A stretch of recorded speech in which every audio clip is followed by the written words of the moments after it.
Chapter 1126, Unexpected One. After bringing the wood-colored cane back to the real world, Klein immediately began the ritual. He lit the candles and burned the corresponding essential oils and herbal powder, took 2 steps back, and skillfully recited the honorific name of the goddess. Finally, he said, "I sacrifice this cane filled with life to you. I'm willing to receive your blessings." He didn't directly mention the demonic wolf of fogs, transformed heart, and white frost crystal. This was equivalent to making an equivalent exchange, not offering sacrificial items, and praying for a bestowment. There was no need to be too meticulous in other aspects of the ritual, but this was a case of showing his attitude at a fundamental level. He felt that he needed to be careful. When Klein finished his sentence, 2 out of the 3 candle flames swelled and intertwined, forming an illusory and dark mysterious door. The door slowly opened, creating strong invisible winds. They swept up the life's cane, allowing it to disappear into the seemingly endless cosmos through the gap of the illusory door. Immediately following that, there was a flash as 2 items tore through the barrier and landed on the altar without making a single sound. One of them was a strange heart formed by wisps of white mist, and the other was crystalline frost that emitted cold air.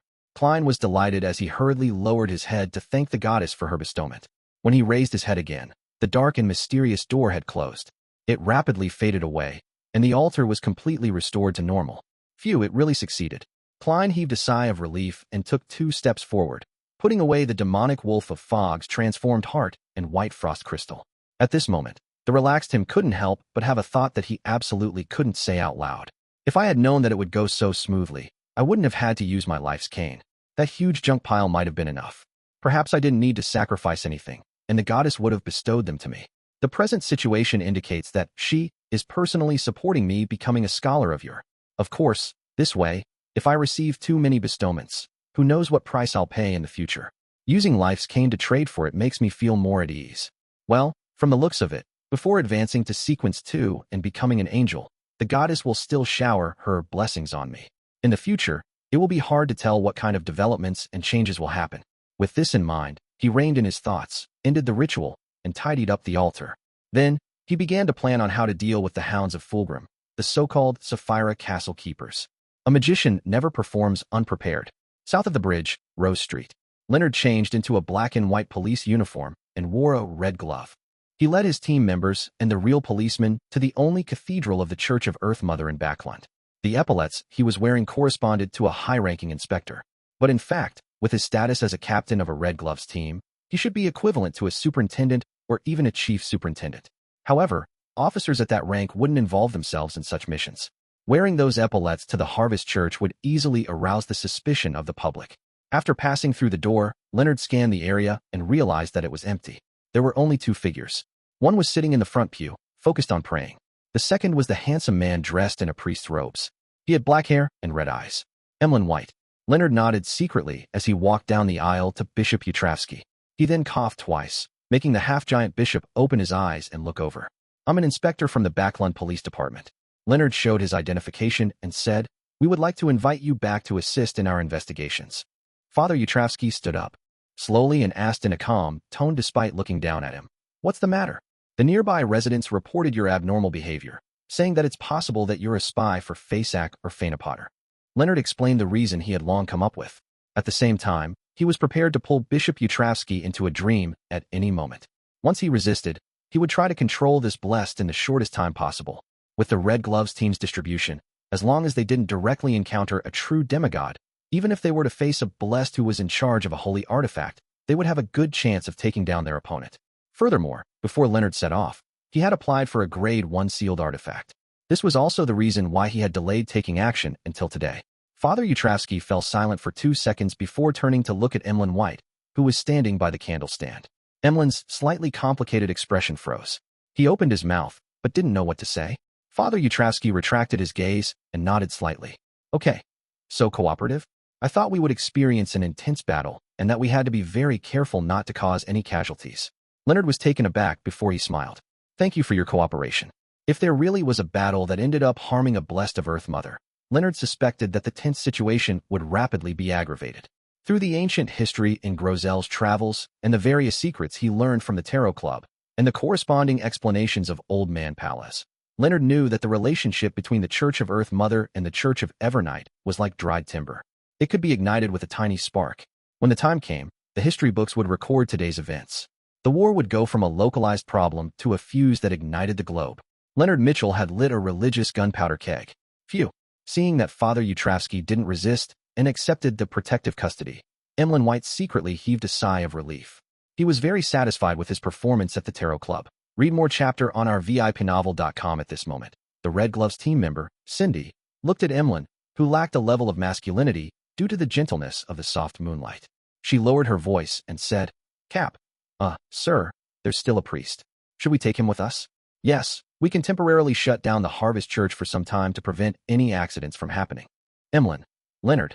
After a few seconds and repeated deliberation, Leonard finally said, if the spy case involves Fainapotter, he would also be considered a suspect. Let's invite him back to assist in our investigations. Emlyn was stunned, unsure of what expression to show in response. East Borough, in a 2-bedroom rental apartment. Furs rubbed her dark eye circles and drank the last mouthful of bitter coffee. She stood up abruptly and began changing her clothes. Done writing? Zio, who was enjoying her breakfast, was taken aback. It had only been a day and a half. Furs shook her head and took a deep breath. No, but I've already written the first volume. I can hand it over to the editor of the publisher. If it's serialized, there's no need to finish it all now. Zio thought and said, this is indeed a good idea. It can effectively reduce your stress. Furs's expression twisted as she closed her eyes. I hope so.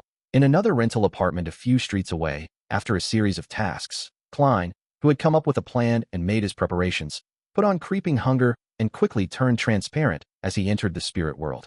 Looking up, he saw the 7 pure lights that comprised of 7 different colors. He released the arms of his 2 marionettes and took out a box. He removed the wall of spirituality around it, allowing the aura of the demonic wolf of Fog's transformed heart to emanate from it. Then he pulled Inuni while Inuni pulled Konas. Together, the 3 of them rapidly teleported deep into the spirit world. Along the way, all kinds of strange spirit world creatures passed by them like oil paintings that depicted hell. After an unknown period of time, Klein's premonition for danger suddenly stirred as a scene quickly appeared in his mind. Red, black, white, blue, and other colors saturated and overlapped as a slender figure suddenly appeared. It looked like a hound. Its entire body was covered in black short fur, and its eye sockets were 2 balls of dark red burning flames. The ends of its mouth extended to the back of its head. It clearly existed there in its corporal form, but it gave off an illusory feeling that felt surreal. Hound of Fulgrim. Klein immediately turned around and faced it. He released his 2 marionettes at the same time, allowing them to wander in different directions. In the blink of an eye, the Hound of Fulgrim appeared. The 2 dark red flames, which weren't too deformed but were absolutely terrifying, turned and looked at Klein. Right on the heels of that, its figure became more and more illusory. It instantly disappeared, as though it was a projection from history. It ran away just like that? As Klein muttered to himself in shock, he became even more wary of the possibility of a surprise attack. More than 10 seconds later, 2 figures phased into existence. They were covered in black fur, their eyes burning, and the corners of their lips extended to the back of their heads. However, there was only 1 dark red flame left in the eye sockets of each of the 2 monsters. The remaining fireballs were in their paws. Without waiting for Klein to react, the 2 hounds of Fulgrim laid down in the void of the spirit world and wagged their tails. They wagged their tails. Klein's mouth was agape, wondering if he was dreaming. Chapter 1127, Sefirah Castle. Only after the 2 burning dark red fireballs floated over from the hounds of Fulgrim and landed in front of him did Klein snap back to his senses. He felt puzzled and relieved. Why did they harm themselves to come up with a pair of eyes for me? There seems to be thick and sticky blood surrounding them. If this is their trap, I would have already stepped into it. To think that I fell into a daze for a few seconds. This is a fatal mistake for a Bizarro sorcerer in battle. However, no matter who it is, it's inevitable that they will have similar reactions when encountering something like this the first time. The terrifying enemy who they had meticulously planned to deal with had ended up kneeling down and wagging their tails the moment they see them. This is like a dream. This performance is very similar to Erodz's. Could the great existence above the spirit world be able to showcase special traits in the spirit world? As this thought flashed through his mind, he looked at the 2 dogs that were prostrating themselves in the void and wagging their tails. He stretched out his left hand and grabbed the 2 dark red flames and large amounts of thick, dark red blood. The moment he came into contact with these things, he suddenly heard familiar ravings and roars. They were sometimes shrill, sometimes dull, sometimes maniacal, sometimes seductive, sometimes crazy, and sometimes ethereal. Immediately following that, an illusory, grayish-white fog appeared in front of him. The fog spread out in all directions. Above them, There was a towering and majestic palace that looked like a god's residence. This was a very familiar scene, because every time he entered the mysterious space above the gray fog, he would pass through it. In the beginning, it was difficult for him to notice his surroundings after he took 4 steps counterclockwise. However, as he got used to it, and with the advancements of his sequence, he was able to easily take the opportunity to observe the phenomenon. And at that moment, Klein hadn't chanted the honorific name of celestial worthy of heaven and earth for blessings, or taken 4 steps counterclockwise. This made him extremely wary. Then, he saw a few figures appear in the endless gray fog. They overlapped with the gray fog at times, while separating at other times. They were none other than hounds of Fulgrim with their eyes burning with dark red flames, and their bodies covered in short black fur. The 2 hounds of Fulgrim that had lost one eye each returned to their companion's side and blended into the dark spots in the gray fog. The entire phenomenon vanished as well. In the depths of the spirit world, Klein realized that there were no longer any hounds of Fulgrim around him. Only his 2 marionettes and strange spirit world creatures remained. Klein lowered his head and looked at the eyeballs and blood in his hand. With their presence, he confirmed that what he had just experienced was not an illusion. The hounds of Fulgrim are also known as Sefirah castle keepers. They live in the historical void. I saw them active within the gray fog before fusing with the dark spots. Combining what he had seen and heard, Klein gradually came to a bold conclusion. Perhaps Sefirah Castle is referring to the mysterious space above the gray fog. It's referring to that strange door of light. As for the gray fog, it's a symbolic object formed from all the history in the spirit world. There are void gaps present in it. Every time I enter the mysterious space through the gray fog, I leave certain traces there, making the hounds of Fulgrim no longer feel unfamiliar with me. They see me as the owner of Sefirah Castle, so when they saw me, they immediately offered me what I needed and shook their tails to gain my favor. After a day of planning, asking about the situation, and inviting helpers, I ended up targeting my own guards. As he thought of this, he inexplicably felt a sense of absurdity at the situation. It felt like the fool above the gray fog was reaching out his hands to fleece someone, only to end up fleecing himself. Phew. Sefirah Castle. Although this development makes me even more afraid, in any case, I still have some understanding of the owner of the gray fog and that mysterious space. The unknown is the most terrifying thing. After standing silently in the depths of the spirit world for a moment, Klein slowly exhaled and summoned his 2 marionettes back. He planned on waiting for the Bizarro Sorcerer Potion to be completely digested before attempting to seek out relevant knowledge about Sefirah Castle from Rhodes and other places. When the time came, if anything were to happen, he could use his advancement to fight it. East Borough, in a 2-bedroom rental apartment. With her dark eye circles, Furs returned and retrieved the day's newspaper and letters in passing. How was it? Zio, who had just returned home for lunch, asked. Furs covered her mouth and yawned. Not bad. The editor I know is very satisfied with my new book's topic and writing style. He decided to arrange for its serialization as soon as possible. You might not be aware, but the horror stories of Baklan's hospitals have been very popular recently. A best-selling author had gained inspiration from it and is beginning to serialize similar stories. I'm actually not the first to do so. This is a good thing. Zio thought about it and nodded seriously.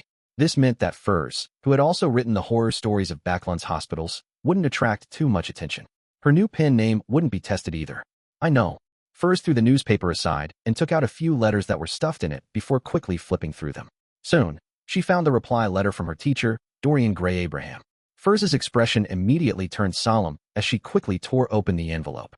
She spread open the letter and began reading. Benjamin Abraham is from Intis. He lived in Roselle's era. Apart from mysticism knowledge and a small amount of inheritance, he didn't leave anything of value behind. Later on, everything was destroyed by the Aurora Order. I'm unable to provide the corresponding information. Mr. Gehrman Sparrow is about to be disappointed. Furs pursed her lips and pulled off a magic trick, burning the letter in her hand to ashes. Then, she began writing a reply, asking her teacher if she knew of the secret ruins of Blood Emperor Alistitutor. Klein went above the gray fog and listened to Miss Magician's prayers. The trail of clues for Benjamin Abraham have come to an end. It's all the fault of those lunatics from the Aurora Order. At the same time, he learned of the serialization of the horror stories of Baklan's hospitals. After returning to the real world, and just as he was about to head out for a meal, he suddenly saw Miss Messenger walk out of the void with 4 heads in her hand. One of them had a letter in its mouth. Who sent it? Asked Klein in puzzlement. Rionette Tinker's remaining 3 heads replied. A seduced idiot. Who is that? Klein grew confused as he took the letter and opened it. The mastermind behind those matters is George III. His goal is to become the Black Emperor. Are you interested in stopping this matter? Trissy. Trissy, this demoness actually dares to write me a letter. Isn't she afraid of being caught by Miss Messenger on the spot? Oh right, Miss Messenger just said that the sender was a seduced idiot. Trissy seduced a man and got him to help her summon the messenger while she hid far away and waited for the other party to contact her through a mirror? She's pretty smart. She really is very persistent in investigating this matter. Isn't she afraid that she'll be killed by either me or George III? That man should be a beyonder. It would be quite difficult for an ordinary person to hold a summoning ritual. After all, it relies on one's spirit and spirituality. Klein was first puzzled before he came to a realization. Immediately following that, he began to wonder why Trissy managed to guess that George III wanted to become the Black Emperor. Without sufficient mysticism knowledge, and without knowing the Black Emperor's apotheosis ritual or the corresponding history, even a demigod would find it difficult to guess. It definitely wasn't as easy as the Red Angel evil spirit had said. Could it be that Trissy has other helpers? Or could it be that she has obtained more power from the primordial demoness, including all sorts of knowledge and secrets? Klein frowned slightly as he felt that there was something amiss. If there was a chance, he would definitely get rid of demoness Trissy. After thinking for more than 10 seconds, he took out a piece of paper and pen from his pocket and scribbled a reply. I'm interested, but I don't know what you want to do. In the Backlund Bridge area, a man in his 30s looked in horror as the headless woman. No, the four-headed demoness reappeared before him and dropped a letter. Are all the messengers in the mysterious world so terrifying? Only about 5 minutes after Rionette Tinker left did the man catch his breath. He picked up the letter and opened it to take a look. During this process, his gaze gradually burned because it meant that he could meet that beautiful woman again. According to her instructions, he waited until the evening before he took out the black sticky lump. He separated them and applied them evenly onto a mirror. A few seconds later, the mirror turned dark, as if it was connected to another world. In the blink of an eye, the mirror presented a room that was completely different from the present environment. There was a young girl dressed in a dark black dress. She was none other than demoness Trissy. The man who finished the ritual immediately revealed an infatuated expression as he subconsciously whispered. The reply said that Hank was interested. The light dimples on the sides of Trissy's cheeks slowly bloomed, making the mirror appear brighter. Her eyebrows relaxed as she said, I'll send you a letter. Forward it to Gehrman Sparrow. You absolutely cannot read its contents. After obtaining the man's unhesitant promise, Trissy stretched out her right hand and swiped it across the mirror, causing the dark aqueous light to disappear. She immediately found pen and paper and deliberated for a few seconds before quickly writing. The secret mausoleums needed for the George Il's ritual should be from Blood Emperor Alista Tudor, and there is an existence who understands it very well. It might be able to help us successfully infiltrate and cause damage during the ritual. I have a way to contact that existence, but we have to wait until the next full moon. What you need to do is provide me with some blood, hair, flesh, or bones from a descendant of the Abraham family. Trissy. Chapter 1128. Finally an outcome. East Borough, in a 2-bedroom rental apartment. After receiving the reply from demoness Trissy from Miss Messenger Rionette Tinker, he pulled a chair to sit down and began reading. This means she knows of Mr. Door's existence, and she has a way to use the bloodline of the Abraham family to communicate with that entity. Trissy can already withstand Mr. Door's cry for help. Isn't she afraid of losing control because of this? Besides, she seems to be very sure of Mr. Door's identity. She really has obtained more knowledge and secrets from the primordial demoness. But in such a situation, why would the demoness of White Katerina be pursuing her? Questions arose in Katerina's mind as he read the short letter. As Trissy's vague mention of the matter was within his understanding, he believed that she wasn't lying in this aspect. Furthermore, she had provided a very feasible solution. Of course, the prerequisite for this method to succeed was to obtain the correct ritual and have a descendant of the Abraham family be willing to take a huge risk, as they used something related to their bloodline as a medium. Of these 3 points, he was missing the first point. He still had some doubts about the third point. He attempted to find a safer and more concealed method, but demoness Trissy seemed to only lack the second point. To me, it's easy to find the descendants of the Abraham family. I can directly contact them through Miss Magician. However, once I hand over their hair, blood, flesh, and bones to demoness Trissy, this will put them at risk of being hexed. Klein understood the demoness pathway rather well and knew that they were very good at hexes. As his thoughts raced, he gradually came up with a countermeasure. It was to use the hair, flesh, or bones of the deceased. He remembered that Miss Magician had mentioned to the fool that she had once buried an old man named Lawrence. He was undoubtedly a descendant of the Abraham family. I hope it wasn't a cremation. Although this is somewhat sacrilegious to a corpse, speaking to Mr. Door is a necessary procedure to dispel the Abraham family's ancient curse. It's better to use the dead rather than implicate the living. When the time comes, I'll add this in Trissy's reply. I'll claim that this is a requirement stipulated by the descendant of the Abraham family for the ritual's medium. Also, I have to first confirm that Trissy is going to speak to Mr. Dorr and not attempt to pull him back to the real world. They are either of a high level or are involved in high-level situations. It will be difficult to obtain any effective revelations using divination, but Emperor Roselle said that the ritual required to facilitate Mr. Dorr's return is very complicated. It definitely can't be set up by a small number of descendants. I can get Queen Mystic and Miss Sharon to monitor Backlund's underground market and see if there are any abnormal trades of materials and personnel. Klein nodded slightly and decided to find Miss Magician in a while. He could also rush her writing. Northborough, Phelps Street. On a bench, a young man in a black trench coat and silk top hat was sitting there with a thin face and a broad forehead. He looked at the withered and yellow Intis parasol trees in a daze. He wore a crystal-carved monocle on his right eye, looking rather refined. At that moment, an elder who was heading to St. Samuel Cathedral stopped in his tracks when he saw that something was amiss. He asked gently, "Young man, what are you worried about? You lost something in this war."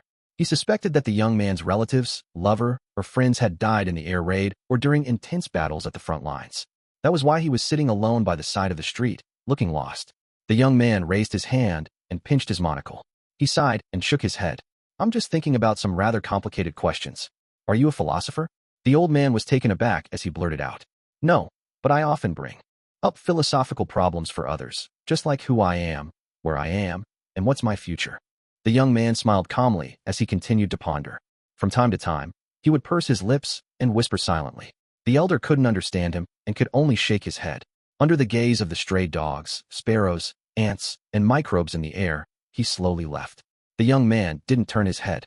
His monocle reflected yellow leaves that were floating down as he muttered to himself, "To parasite, to not parasite, to parasite, to not parasite.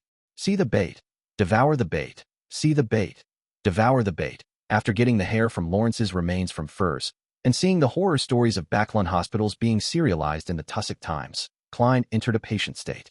He also promised to send Miss Magician to a new place next week to record new sights and customs. Soon, a new week had arrived. After having his lunch, he planned to take a short nap to prepare for the 3 o'clock tarot gathering. At this moment, Rionette Tinker, who was holding 4 blonde, red-eyed heads, walked out from the depths of the void. One of them had a linen bag in its mouth. Who sent it? Klein suddenly had an inexplicable feeling. He had a complicated premonition as he didn't immediately reach out to receive the bag Miss Messenger was holding. Rionette Tinker's 3 free heads spoke one after another. The real, mutated king of mushrooms, this string of words. I roughly understand what's going on. Klein controlled his expression of not baring his teeth as he slowly took the bag. When he opened the bag, he wasn't surprised to see copious amounts of demons. No, mushrooms. Some of them were white and full, as though they would spurt out milk with a single poke. Some of them were black at the bottom and were embedded with thin blood-colored lines and markings. Some of them were covered in golden stars, and the mushroom cap was as large as a palm. At that moment, the mushrooms were still squirming slightly, as though they wanted to spread their hyphae and spores. After swallowing his saliva, he picked up a letter that was surrounded by mushrooms, and he started reading. "My dear friend, Gehrman, I've finally completed your request. I've invented mushrooms that can be planted in dark and harsh environments.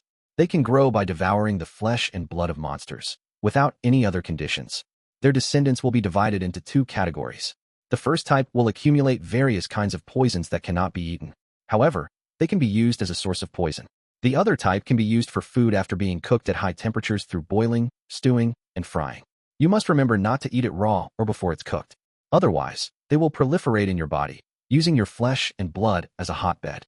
In consideration of having a variety of flavors, I've invented 11 kinds of mushrooms. Some are rich in milk. This can be directly drunk. Some are like beef. Haha, when frying them, there's no need to provide any extra oil. Some are as delicate as fish meat, but without the bones. My suggestion is to roast or boil it. All of these wouldn't have been possible without your help. If I hadn't already advanced and become a druid, I might have taken a few years, or even more than a decade to resolve all the problems I encountered during the experimentation process. If you have any other ideas that are suitable for me, please share them with me. Your friend forever, Frank Lee." With the letter in hand, Klein fell silent for a long time. He looked up and realized that Miss Messenger was still waiting. He sighed silently and walked to the desk. He took out a piece of paper and a pen and slowly wrote, "I'm very happy that you've succeeded. These mushrooms will help me greatly. They will effectively reduce famine in certain areas. I'm currently busy with some matters, so I don't have any new ideas for now. Your friend, Gehrman Sparrow." After folding the letter, he looked at Miss Messenger and hesitantly asked, "How's Frank Lee's condition like now?" The head that Rionette Tinker had previously failed to say anything spoke first. Excited, the other three added. Animated, happy, satisfied. Following that, the four heads said, "No longer afraid of being buried in soil." Why? Klein subconsciously asked. The four blonde, red-eyed heads in Rionette Tinker's hand spat out word by word. He can extract the soil's nutrients and oxygen. Frank has really evolved quite a bit after becoming a druid. For a moment, Klein wasn't sure if he should be happy for his friend or if he should grieve for the crew of the future. As he watched Miss Messenger leave, Klein forced himself to sleep through cogitation. Then, he woke up at 2:30 p.m. to prepare for this week's tarot gathering. At 3 o'clock, dark red beams of light rose up from the ancient palace above the gray fog and solidified into their corresponding figures. Audrey immediately stood up, curtsied, and bowed towards the end of the long bronze table. Good afternoon, Mr. Fool Dash. As a senior psychiatrist, she had great control over her emotions. Furthermore, she hadn't encountered any problems this week. She was mainly seeking out donations, contacting pharmaceutical factories, and organizing medical volunteers. However, compared to the past, the cheerfulness and happiness she had when making her greeting had decreased significantly. The Fool Klein nodded slightly in response to the greetings from the members of the Tarot Club. Following that, he cast his gaze at the hermit. He still owed this lady 8 questions. Katlia bowed her head and said with an unfaultable attitude, "Honorable Mr. Fool, there are still 2 questions this time." After obtaining approval, she continued. The first question is, what is the state of the devils in the abyss? Queen Mystic's first suspicion is that the Emperor's mausoleum is hidden in the abyss. This is identical to the Emperor's train of thought. She is indeed his biological daughter. Unfortunately, there are no citizens that can be controlled there. The Fool Klein muttered to himself inwardly as he answered with an unchanging expression. The current abyss is a place most devils are unable to live in. Chapter 1129, Pressure. The current abyss is a place most devils are unable to live in? Upon hearing Mr. Fool's reply, Katlia and company inevitably felt a deep sense of shock. In mysticism, the abyss was considered by all to be the most corrupted and most disorderly place. It was where the devils lived. But now, most of the natives were unable to survive in there. Is the environment in the abyss worsening, causing the devils to be unable to adapt to it? Or is it because the situation regarding the corruption, chaos, and degeneration has improved, making the abyss no longer suitable for the devils to live in? Alger quickly had 2 theories, but he didn't know which one it was. The hermit Katlia shared the same thoughts as him, but she was even more puzzled as to why the queen would ask such a question. Regarding Mr. Fool's answer, it seemed to have a deeper meaning to it, one that could help the queens in understanding whatever agenda she had and its secrets. As for justice, she suddenly thought of the Church of Knowledge's prophet demigod. He had once said that the end of the world would arrive in 1368 of the 5th epoch. This was publicly acknowledged by all beyonders who were good at making prophecies. Even the deities had agreed with it. It's 1350 this year. We're only 18 years from the apocalypse. Hence, there are signs of the abyss appearing. The chaotic and degenerate environment that is originally filled with abstract meanings has broken past its limits, becoming even worse. Audrey had a rough idea of the situation, and this added to her slight anxiety and unease. As there weren't any signs of the apocalypse in the beginning, she didn't put much weight on the matter. She usually paid more attention to the current wars, casualties, and the victims of suffering. But now, the anomaly within the abyss had left her inexplicably horrified. She desperately wanted to improve herself. She wanted to finish digesting the potion and obtain the beyonder characteristic left behind by Vin Rambis to advance to become a demigod.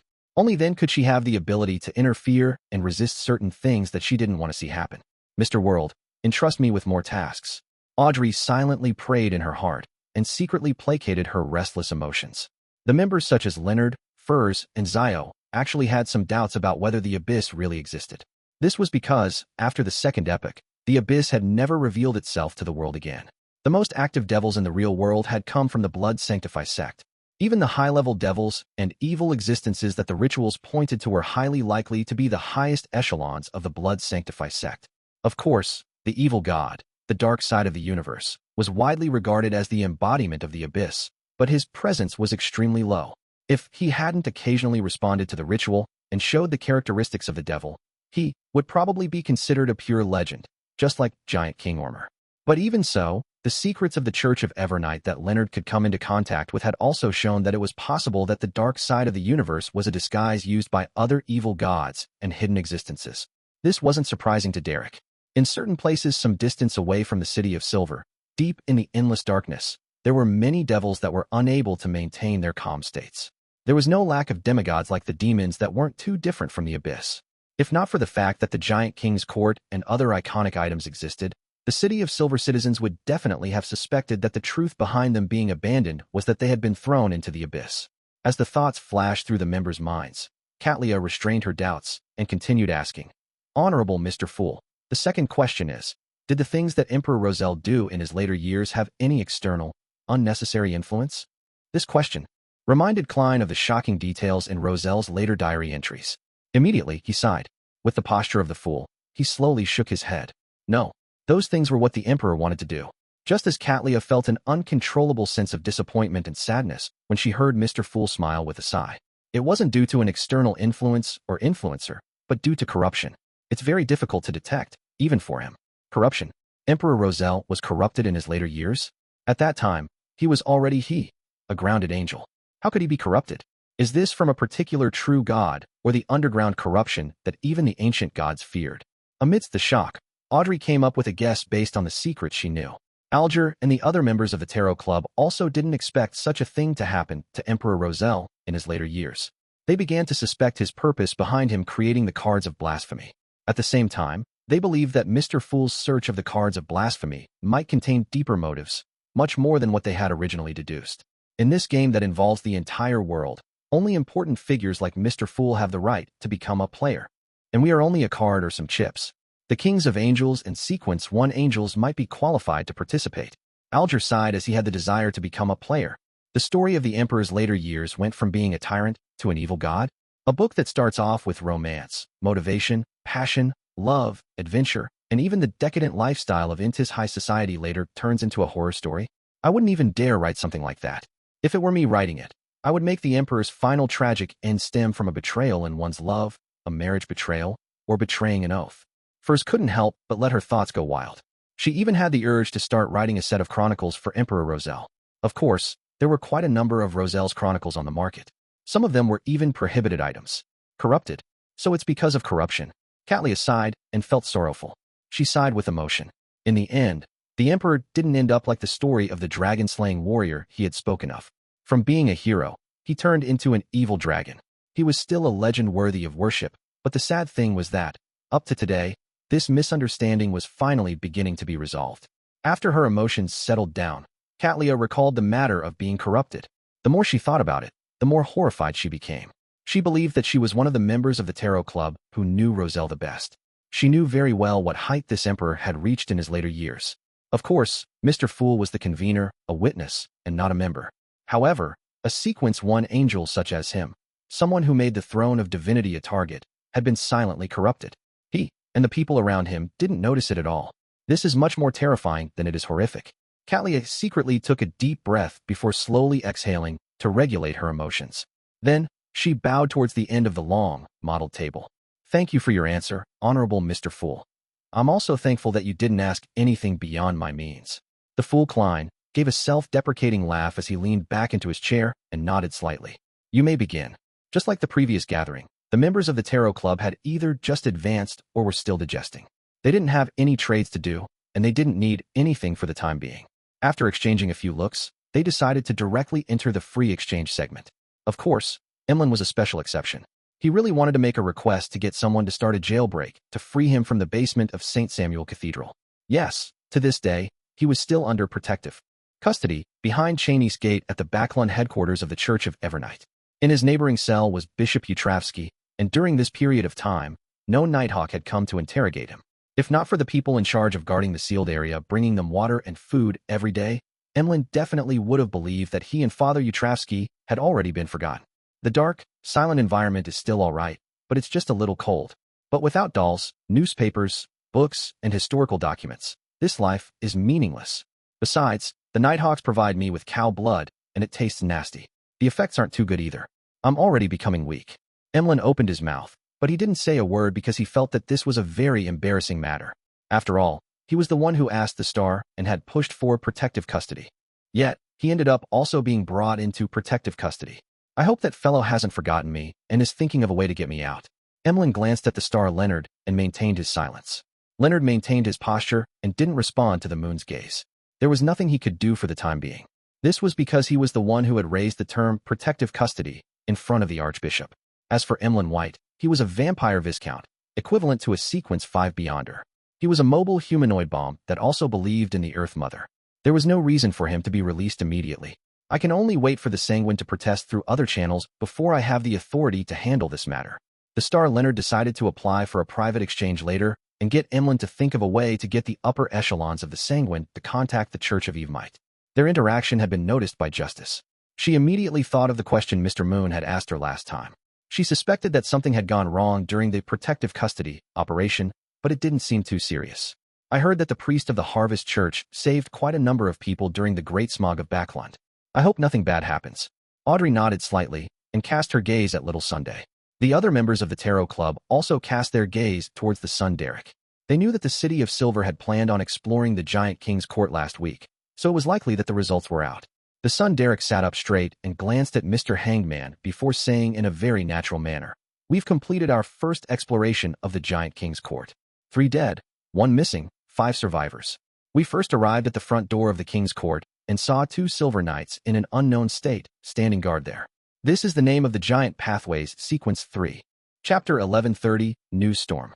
2 Sequence 3 demigods were guarding the main door, as expected of the Giant King's court. The divine kingdom of an ancient god. The members of the Tarot Club suddenly felt a similar feeling. As for the Sun Derek, he didn't pause as he continued his recount. To him, he was shocked when he first discovered the 2 silver knights guarding the main door of the Giant King's court. However, the series of events that followed made it seem extremely ordinary, making it difficult to stir up his emotions. According to what Mr. World shared, we followed a rather hidden path to the back of the Giant King's court. The monsters we encountered were mainly wraiths. They were restrained by the unshadowed crucifix. After we arrived at the Waning Forest, we tried to explore it, and we discovered that the remnants of the Giant King's will and the Divine Kingdom's powers had formed an evil spirit. It was protecting its parents' mausoleum. Derek skillfully recalled his experiences during the expedition, and the members of the Tarot Club, Audrey, Alger, and the others, quickly reined in their thoughts of the Silver Knight Guards and listened attentively. They were all very interested in the secret hidden in the Waning Forest. They wanted to know what the ancient god, the Giant King, had tried to keep from his queen and child.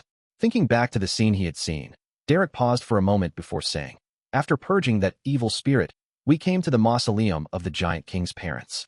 There was a stone stele erected there, indicating the identity of the tomb's owner. As for the tomb and coffin, it had long been opened by someone, revealing the corpses inside.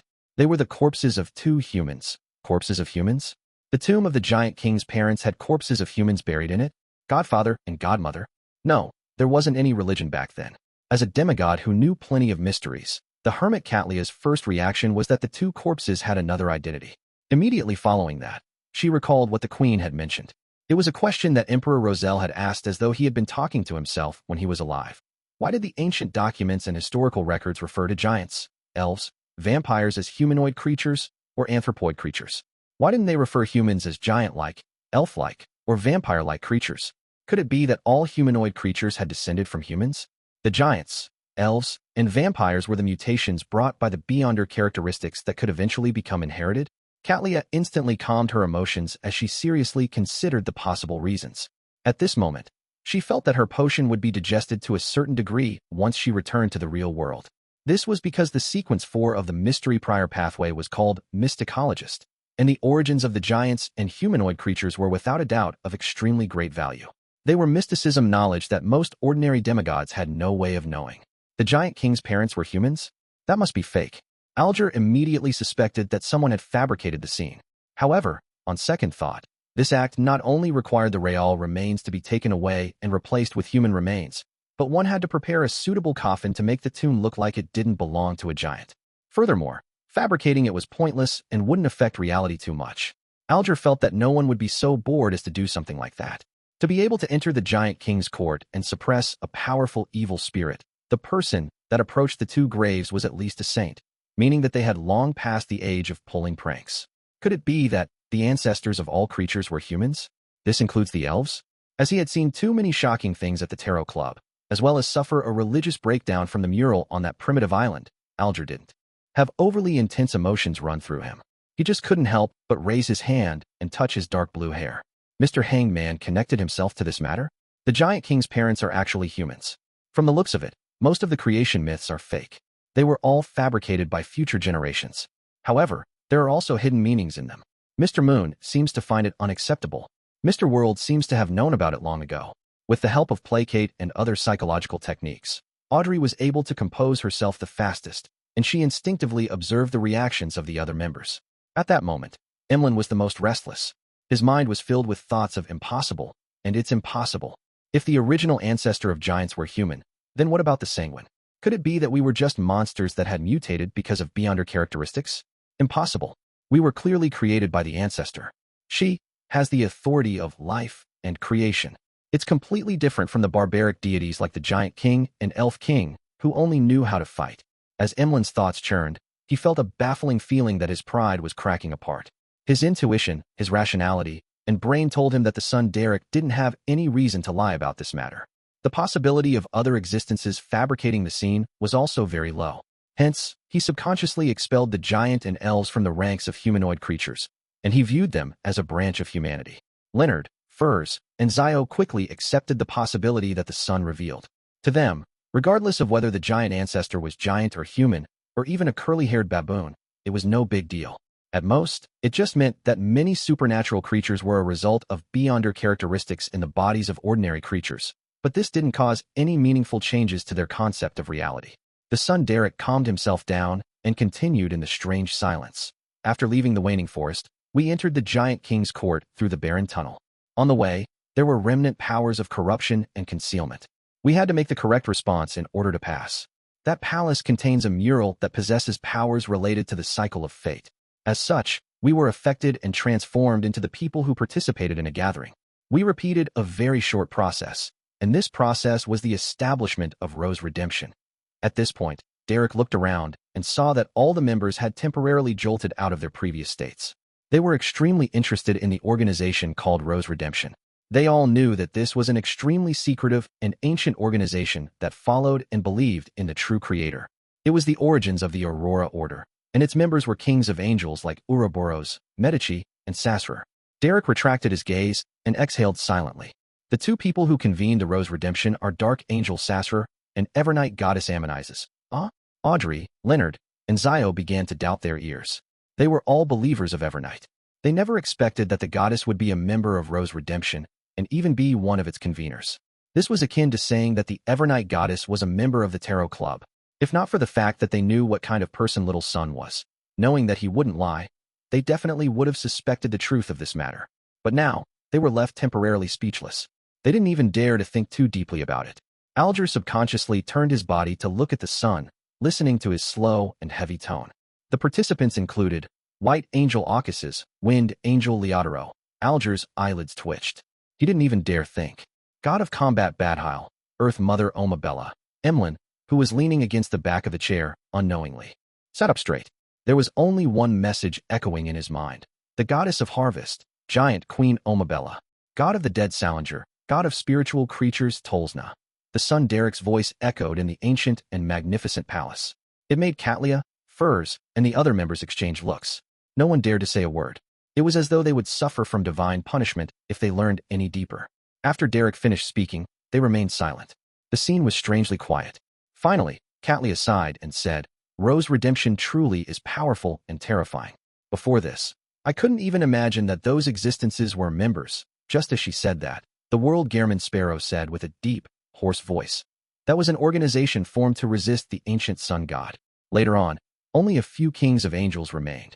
Upon hearing their conversation, it was as if Audrey and the other members had just snapped out of their dreams. All of them subconsciously cast their gaze to the end of the long, mottled table, at the figures shrouded in gray fog. It was as though they were waiting for the ruling of the entity of authority there. The fool Klein, who had long expected such a scene, didn't respond directly. He nodded slightly and sighed. The fallen creator was born because of this. It's real. It's real. The Ro's redemption, which Mr. Fool hinted back, then actually has such a deeper meaning. What is his identity in ancient times, and what position does he take in this matter? All these thoughts instantly formed a storm that swept through the minds of the Tarot Club members. Derek looked at everyone, and seeing that no one was speaking, he could only talk about the subsequent exploration. We met the leader of the King's Court's chasers outside the palace, light color Merskogen. He said that Dark Angel Sefirah was in a state of slumber in that palace. Compared to the matter regarding Ro's redemption, news of the mysterious Dark Angel currently in slumber inside the Giant King's palace didn't stir up the emotions of Leonard, Emlyn, and the other members of the Tarot Club much. Only some of their curiosities had been satisfied. Of course, as a mysticologist, Katlia only hoped that the sun could speak a little more. After that, we returned. Mr. Fool has bestowed us with the formula for the Silver Night Potion. Towards the end of his explanation, Derek concluded honestly. Audrey and the others were still deep in thought over what had just happened. There was still a fear of being blasphemous, and no one responded. Only Alger thought for a moment and said, since the birth of the true creator originated from Ro's redemption, then he isn't unfamiliar with what happened to the Giant King's court. Why is it that Shepherd Elder Lovia was completely unprepared for this? Chapter 1131, An Indescribable Transaction. This is also a question I wanted to ask. The fool Klein, who was seated at the end of the long, modeled table, echoed Mr. Hanged Man in his heart. Leonard thought for a moment and tried to find a possible reason. Although the birth of the true creator originates from Ro's redemption, it doesn't mean that he knows everything about Ro's redemption.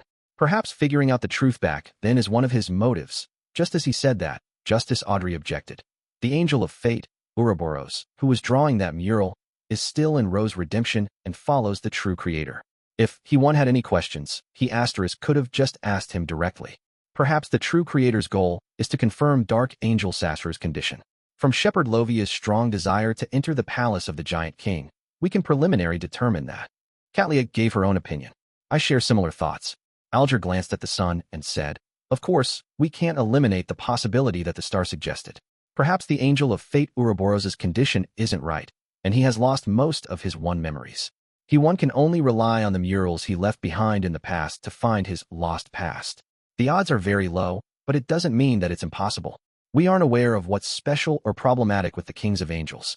As he spoke, Alger glanced at Mr. Fool, as if hoping to get some hints from this existence. Unfortunately, he failed to get any feedback. It wasn't that the fool Klein didn't have any ideas, but that he had too many ideas and was unable to list them out. Tail Devourer Ouroboros grows up by the true creator's side every time he reboots. No one knows what his current state is. After muttering in his heart and seeing that no one had any more ideas, Klein controlled the world to look at the sun. I recently obtained a batch of mushrooms that can be grown in the darkness when feeding them the flesh of monsters. I wonder if your city of silver is interested? Mushrooms that can devour the flesh and blood of monsters? Zio and company were surprised and curious. They didn't know how such a creature could exist. Indeed, there are many things in the world that we have yet to understand. This is what a scribe should record down. Fur sighed and came to a realization. Katlia's eyes suddenly darkened. She sat there without saying a word or moving, like a statue. Upon hearing this, Derek was delighted. His thoughts raced as he blurted out, can those mushrooms automatically attack monsters?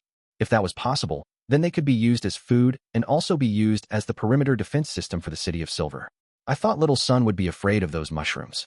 In the end, his request is even more excessive. The world's mouth twitched slightly. No, if the mushrooms can automatically attack monsters, it will be no exception for any of you. Derek immediately felt a little ashamed as he hurriedly nodded. I understand, Mr. World. Following that, he let the fake world make a further description. Some of those mushrooms can be ground into flour, others can produce milk or are rich in oil. They're equivalent to beef. Some have a flavor that's close to fish, but there are no bones. Other than milk, which can be drunk directly. The rest must be cooked through steaming, boiling, frying, and roasting. Otherwise, the mushrooms will absorb your flesh and blood while inside your body, regaining their vitality, turning a person into countless mushrooms. Audrey, Alger, and the other members of the Tarot Club originally listened on with interest as though it was an exciting story, but as they listened in, they subconsciously shrank back, becoming unusually silent. Only the hermit Katlia's eyelids twitched. She decided to have a good talk with Frank when she returned to the real world. She was very worried that, one day, when the Star Pirates were to hold a vote, a large number of mushrooms would be amongst those casting that sacred vote. At this moment, after listening attentively, Derek couldn't hide his anticipation and curiosity. Mr. World, what is flour? Is it like black-faced grass powder? Also, what is milk? What is beef? What is fish? In fact, he had seen fish before, but he didn't think that they were fish. In a swamp in the southwest region of the City of Silver, there were quite a number of strange fish-shaped monsters that contained venom. They had boils all over their bodies, while others had teeth growing out of spots where their eyes were. Some of their heads had split open, revealing a white membrane layer that could be used to hunt other creatures. No matter how strange those mushrooms are, to the City of Silver, they're all good things that are worth looking forward to. The first thing they need to solve is to be in possession of something, rather than whether it's good or not. When the fool Klein heard that, he cast the world's gaze toward Justice Audrey. Giving detailed descriptions of flour, milk, beef, and fish didn't match the world Gehrman Sparrow's persona. As a senior spectator and Gehrman Sparrow's psychiatrist, Justice instantly understood what he meant. She deliberated for a moment before saying, "The milk is the liquid that cows use to rear its young." She believed that little son could understand this easily. After all, the City of Silver had pregnant women and babies. Seeing the son nod in acknowledgement, she continued, "Milk can provide you with a lot of nutrition and help you grow taller and stronger." Audrey didn't finish her sentence because little son, who was sitting in his seat, was very muscular. After Miss Justice finished explaining the concepts, the son Derek looked eagerly at the world Gehrman Sparrow. "Thank you, Mr. World. This is exactly what our City of Silver needs. When I return, I'll immediately inform the chief. He'll definitely be very happy. What would you like in exchange?" The fool Klein hesitated for a moment before controlling the world Gehrman Sparrow. The formula for classical metallurgist. No, Katlia subconsciously tried to stop him, but she ultimately held back her urge. She secretly looked at Mr. Fool, and seeing that the great existence was silent, she immediately felt a lot more at ease. All right, Derek happily agreed. After the exchange, Leonard applied to have a private conversation with Emlyn. The moment the other members of the Tarot Club were screened from them, Emlyn asked, "When are you letting me out?" Leonard maintained his posture and said, "This isn't something I can decide on. My suggestion is to get someone to contact the upper echelons of the Sanguine as soon as possible and get them to think of a way to get you out." These two fellows created such an accident with the simple term protective custody. The fool Klein, who was listening by the side, felt the urge to laugh, but he held back. Emlyn's expression darkened. After a few seconds, he said, "Will it be useful finding the upper echelons of the Sanguine? The goddess is the Lady of Crimson. She still cares a lot about you guys from the moon domain. Although you do not believe in her," Leonard said perfunctorily. The real explanation in his heart was that an ancient race like the Sanguine, who had lived for several years, definitely had some connections with the various churches, especially when the Sanguine Queen was still the Night Emperor's queen. At that time, the Church of Evemite had supported the Night Emperor. Emlyn also thought of this and nodded slightly. "I'll try to entrust this to Mr. World." This was the most reliable person he could think of. Just as he said that, Emlyn and Leonard suddenly spoke at the same time. "That won't work. You also realized it." The moon Emlyn immediately glanced at the star beside him. Leonard scoffed. "It's such a simple problem." Emlyn returned with a scoff. "But you just suggested that I contact the upper echelons of the Sanguine. I've been locked up in the Church of Evernight for days. They must have known about it long ago. They probably didn't attempt to rescue me because they're observing, wanting to know who would rescue me. Thus, finding my partners." Leonard looked elsewhere. "That's probably the case. So, you can only continue staying behind Cheney's gate. Perhaps in a few more days, they'll lose their patience and get you out." Emlyn didn't know what expression to show. After a private exchange between the human and Sanguine, the world Gehrman Sparrow looked at Furs and said, "Give me the venue and time for the meeting. After the gathering, I'll look for you and bring you to a new place." "All right." Furs hurriedly applied to Mr. Fool and conjured a parchment. While handing it over, she hesitated for a moment before asking, "Mr. World, what needs to be taken note of this time?" "Keep warm." The world Gehrman Sparrow simply replied. "Keep warm." Furs was momentarily stunned, unsure of what he was trying to get at. After looking at the parchment, the world Gehrman Sparrow surveyed the area and said, "Everyone in Backlund, please pay close attention to your surroundings for anything abnormal. Firstly, it was very likely that Zeradol would fish out a mon. Secondly, Demonis Trissi might be able to help Mr. Dor prepare a ritual. Thirdly, George III might take the final step to becoming the Black Emperor at some point in time." "All right." Audrey and the other members of the Tarot Club who were in Backlund nodded one after another. They recalled the recent situation and didn't find anything out of the ordinary. After another exchange, the other members requested Miss Justice to use hypnosis to help them forget a portion of their memories. After this gathering ended, one figure after another vanished above the gray fog, leaving only the fool Klein. After sitting in silence for more than 10 minutes, he thought of other questions before returning to the real world. He teleported to the agreed-upon location and waited for Miss Magician to meet him. It was almost winter, and the sky had turned dark at 4 in the afternoon. Under the heavy black clouds, the street lamps hadn't been lit, as coal and gas resources were controlled due to the war. Chapter 1132, Interlude. In the alley where few people visited, the environment grew darker as a cold wind wafted through it. Although it wasn't like a blade that could slice a person's face with its coldness, it seemed to possess magic as it slowly but firmly seeped into the clothes of people.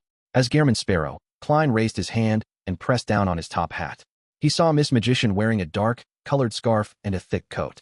She carried a rather heavy suitcase and walked into the alley, looking extremely wary. In the Lone Kingdom, due to the Church of Evernight's influence, many of the clothes that were deemed only male also had lady versions of them. Just like in Intis, the ladies of high society often sat sideways while on horseback, thanks to a special saddle. However, Lone didn't do the same. The ladies had their own horseback attire. Klein pulled out his left hand that was wearing creeping hunger from his pocket and spread open his fingers. Do you have a stockpile prepared? Furs suddenly felt a cold wind blow down her neck as she subconsciously shrank back. Enough for at least 2 weeks of being serialized. I've already handed it over to the editor of the newspaper. Without waiting for Gehrman Sparrow to ask further, she hurriedly added, I brought a fountain pen, ink, and paper. Klein nodded slightly, took 2 steps forward, and reached out to grab Miss Magician's shoulder. Furs immediately focused as an illusory book appeared in her eyes as it slowly flipped through. Her surroundings immediately became dark and colorful. The reds were redder, the blacks were blacker, and the browns were browner, as they overlapped each other, making her feel like she was in a trance. Furs was already used to this state and had successfully recorded during this traveling process. She also carefully observed the scenery of her trip, as well as the strange and indescribable spirit world creatures that branded themselves in her mind. After a few breaths, her vision went black, and she felt a cold she had never experienced before.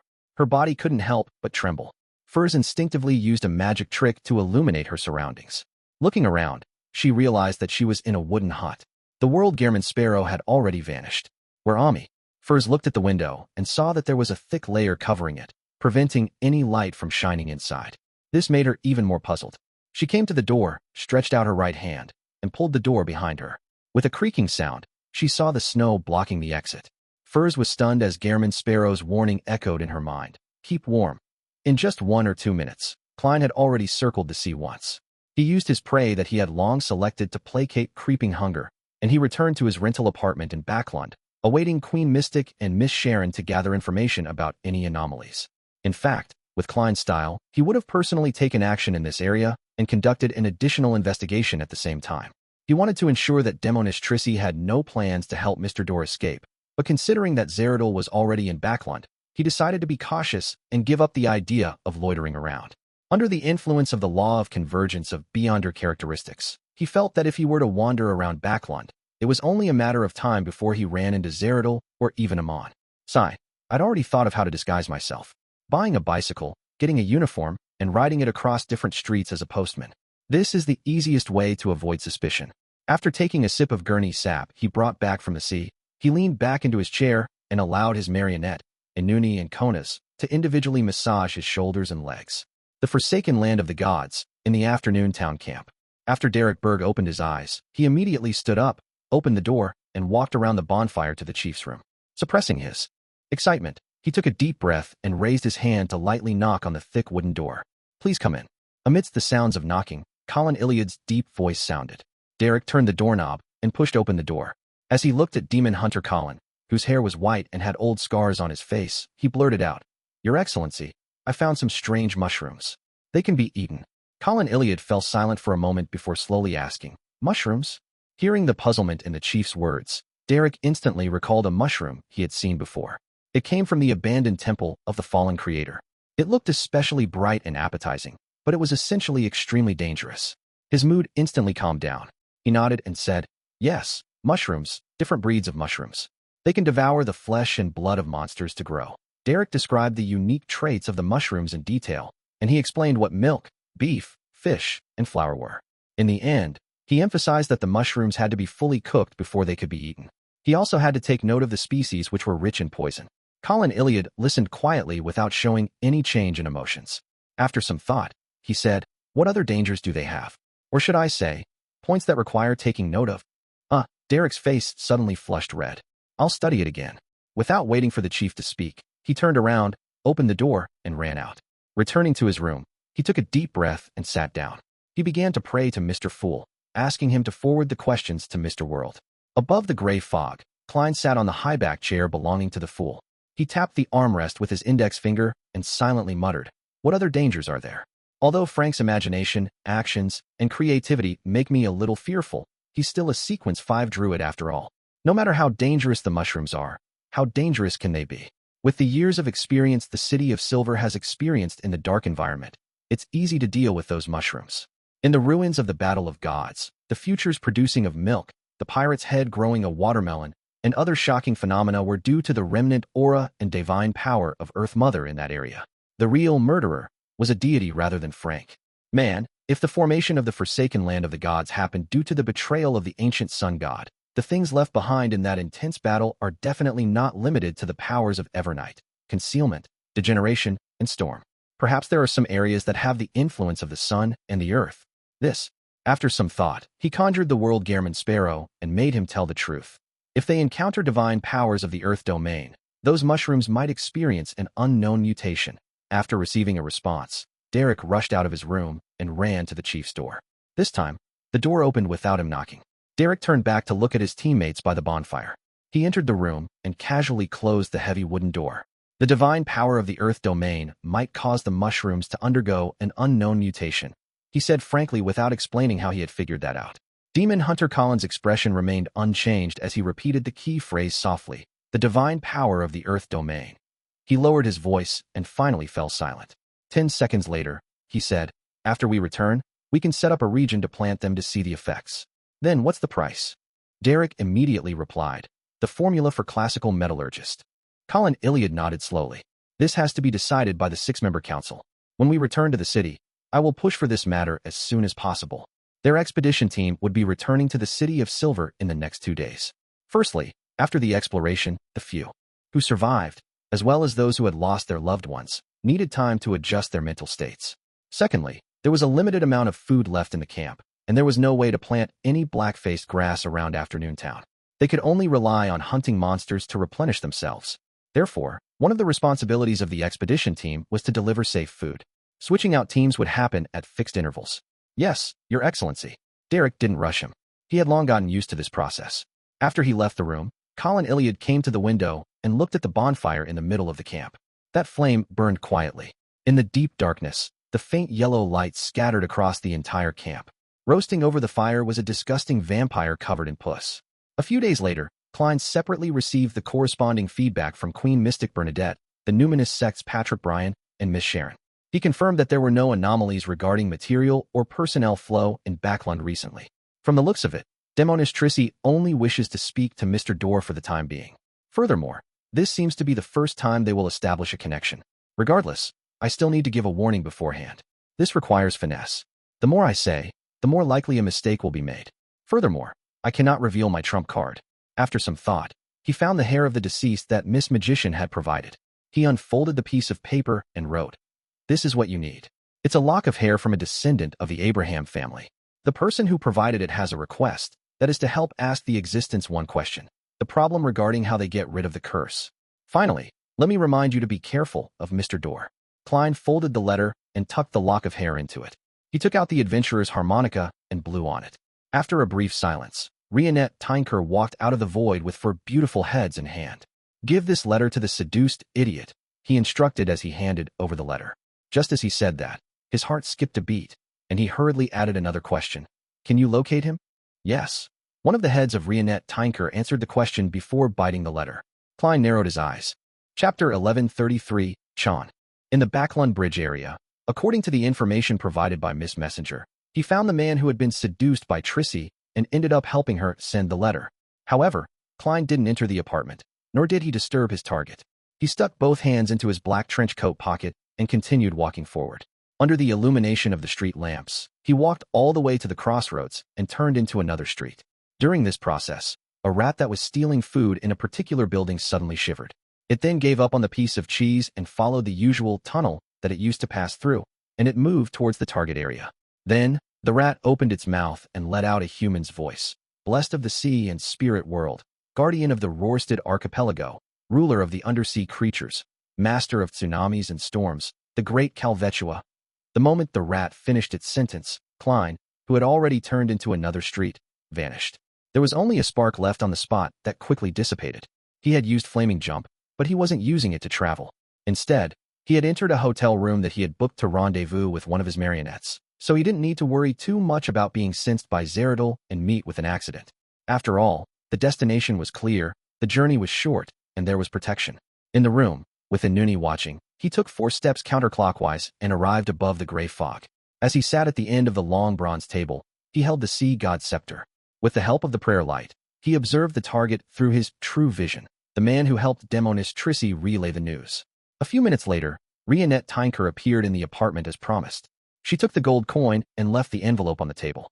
The man trembled in fear again, but in the end, he overcame his own fear. He picked up the letter and waited.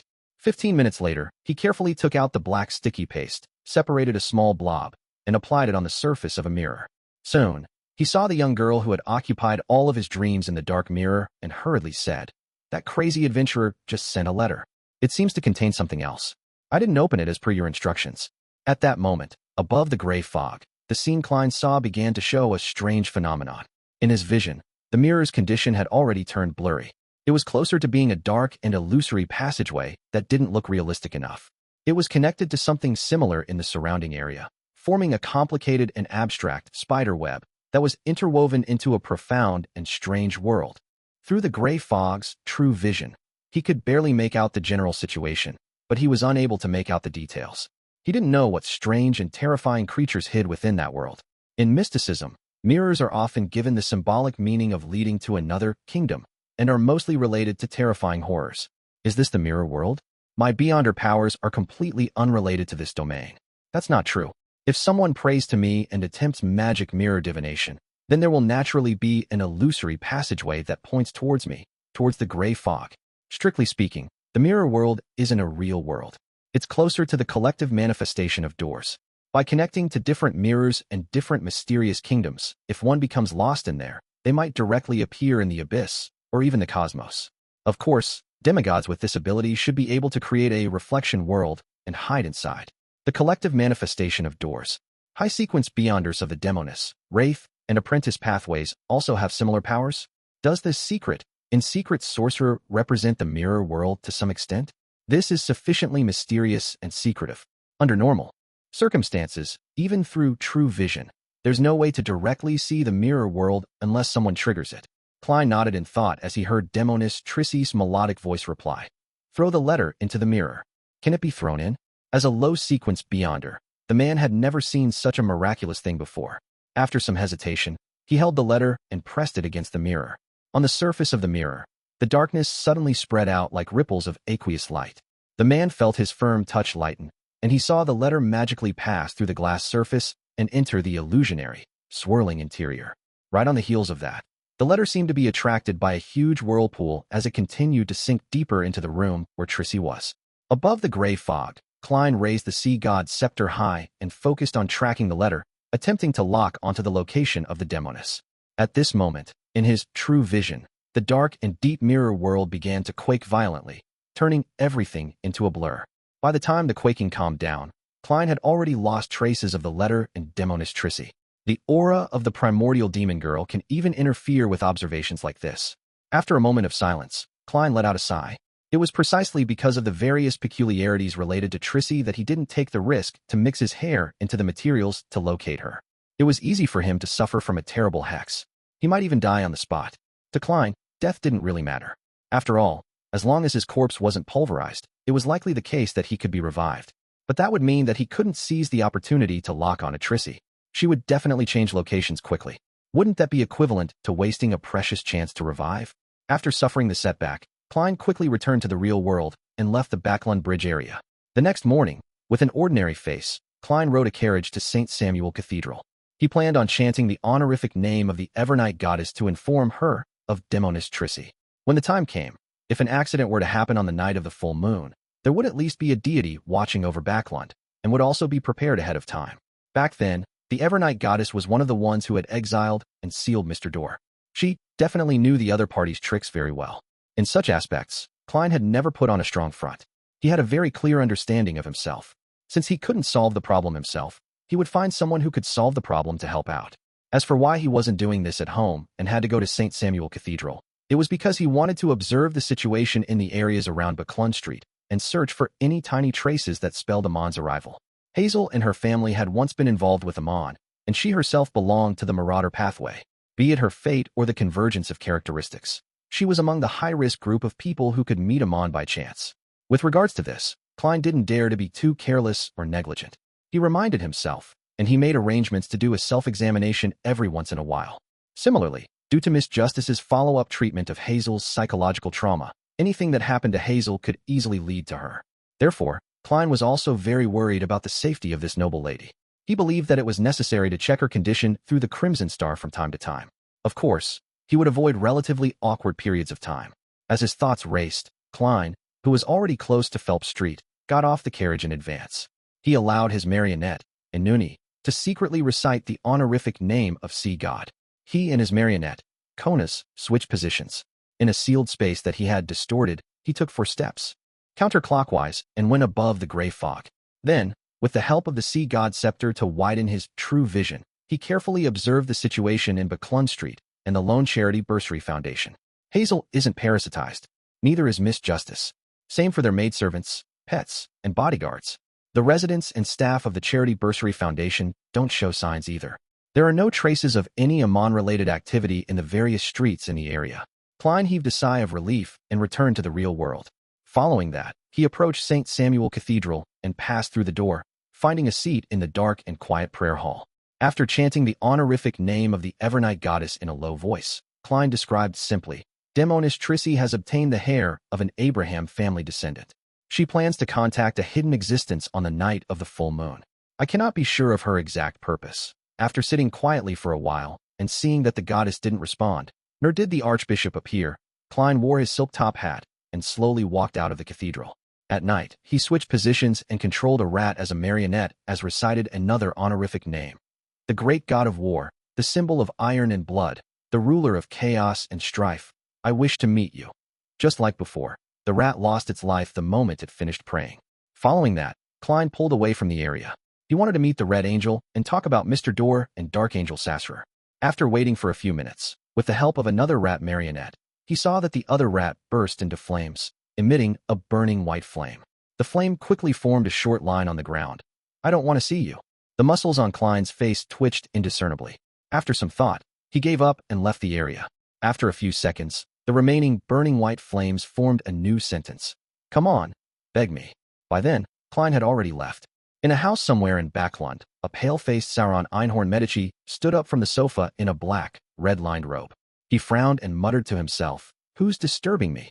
In the blink of an eye, a full moon had dawned its light on Backlund. In a room illuminated by the crimson light, Demonis Trissy stood at an altar. Around her were ritual materials, rubies, sapphires, emeralds, diamonds, pearls, and lazurite. After some complicated preparations, she lit the hair in her hand and placed it into a cauldron.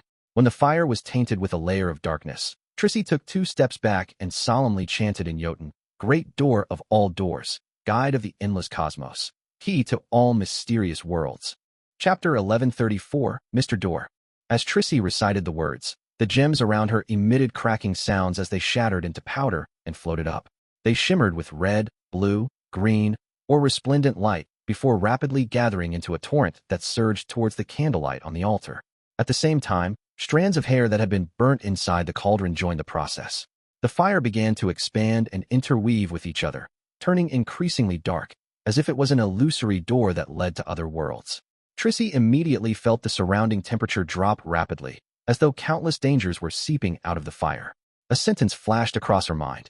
It was a reminder from Gehrman Sparrow. Be careful of Mr. Door.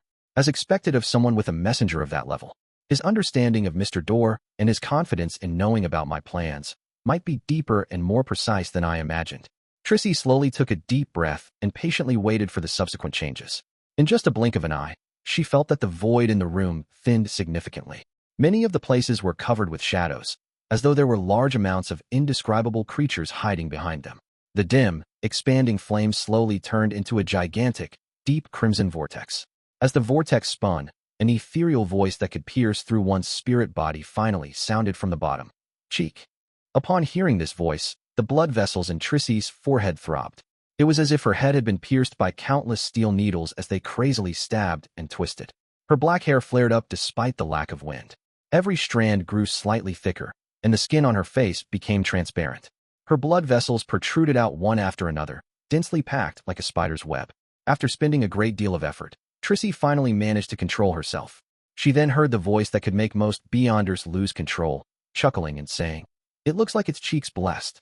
Back then, we had seen the second blasphemy slate together, and we were able to surpass sequence 1 and live to this day. Now, the only ones left are likely the artisan, Cheek, and me. Trissy ignored Mr. Door's poignant sigh and said with a twisted expression, "Honorable Mr. Door, I have something to ask you. Speak. The time spent being lost and trapped in the darkness and the storm is just too boring. It's rare for someone to have a chat with me."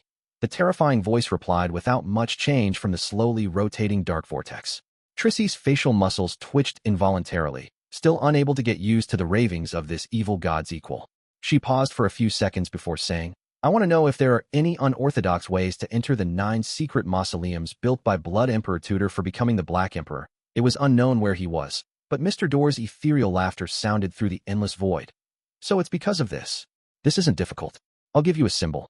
You can gather the blood of Beyonders from different pathways and mix them together. Mixing it with your spirituality, draw the symbol in front of the mausoleum. Then, you can open the secret passage that leads into it." As the existence spoke, sparks separated from the dark vortex, forming a rather complicated symbol in midair. It was like doors that were stacked in decreasing sizes as they randomly extended without end. Trissy held back the excruciating pain of her spirit body tearing apart. She memorized the symbol and sought confirmation. There must be blood from all 22 Beyonder pathways. Each pathway only requires the blood of a Beyonder, regardless of his sequence. "How much blood of each pathway is required?" Mr. Door replied in the same way that he had been raving in earlier. "Right, there's no need for too much. Just a small tube will do. Just guarantee that the symbol drawing can be finished." Although Trissy wore a painful grimace, she couldn't help but smile when she received the critical information. This, combined with her overall expression, made her appear odd, as though she was a lunatic. After completing her main goal, Trissy asked again to ensure smooth cooperation with Gehrman Sparrow in the future. The Abraham family wants to know how to get rid of the ancient curse. The dark vortex was silent for a few seconds before sighing. "Set up such a ritual. Sacrifice one of the demigods of the seer, apprentice, and marauder pathway. Once I leave the storm and penetrate the darkness, the curse will no longer exist." Trissy wasn't interested in how the Abraham family could escape the ancient curse. After receiving the answer, she couldn't take it any longer. As she thanked Mr. Door, she began to stop the ritual. As for Mr. Door, he didn't attempt to bewitch, threaten, or corrupt her. After the dark fire vortex disintegrated and the ritual ended, Trissy began to cogitate, spending nearly an hour to calm the effects of Mr. Door's ravings. After doing all of this, Trissy took out a pen and paper and copied the symbol provided by Mr. Door. She described the 2 answers in detail. She knew that she was being pursued by Saintess of White Katarina, and there seemed to be even more terrifying hunters that would follow her wake. It was very difficult for her to find the blood of Beyonders of different pathways that quickly, so she planned on leaving this matter to Gehrman Sparrow. In addition, she believed that even if George III and the others believed that there was no problem with the secret mausoleum and that it was safe enough, thus, not leaving too many guards, there were still precautions inside. It wasn't something that a sequence 4 could quickly force their way through and cause damage. That way, they would be stopped by the reinforcements and lose their best chance. As for Gehrman Sparrow, even his messenger was at the level of an angel. The strength of the organization behind him was obvious, so they had the ability to destroy the mausoleum at the critical moment, causing the Black Emperor ritual to fail. She couldn't complete it herself, so of course she had to find assistance from someone with the ability to accomplish it. After throwing the letter into a mailbox on a nearby street, the black-haired, black-coated Trissy slowly walked down in the cold and lonely road. On the dim road, she looked at the light from the gas lamps and laughed self-deprecatingly. "For the sake of a little indignation, I've actually gone this far. You're lucky. At least I'll avenge you. And if I die, apart from those who hate me, no one will remember me."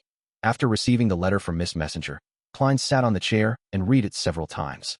Before he went above the gray fog to divine the authenticity of Mr. Door's method, he subconsciously thought about how quickly he could gather the blood from the 22 Beyonder pathways. This symbol is very similar to the symbol behind Miss Magician's chair. I can use my own for seer. For apprentice, I can find Miss Magician and also give her some pressure to write. There are 3 choices for the marauder pathway. Transform a marionette into a mosquito and send a mosquito to bite Hazel. Obtain it from Vice Admiral Iceberg's 3rd mate named Flowery Bow Tie. And lastly, get it from Leonard's grandpa. The spectator pathway, Miss Justice. The bard pathway, Little Sun. The storm pathway, Mr. Hanged Man. The reader pathway, Vice Admiral Iceberg, or that demigod named Luca. Secret suppliant, get the 2nd mate of Ma'am Hermit, Bloodless Heath Doyle. The corpse collector pathway, Numinous Episcopates Patrick Bryan. The sleepless pathway, my dear poet. The warrior pathway. Most of the citizens of the city of Silver or Father Utravsky. Planter, Frank. Apothecary, Emlyn. Arbiter, Miss Zio. Lawyer, Marionette Conus. Hunter, Danitz or Anderson. Demonis, get Trissy to provide it herself. Prisoner, Miss Sharon or Marie. Criminal, I temporarily have no targets. Mystery Prior, Ma'am Hermit. Savant, Frank's experiment assistant. Monster, Marionette Inanel. From the looks of it, most of them can be obtained in a very short period of time. The corresponding channels have sufficient trust in me and believe that I wouldn't curse them with their blood. This Demonis Trissy definitely has a way to eliminate the connection between the blood and the actual body. She won't object. Only devil. Although I've encountered a few, they have either died or fled. Currently, I have no target in mind. Yes, I can ask Little Son if the City of Silver has any devil flesh and blood left in its inventory. They will encounter some from time to time. If he hadn't thought about it, Klein wouldn't have realized that, in less than 2 years of his transmigration, he had actually established a deeper connection with most of the Beyonder pathways. He immediately retracted his thoughts and seriously considered Mr. Door's escape ritual. Sacrifice one of each, Marauder, Apprentice, and Seer demigods. These are the 3 pathways that can be interchanged.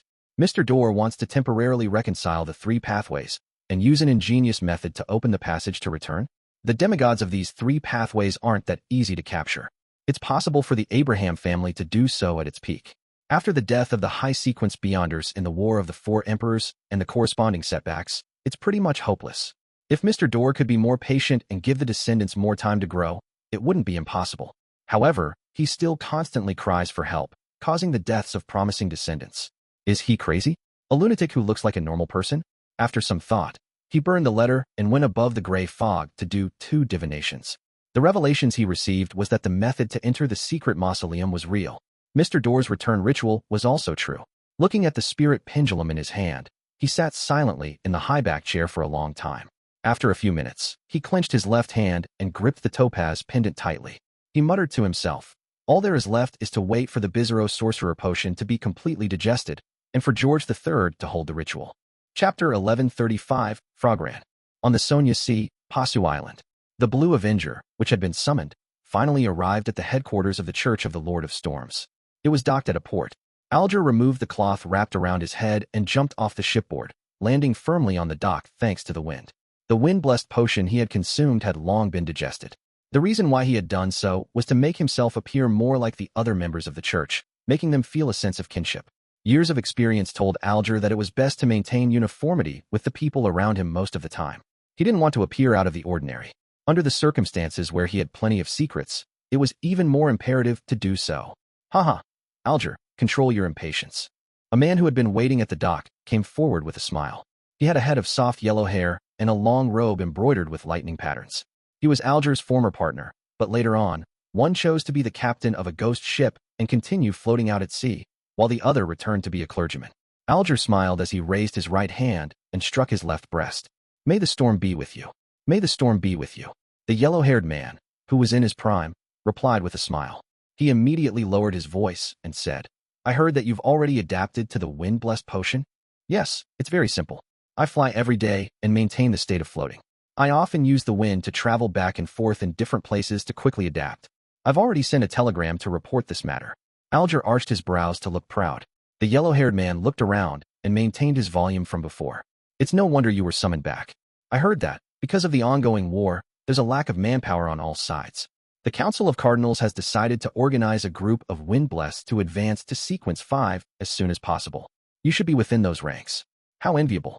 I just became a wind-blessed, so I don't have the chance. Organize a group of wind-blessed to advance as soon as possible." After knowing that there might be a world war ahead of time, Alger Wilson wasn't surprised. A word suddenly appeared in his mind: cannon fodder. In fact, just from his contributions for the Bansi Harbor incident, Alger, who was only a seafarer back then, could have advanced to Ocean Songster without any obstacles. Furthermore, he was usually hard at work, having completed countless missions. In the end, he had only become a wind-blessed.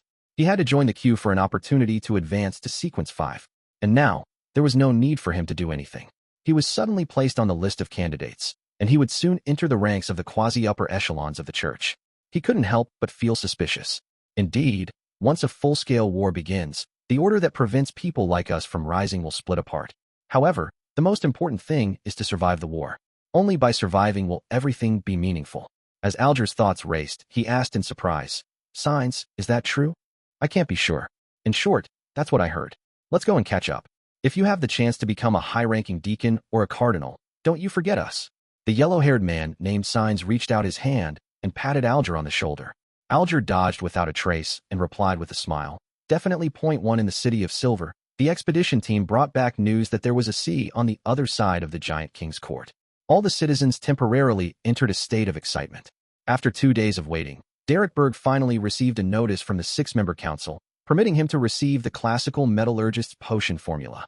This meant that the upper echelons of the City of Silver had agreed to exchange for the special mushrooms. The advancement ritual is to personally refine a stone of life. What's a stone of life? There's no explanation here. Derek glanced at the parchment in his hand and began preparing a ritual without much thought. In his opinion, Mr. Fool definitely knew what the stone of life was. He didn't need to worry about Mr. World. After setting up the altar, he took out 2 metal tubes, each containing the blood of him and a Dawn Paladin from the City of Silver. The Dawn Paladin had reached a certain age, and his body could no longer withstand the corrosive effects of the poison in most foods. In the foreseeable future, he would gradually reach the end of his life. 2 days ago, his granddaughter had personally delivered the final stab with a sword. As for Derek, he had previously obtained the chief's approval and found an opportunity to extract some of the deceased's blood. As for the devil's blood that Mr. World needed, the City of Silver's inventory temporarily didn't have one. However, Chief Colin Iliad said that, as long as the mushrooms could satisfy the needs of the City of Silver's food requirements, he would organize a small hunting team and go to a region where devils appeared.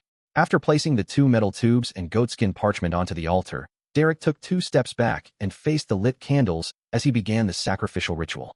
After a series of tasks, the illusory door that was formed from flames and spiritual materials opened heavily. After the sacrificial items were taken away, a dark glow was left behind. The brilliance slowly faded as large numbers of mushrooms of different shapes appeared before Derek's eyes. As for whether they looked strange, Derek didn't even think about it. This was because he had seen mushrooms once, abnormal ones. Therefore, he lacked a point of reference for comparison. After recalling Mr. World's description of different breeds of mushrooms and effects, Derek quickly categorized them and placed them into different leather handbags.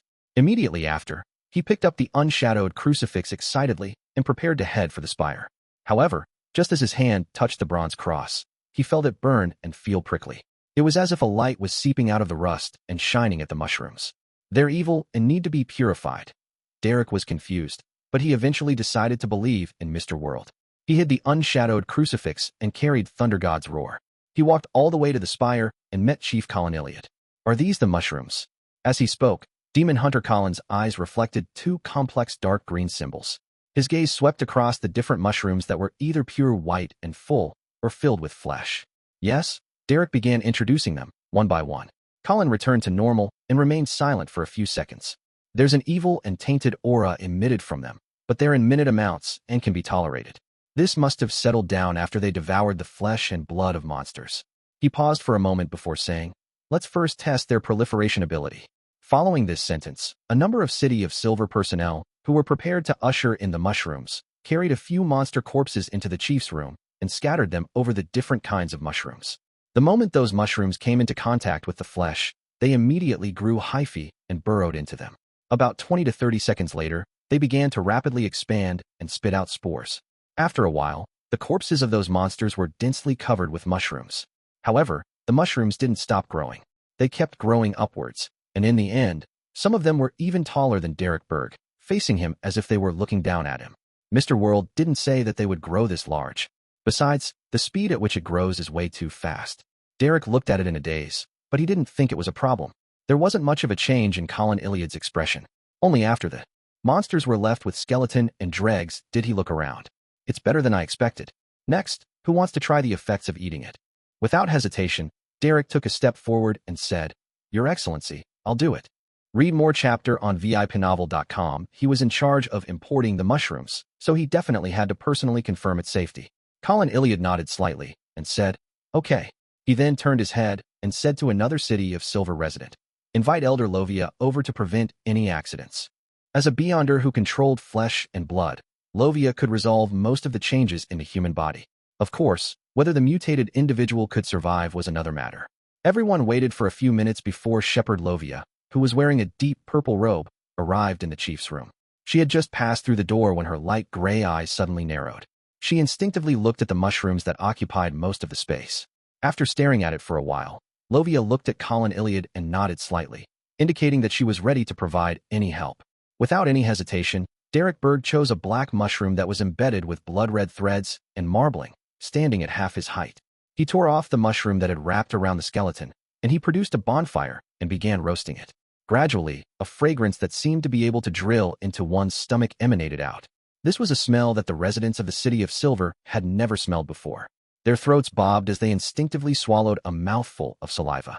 The bonfire emitted a sizzling sound before the fragrance grew stronger. This wasn't the usual sound. It was as if it could make one's soul yearn for this strange smell. It was the type that everyone was rather familiar with. It was the natural desire for black-faced grass food after returning to the City of Silver, having not eaten them for a long time. As the sizzling sounds grew louder and frequent, they felt as though a hand had reached out from their stomachs, eager to grab the food back. Unknowingly, the other City of Silver residents who had been doing something else in the spire had followed the fragrance and gathered at the door. It took Derek a great deal of effort to control himself from tasting the mushroom midway. He waited until it was completely charred yellow on the outside before he took it back and blew at it. At that moment, everyone's eyes were on him, including Colin Iliad and Shepherd Lovia. With his faith in Mr. World and Mr. Fool, Derek didn't speak. He lowered his head and bit the mushroom. SSSS. He let out a sound of being scalded before chewing and gulping it down. After nearly half of the mushrooms were gone, Derek raised his head, his face slightly red. His mouth was glistening with oil as he mumbled, "It's such a weird taste. I can't help it. I can't stop." Colin Iliad sized up Derek for a few seconds before turning his head to look at Shepherd Lovia. Lovia slowly shook her head and said, "No problem." The surrounding people of the City of Silver immediately let out cheers as they rushed forward and surrounded Derek. They either wanted to share a piece or ask him what to do with the other mushrooms. When Colin saw this, his expression gradually relaxed. He slowly closed his eyes and lifted his chin. He took a deep breath of the fragrance that had filled the room.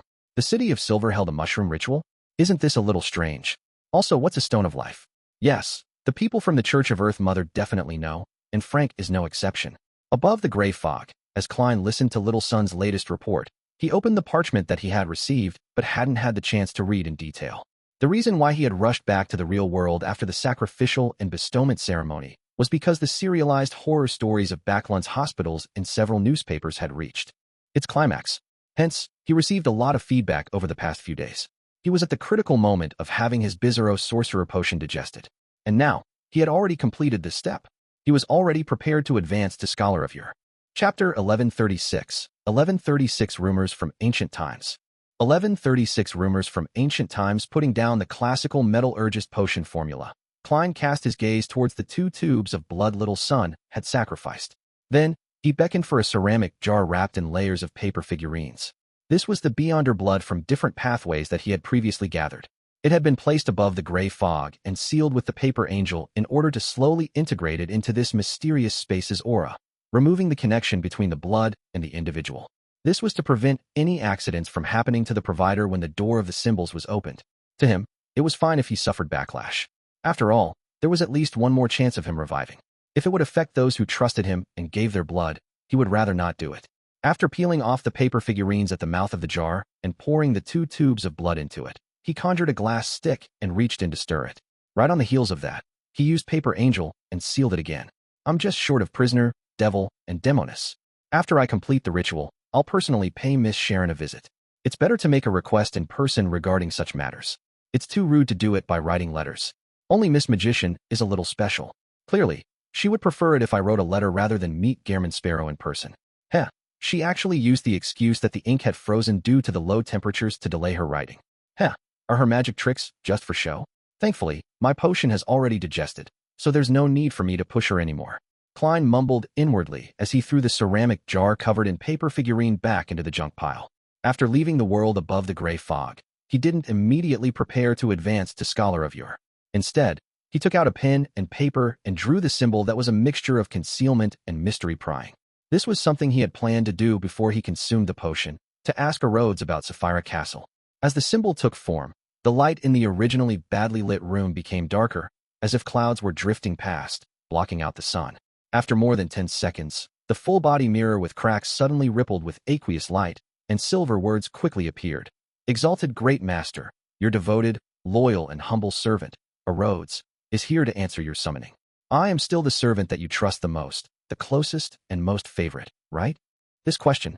I seem to be able to read the panic and anxiety of this magic mirror. Does it feel a sense of danger? After some thought, he nodded in amusement. Yes. Actually, that has never been the case. I'm just comforting you. After answering, he silently added in his heart. The surface of the mirror lit up and the silver words were dyed golden. They squirmed and formed a new sentence. Great master. Do you have any questions for me? Yes. Klein secretly tensed up. What do you know about Sefirah Castle? Rhodes fell silent for a few seconds before the pale golden words changed. I don't know much about this. I've only heard some rumors. In the early days of the Second Epoch, the ancient gods believed that the original creator left some things behind. That might be a kingdom formed from a certain part of his body or something created by him, and Sefirah Castle is one of them. This was the name that the king of demonic wolves, Fragran, gave. He calls the hounds of Fragran as Sefirah Castle keepers. However, he failed to enter Sefirah Castle even to his death. Therefore, many powerful creatures suspect that Sefirah Castle doesn't actually exist, but is just an abstract concept. It had something to do with the original creator? After pondering for a while, he said, one of them. How many other entities like Sefirah Castle are there? 8. There are detailed records on the second blasphemy slate. Unfortunately, I haven't seen it. On the surface of the mirror, lines of words appeared one after another. However, the pale gold color faded away, becoming silver once again. The ancient gods suspect that the source of the underground corruption comes from a place similar to Sefirah Castle. They call it the Chaos Sea. Also, there are rumors that deep in the spirit world city, Calderon City, there are clues to the river of eternal darkness. This comes from the ancient god, Phoenix ancestor Gregrace. As for the others, I've heard of some names, but it's not a complete list. There's Tenebrous World, Knowledge More, as well as the Brood Hive that's related to the moon. There are a total of 8. Chaos Sea, River of Eternal Darkness, Knowledge More, Tenebrous World, and Brood Hive. Brood Hive is related to the moon. It sounds very dangerous. I wonder if it has anything to do with the Mother Tree of Desire. Klein silently repeated the key information in Rhodes's response. He had a nagging feeling that he should be able to grasp something, but he didn't gain much from it. He even lacked the ability to piece together the clues. When he saw that Rhodes had only heard rumors and didn't have any actual understanding of them, he organized his thoughts and said with a smile, from the looks of it, you might come from the Chaos Sea. That's not important. What's important is that I'm your loyal, lowly, and obedient servant. Rhodes said the entire sentence at once. Obedient, this use of words. Klein silently lampooned before asking, what are the origins of Dark Angel Sefirah? On the surface of the mirror, silver words formed one after another. I similarly can't see it. But at that time, there was a myth that said that, when the ancient sun god was born, he was light and darkness combined. After all, he calls himself the creator, so he must be well-rounded and not lacking anything. Later, he separated the darkness in his body and used it to create the first angel with one of his ribs, Dark Angel Sefirah. This rib, I can totally imagine it. Back then, it was the ancient sun god who personally fabricated and spread this myth. Amon's brother, your wife has become the Dark Angel.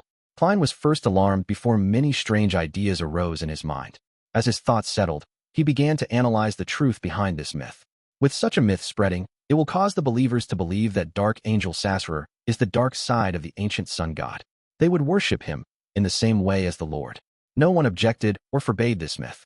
As for Dark Angel, he was ultimately the deputy of the divine kingdom, God's left hand. So this implies that this was very likely true. What happened afterward can be summarized as the dark side of the ancient sun god colluding with foreign enemies, bewitching the kings of angels, and assassinating the main body. This can explain why Ouroboros and Medici joined Rose Redemption. They were only following the orders of the Lord. From this angle, isn't the position of Dark Angel Sefirah in the ancient sun god's divine kingdom equivalent to the world of the Tarot Club? Thankfully, the world is a fake person. He doesn't have his own spirituality and thoughts. As he thought about it, he suddenly felt drenched with sweat. He was glad that he was a seer and not some other pathway. Based on his previous reasoning, he quickly guessed the reason why Dark Angel was sleeping in the Giant King's court. Perhaps it has something to do with the fall of the ancient sun god. Therefore, the brother of Amon, the dragon of wisdom, and the true creator wished to confirm the state of Dark Angel Sefirah. However, there are many other problems. In the 22 Beyonder pathways, which pathway is this king of angels, the left hand of God? The marauder has Amon, apprentice has Mr. Door, spectator, reader, bard, sailor, secret suppliant, warrior, sleepless, planter, savant, monster. hunter, and arbiter are obviously impossible. Corpse collector is also impossible due to the existence of death in the fourth epoch. It's impossible for there to be a king of angels to exist at the same time, unless the dark angel had already fallen to sequence 2. By the same logic, the seer and lawyer pathways can be eliminated for now. It can then be confirmed that the dark angel is no longer a king of angels. Mystery prior, moon, and devil are all certain possibilities. I cannot eliminate the possibility that the hidden sage, primordial moon, and the dark side of the universe are the dark angels, alt. Yes, there might still be the mother tree of desire hidden within. It's also possible with prisoner. There's no clear evidence that this pathway has produced a true deity. Back then, the chained god might not even be a king of angels. After some thought, he said to Rhodes, "It's your turn to ask." On the cracked full-body mirror's surface, silver words twisted together and formed a new sentence. "Great Master, may I guess what you want to ask next?" Klein nodded slightly and answered, "Sure. You wish to ask about Sassur's current state." My answer is, I don't know, as I can't see. Behind the silver words was a smiley face with a simple drawing. "Not bad," Klein praised. "That's all for today. I will summon you again in the near future at any time." "Yes, Great Master. Your loyal servant, Rhodes, is constantly preparing to serve you." On the surface of the mirror, the simple smile on his face turned into a waving cat's paw. When the mirror returned to normal, Klein took out a pen and paper and wrote down what he had just learned. This was one of the documents he had prepared for the scholar of your ritual. In the past few days, he had written a lot of documents on ancient history. Following that, with the information and 2 marionettes, he teleported to the southern continent. He didn't dare to advance in Backland. If anything were to happen to him, Amon and Zeradol would definitely be able to detect it and come straight for him. Chapter 1137. 1137 Amidst History. 1137 Amidst History on a barren island in the Berserk Sea. This place wasn't far from the southern continent, but it didn't belong there geographically. The reason why Klein had chosen this island as a place for himself to advance to Scholar of Yore was, firstly, because he wanted to avoid Amon and Zeradol to the best of his ability. He also didn't want to enter the region where the mother tree of desire had a wide range of influence. Secondly, because the Berserk Sea was enveloped by the power left behind by death, this was, in a way, a part of the Evernight goddess's kingdom. If the ritual were to create a huge commotion, it was possible for some effective screening. Furthermore, this place is very desolate. There aren't many creatures here, so there's no need to worry about any accidents affecting the innocent. Klein surveyed the area and began to set up a ritual. He brought the corresponding materials back from above the gray fog to the real world. Following that, he flipped through the thick ancient history documents and pulled out some records that he couldn't be certain of. Those that couldn't be confirmed with divination were also removed. With a shake of his hand, the scarlet flames rose and devoured the stack of paper. The supplementary ingredients needed for the Scholar of Your potion were a large amount of real ancient historical records. Therefore, he didn't want to take the risk of using things he couldn't be sure of. He would rather have fewer of them. After making his selection, he poured the Hound of Fulgrim's blood into a huge cauldron and placed the few white frost crystals that he had weighed beforehand into it. The moment the 2 supplementary ingredients came into contact with each other, a thin mist immediately rose up. It enveloped the container and was about half the height of a person and an arm wide. With a glance, Klein followed his spiritual intuition and temporarily gave up on adding the last supplementary material. He first got his marionette, Inuni, to grab the demonic wolf of Fog's transformed heart and threw the item that seemed condensed from white mist into the cauldron. As white frost condensed across Inuni's arm, the mist that emanated from the vessel became extremely dense. It began to contract and expand, as though it was alive, like a slowly beating heart. Without any hesitation, Klein controlled his marionette, Inuni, to pick up the pair of eyes from the Hounds of Fulgrim. He stuffed the 2 dark red flame-like objects into the seemingly corporeal mist. The mist's color quickly darkened, making it impossible for him to see the huge cauldron at its core. He didn't panic. Instead, he calmly got his other marionette to throw page after page of the ancient historical records into the blob of thick, dark mist. The thick mist slowly collapsed. After digesting the historical records, it finally fell back into the cauldron, like water vapor, turning into something that coexisted as both a liquid and a gas. Its color was dark red, almost the size of a baby's head. Upon seeing this scene, Klein removed the spirit pendulum from his left wrist and used divination to determine if the potion was successfully concocted. He received a revelation that it was rather dangerous, but one that he could barely withstand. And this meant that the potion was successfully concocted. Even if it were strictly concocted according to the formula, a sequence 3 potion is equivalent to poison. If I can withstand it, I'll advance. Otherwise, I'll go crazy, lose control, or even die. After staring at the topaz pendant spinning rapidly in a counterclockwise direction for a few seconds, he pulled up the silver chain and wrapped it around his left wrist. He cast his gaze at the potion floating in the cauldron as thoughts flashed across his mind. Abyssero sorcerer's acting not only has the key terms of fear, horror, directing, and inexplicable. There's also some level of mystery, unknown, complicated, and unpredictable aspects of fate. The two aspects combine to form a complete Abyssero sorcerer. This is a behavioral style, while the other is the attributes. And to me, my origins are such a mystery that I haven't even figured out the truth. I've experienced so many complicated matters that I've already stopped a true God from descending, scared a king of angels. Even my fate is so unpredictable that a snake of Mercury is unable to discern. Therefore, I've already acted in advance and naturally digested that portion of the potion. There's no need to summarize the principles. This truly reflects the single word Abyssero. Yes, the ritual requirements for Scholar of Yore requires me to be completely separated from reality for at least 300 years. Only after I become history and no longer belong to the present era do I consume the potion. My life while I was sealed within a cocoon and hung above the gray fog is more than enough. But after becoming Klein, I've experienced too many things in the past year. I've already left a mark in the present era. Would it affect the effects of the ritual? It should be. Fortunately, it hasn't even been 2 years. The mark won't be too deep and can barely be accepted. After all, it's impossible for me to hang myself up for 300 years again before I consume the potion. There's another decade or so until the apocalypse. Furthermore, the ancient history I grasp is definitely far superior to any Abyssero sorcerer. It can be considered as me effectively acting ahead of time. I can definitely avoid many dangers. As his thoughts raced, Klein took a deep breath and stopped thinking about it. Wearing a silk top hat and a double-breasted coat, his skin suddenly turned transparent as maggots that contained three-dimensional symbols crawled out.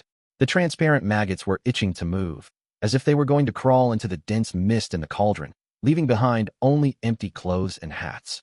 Klein managed to barely control his state as he calmly extended his right hand and picked up the potion that was wrapped in mist.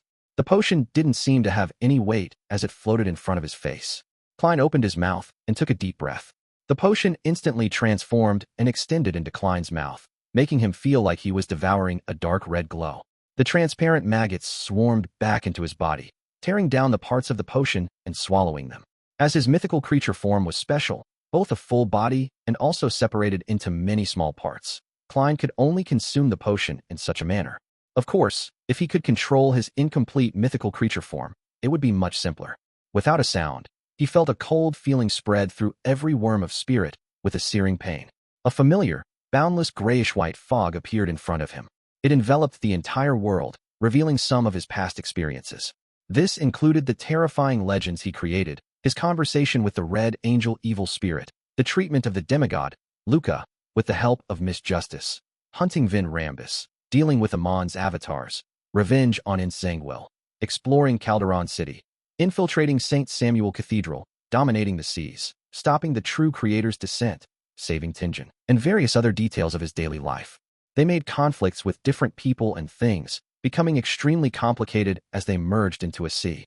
As he flew through it, he was unable to find a clear and accurate sense of self. He felt like he was about to be lost in this area. The cold, burning pain constantly drove him forward, so as to expel the influence on him.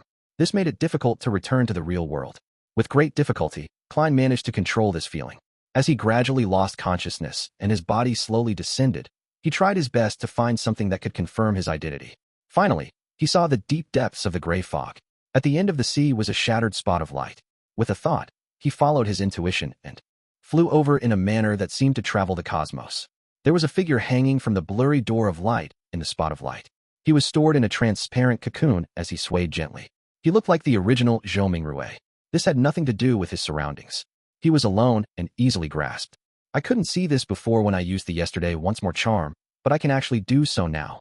In other words, during the advancement process, I can indirectly influence the Sefirah castle above the gray fog.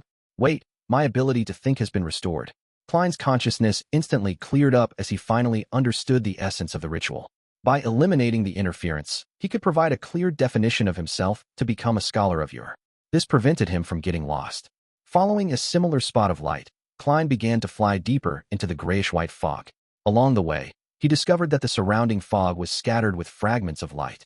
They had colonial phases, times when Roselle ruled, the Battle of the Violated Oath, the White Rose War, the 20-Year War. These were all bits of history that Klein knew of the fifth epoch. As he passed through them, he naturally split his consciousness and completed an invisible connection, making his definition of his own identity even clearer. In the Pale Era, during the War of the Four Emperors, the Transmigrated Empire, the Tudor dynasty, the United Empire, Solomon's First and Second Empire, the fall of Red Angel, the Blood Emperor's apotheosis, the Black Emperor's return, and other historical fragments continued to surface as Klein kept rushing forward. They appeared in different spots in the endless gray fog, like the stars in the night sky. They illuminated the path to return. In such a manner, Klein felt that he was becoming more and more lucid. Every worm of spirit's coldness and burning sensation became milder. He could have turned around a long time ago and returned to the real world. However, he didn't stop and continued flying forward. Scenes of the fatal attack of the Rose Redemption, the three great angels, White, Storm, Wisdom sharing in the body of the ancient sun god, and the plotting in the giant king's court with the Church of Evernight, Earth, and combat hiding as secret organizations flashed across the grayish-white fog. The more he proceeded forward, the more relaxed he felt. He felt like he was about to fly up from running down a runway. At some point in time, a group of terrifying canine-like creatures with dark red eye sockets appeared beside him. They ran around the indiscernible bottom of the gray fog as they followed him by his side, as if they were accompanying and guarding him. Among them, two of them only had one eye. Klein looked around and smiled. He didn't stop and continued proceeding deeper into the gray fog. The history of the dual era and the early era of fire swept past him from behind, pointing out the path that led forward. Finally, Klein stopped in front of a lonely fragment of light. Inside was a withered forest and a normal-sized tomb. He went forward and saw that the grayish-white fog was silently enveloping everything. It was unknown where the other fragments of light were floating. Feeling his spirituality depleting, Klein didn't continue the search. He connected his consciousness to his origin, and he suddenly plummeted. As the gray fog rapidly faded away, Klein felt his body and saw the cauldron in front of him. He didn't care about his current state, and he subconsciously looked up into the sky. He directly saw the gray fog and the ancient majestic palace above the gray fog. The mysterious space was trembling slightly. In Backlund, a postman who was riding a bicycle stopped. He turned his head slightly and adjusted the monocle on his right eye. He then muttered to himself, "Sefirah Castle." After a few seconds of hesitation, the thin-faced young man curled his lips and laughed. His expression was filled with anticipation. In a rental apartment at East Borough of the same city, figures hanging in the air swayed gently. At the same time, they simultaneously made a sound. Sefirah Castle. In the basement of St. Samuel Cathedral, Leonard Mitchell, who was assigning missions to his team, suddenly heard an elderly voice in his mind. Sefirah Castle. Chapter 1138, Scholar of Yore. In the Highlands, on an altar with eyes, arms, heads, and organs embedded in it, dark red blood-red light surged out like a tidal wave, distorting into the shape of a deformed tree. Amidst a buzzing sound, the human bones, candles, silver plates, and gold boxes trembled, as though they could slice through one's spirit body. The surrounding supplicants instinctively bowed their heads and prostrated. Then, they simultaneously came to a realization. The Berserk Sea, Reef Island. When he saw the ancient palace above the gray fog, and sensed the slight tremble of the mysterious space, Klein felt that he had a deeper connection with the so-called Sefirah Castle, one that was hard to accurately grasp. At this moment, he truly felt that place would gradually belong to him. In just a few seconds, all the abnormalities disappeared. Without any delay, Klein got the two marionettes to put away the items that were still of value and destroy the rest. He took out a paper figurine and shook it. With a smacking sound, the paper figurine ignited with a scarlet flame as dense illusory wings appeared behind his back. When he saw this, Klein was stunned. He never expected that the simple paper figurine substitutes would have hints of Angel's Embrace. He then grabbed Kona's and Inuni, using teleport to vanish from the island formed by reefs. After using several islands in the Sonia Sea as waypoints, he took a huge detour before finally returning to his residence in Backlund's East Borough. During this process, he repeatedly used paper figurine substitutes, which had undergone several qualitative changes, to disrupt divination, prophecy powers, tracking, and observation. Phew, I didn't expect it to really trigger the changes in Sefirah Castle, resulting in an unconcealable phenomenon. Fortunately, I was sufficiently careful and cautious. I wasn't careless. If I had advanced in Backlund or the surrounding areas, I'm certain that Amon and Zeratul would have already seen me. Klein heaved a sigh of relief as he hurriedly took 4 steps counterclockwise and went above the gray fog to do a divination. After confirming that he was in a safe situation, he didn't stay for long. He immediately returned to the real world, and with the help of cogitation, he began to restrain his diverging spirituality. After doing this, he took off his clothes, threw himself into bed, and fell into a deep sleep. Normally, a Bizarro sorcerer wouldn't be as exhausted as he was after successfully advancing to Scholar of Yore. He would definitely have energy left to check his physical condition. However, while traveling through history, he relied on his mark to travel a very far distance. He relied on his own mastery of ancient secrets that far exceeded his current level to reach the establishment of the giant king's Quran, the early of the second epic or the end of the epic. This was equivalent to digesting the potion. After a few hours of deep sleep, Klein woke up as he slowly opened his eyes. He sat up, pulled a pillow to prop him up from behind, and rubbed his temples. After 10 minutes of regulating himself, he was completely awake and began to inspect himself. Indeed, I've digested most of the potion right after I consumed it. At least 80%. This is roughly what I expected, but I wonder how much more ancient history I'll have to obtain before I can digest it completely. From the looks of it, the acting of a Scholar of Yore has two main directions. One is a scholar from ancient times, and the other is a scholar who studies ancient history. Both of them are required. The first is relatively easy because the ritual itself contains the key point of making one a person from ancient times. Once the advancement is successful, one can naturally act as a scholar from ancient times. The second point is extremely difficult. It would be all right in normal society, but in this world with true gods, devils, and evil existences, just gathering ancient information is a very risky matter. If I endeavor to gather the truth of history, I might die a horrible death at any moment without any reason. The more I understand, the greater the danger. The reason why I know so much is mostly thanks to the arrangements of a few existences, as well as the complicated fate that Sefirah Castle brings me. This makes me encounter all sorts of things. Of course, even so, I've already died once despite being a true deity's blessed. What's more, other Scholars of Yore? Changing the spot of Miracle Invoker and Scholar of Yore will make acting relatively simple. Unfortunately, there's no such thing. In addition, the previous two meanings have an inclination towards ancient times. I have to pay attention to the word scholar. What must I figure out from history before I can be considered a scholar? Next, there are a few directions towards my digestion. First, I need to figure out Dark Angel Sasra's current state and truly replicate the actual process of the cataclysm. Second, I need to spend some effort to connect the history of the fourth epic together and not just be fine with having them in disconnected segments. Third, I need to go deep into the details from a macroscopic view. For example, the rise and fall of the Antigonus family. After confirming that prior acting was effective, and considering his future path ahead of time, Klein combined the mysticism knowledge he had gained from his advancement and his observation of his godhood's divinity, and he had a trial run of his powers to slowly figure out the powers of a Scholar of Yore. Worms of Spirit can be split into 600 pieces. The godhood patterns have also changed to a certain degree. It's even more complicated, and it can showcase concepts of strength, strangeness, and supernaturalness. The changes in my godhood patterns firstly originate from the newly obtained characteristic, and secondly, it comes from the mysticism knowledge contained within the potion. This is both a result of the Beyonder characteristic and also something obtained from a higher level. After becoming a true high-sequence Beyonder, is it possible to directly change the knowledge at a higher dimension to affect Beyonder set other sequences? Deciphering a potion formula from the godhood patterns seems like an actual example. Also, at the level of sequence 3, the changes in godhood patterns have a personal effect. This is closely related to prayer and responses. As a Scholar of Yore, the corresponding honorific names will be different in nature. This is because of different personalities, experiences, and traits. Yes, I can allow different worms of spirit to instinctively listen to prayers and respond to them when it's a relatively uncomplicated matter. It doesn't affect my other actions.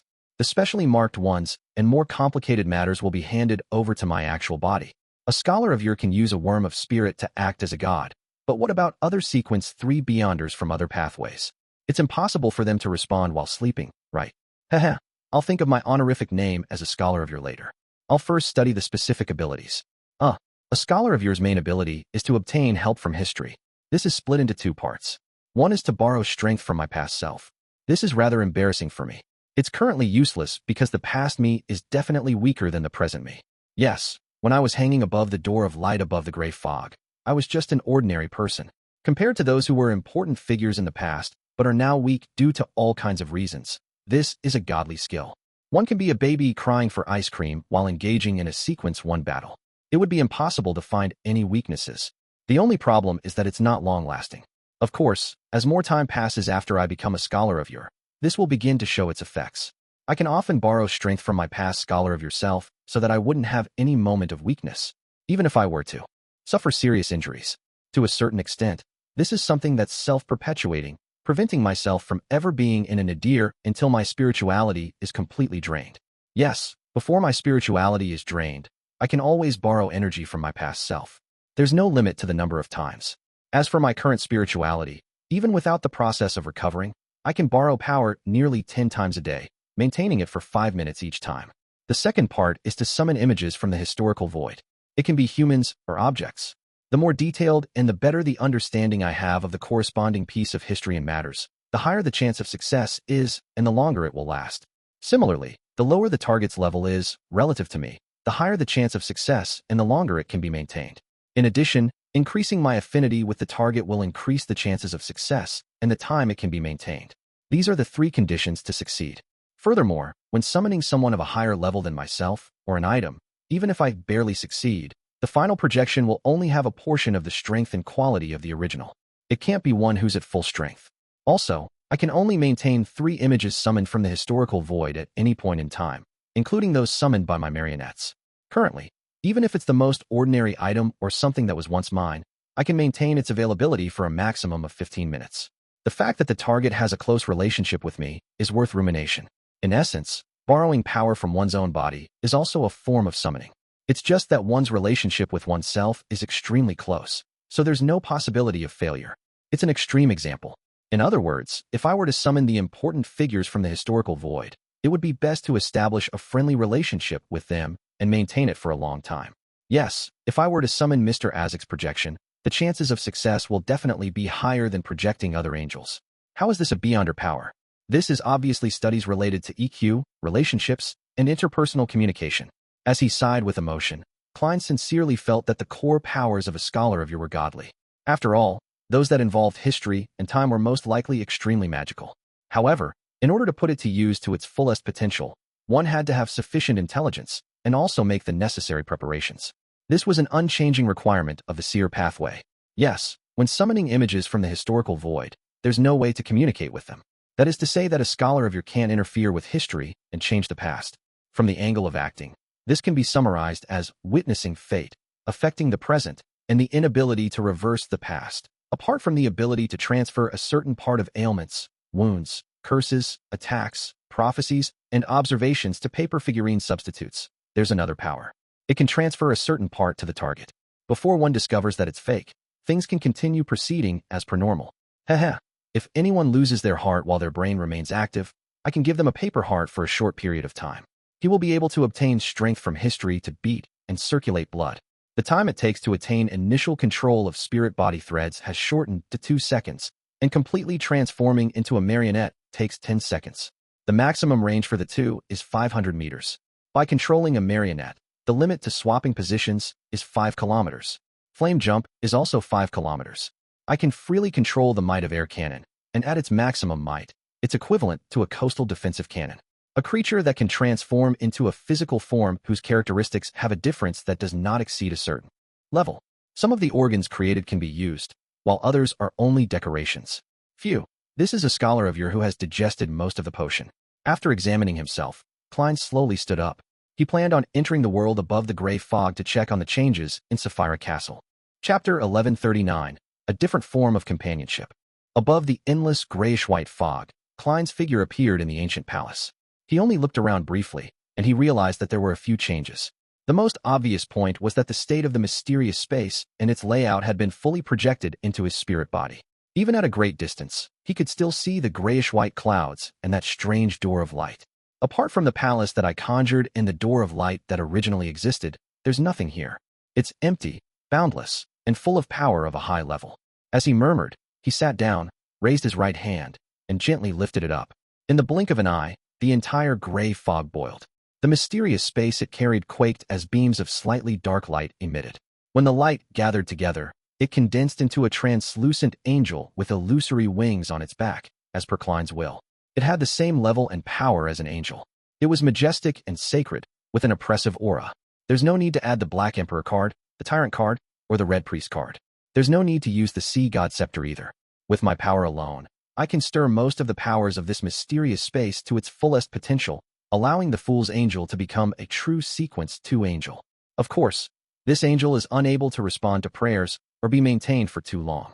It only exists in the embrace, form, and within a few attacks, having some powers in the domain of miracles. Indeed, being able to revive is a gift from Sefirah Castle. As for how many more times I can be resurrected, I can't come to a conclusion now. If I can obtain a grade 0 sealed artifact and use its level to observe it, I should be able to see it more clearly. I'll just treat it as one more time. It's not a bad thing to err while being cautious. This reminds me to be careful and cautious. This is the way for beyonders of the seer pathway to survive. Unfortunately, this miracle can only be used for myself for now. Yes, at most, in order to truly possess and control this mysterious space, I have to become an angel or even a sequence 1 angel at least. It lives up to its name as Sefirah Castle. As for that strange door of light, its requirements are even higher. It's impossible to tell if there are any hidden dangers at the moment. What's the meaning of the existence of Sefirah Castle? Baiting transmigrators to revive the original creator? With a flick of his right hand, the holy and powerful angel dissipated in midair. The entire Sefirah Castle calmed down. Following that, Klein stood up and took a step towards the grayish-white cloud in midair. He stood in front of the strange door of light, formed from countless spherical lights. The door of light was tainted with some bluish-black color. Each spherical light's essence was a transparent and translucent worm that formed into a ball. As he stared at the transparent cocoons hanging by the black threads, Klein extended his right hand and slowly reached out to the door of light in an attempt to touch it. 1 inch, 2 inches, 3 inches. His hand finally touched the edge of the door of light, but it passed right through as if it was just an illusion. However, compared to his previous attempt, the illusory door of light was clearly a little stickier, as though it was about to turn corporeal. This is an item that represents the essence of Sefirah Castle. After pondering for a few seconds, he turned and returned to the ancient palace. Without any delay, he left the world above the gray fog and began experimenting with the various powers he had just acquired. I have to first get an honorific name. The prayer response range for a sequence 3 Beyonder is a region. This range is different depending on the authority that one wields. Clearly, a Sea King's range is a relatively far-reaching type. Therefore, this honorific name of mine also has its limits. The protector of all the poor children in Backland? It feels odd. Yes, other people might have a limitation, but it's not necessarily the case for me. I can use the spirit world and the blessed of Sefirah Castle as a replacement. I should be the only one who is blessed in both regions. It's unique enough. This way, as long as someone is in the same city or district as me, they can use this honorific name to pray to me. There's nothing I can do if we're not in the same area. I can't possibly do the same as throwing the sea god scepter above the gray fog, splitting a few worms of spirit to the world above the gray fog, and using Sefirah Castle's level to respond throughout the entire world. Although I can't confirm the relationship between the Dark Angel and the ancient sun god, this is enough to remind me to be careful with my avatars and marionettes. Also, it's not as simple as splitting a few worms. A large number of worms of spirit have to be left in Sefirah Castle to achieve the desired effect. I'm currently unable to do that.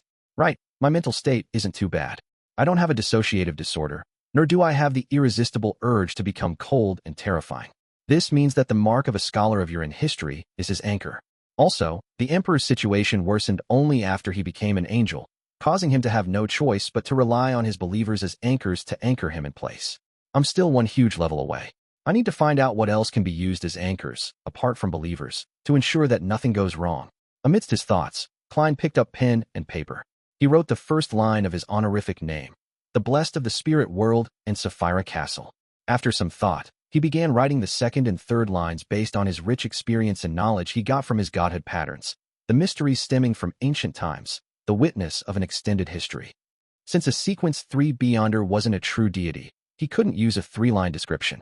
After some thought, he added 2 more lines, protector of magic and drama performers, the great German Sparrow.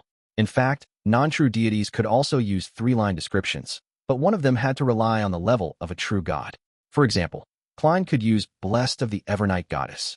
Under such circumstances, it was essentially similar to a type of summoning incantation, not an honorific name for prayers, similar to that of messengers.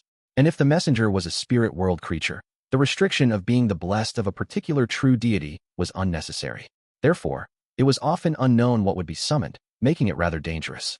After repeatedly deliberating for a while, Klein controlled his marionette, Inuni, and recited the honorific name in ancient Hermes. A few seconds later, Klein raised his right hand and rubbed his temples with an odd expression. He didn't hear the prayer. What's wrong with this honorific name? Klein carefully deliberated over it a few times and gradually came up with an idea. I might not be the only blessed of the spirit world and Sefirah Castle. The hounds of Fulgrim also count. I have to add a limitation. After some modifications, Inuni once again recited in ancient Hermes, the blessed of the spirit world and Sefirah Castle, the mysteries stemming from ancient times, the witness of an extended history, protector of Backlund magic and drama performers, the great Gehrman Sparrow. I pray for your blessings. I hope you can light up the darkness in front of me. Just as Inuni's voice faded, Klein heard his prayer. Furthermore, it was only heard by a few worms of spirit. It didn't affect his actual body at all. This is very different from the prayer coming from Sefirah Castle. It's very clear. With a thought, his worm of spirit gave a response based on the rules he had made ahead of time. With a whoosh, a ball of fire appeared in front of Inuni. It floated in midair, illuminating the entire room. Not bad. If I use Hermes to pray, I have to set up a ritual and draw symbols. As for essential oils and herbs, it doesn't matter if they're provided or not. Am I someone who will be pleased by these things? The symbols are formed from the scrolls representing history, the complete eye that represents witness, and the lines symbolizing change. For the time being, Klein had no intention of spreading his honorific name. After all, letting others know that Gehrman Sparrow had reached sequence 3 would be a case of him losing a trump card. Furthermore, he had the alternate identity as Sea God and the Fool. There was no need for a new honorific name. With a snap of his fingers, he lit the paper with the honorific name of Gehrman Sparrow on the table. A scholar of Yore also has the means to create a fog to lower the temperature, but it's not a core power. Next, I have to try to summon a projection from the historical void. Who shall be my first volunteer? As he muttered silently to himself, Klein suddenly sighed. He then half closed his eyes and used his godhood to allow a portion of his spirit to enter the gray fog and roam amidst history. Following the various locations that he had previously established, he instantly arrived in front of a spot made of light. There was a spacious and bright room with 2 rows of floor-to-ceiling windows in the spot of light. In the room, a man wearing a dark red coat embroidered with golden lines was standing by the window, looking at the place where the sun had set. He looked to be in his 30s, with long chestnut curly hair, blue eyes, high nose bridge, and thin lips. He had a neat mustache and looked rather good.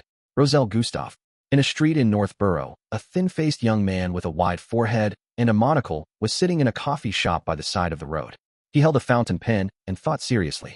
He raised his other hand and pinched his monocle. Finally, he wrote down a sentence, "The blessed of the spirit world and Sefirah Castle." Then, the fountain pen stopped moving, as if he had not thought of what to write next. In a rented 2-bedroom apartment at East Borough, Klein took out his golden pocket watch and opened it. He had already made an appointment with Miss Sharon and Marie to meet in an uninhabited house tonight. After some thought, he raised his right hand and grabbed at the space in front of him. A simple, ancient brass key appeared in his palm. This was the master key that had once helped him defeat Wraith Steve and prevent the true creator from descending. It allowed one to hear Mr. Door's ravings on the night of the full moon. Now, by summoning it back from the historical void, it could be used for 10 minutes. Haha. To a scholar of Yore, anything that they once possessed, regardless if they were eventually sold, returned, destroyed, or lost for all sorts of reasons, can never really be considered lost. They just exist alongside the scholar of Yore in a different form of companionship. Looking at the master key in his hand, Klein sighed in satisfaction. With this item, if he could grasp the corresponding ritual, he could directly speak to Mr. Door as well. After putting away the master key, he put on his double-breasted frock coat and silk top hat, picked up his golden cane, and walked out of the room. Chapter 1140 Plans. 1140 Plans Backlund, East Borough, 7 Pinster Street. After a busy day, Leonard finally had the chance to ask his questions. "Old man, what is Sefirah Castle?" The slightly aged voice in his mind fell silent for a few seconds.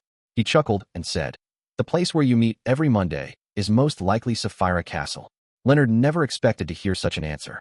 His mind went blank for a moment. He was surprised, shocked, and confused, mixed together with the thoughts of it being impossible for it to pop out of nowhere and the poignant feelings of how complicated things were. After a while, he pressed in a low voice, "What kind of place is Sefirah Castle?" As though sighing and laughing self-deprecatingly, Palaz Zoros said, "Actually, I'm not too sure. I've only heard some rumors. It's different from the creation myth, you know. Rumor has it that the original creator left behind 9 different entities. They were kingdoms, cities, rivers, oceans, and keys. Sefirah Castle was one of them. It might not actually be a castle, but something else. As for what its exact form is, you might know it better than me. The reason why I'm certain of its existence is because I sensed it when I became an angel, but I was unable to see it and establish a connection with it. My great-grandfather mentioned a theory that the 9 entities might have something to do with the Sefirot of the second blasphemy slate. Unfortunately, because of various reasons, he was unable to decipher the details related to the Sefirot. Leonard calmed down. Leaning back against the sofa, he asked thoughtfully, "Old man, do you suspect that Mr. Fool is the embodiment of Sefirot?" Based on what he had seen and heard from the Tarot Club and Old Man's occasional lecture, he had a certain understanding of matters regarding the deities. After a long silence, Palaz Zoroast replied, "Perhaps. Under the strict curfew at night, there were almost no pedestrians on the streets of Backland. Occasionally, there would be carriages passing by, carrying people of status. After arriving at the agreed-upon house, Klein wasn't in a hurry to enter. He half-closed his eyes, raised his right hand, and grabbed at something in front of him. He pulled out another Sherlock Moriarty wearing a black double-breasted frock coat and a silk half-top hat while holding a golden-laid cane. This was the image of him from the historical void when he left his residence earlier. As Klein was right in front of him, this image appeared stiff, like a prop on stage. According to his previous experiments, Klein knew that this was the mysticism principle of a unique shared consciousness in time. To put it simply, everyone was essentially unique. If one's true body remained sentient, the projection wouldn't remain sentient. It was the same when summoning projections of the deceased from the historical void, a result Klein suspected to be attributed to his insufficient level. In short, his projections could only engage in more mechanical and instinctive battles. Something that was unknown to the scholars of Yore had prevented them from giving a corresponding answer even if they experienced it for themselves. This confirmed one of Klein's guesses. Those fragments a scholar of Yore could see in the historical fog was something he had learned in real life and had studied. Simply put, the fog needed a scholar of Yore to light it up, bit by bit.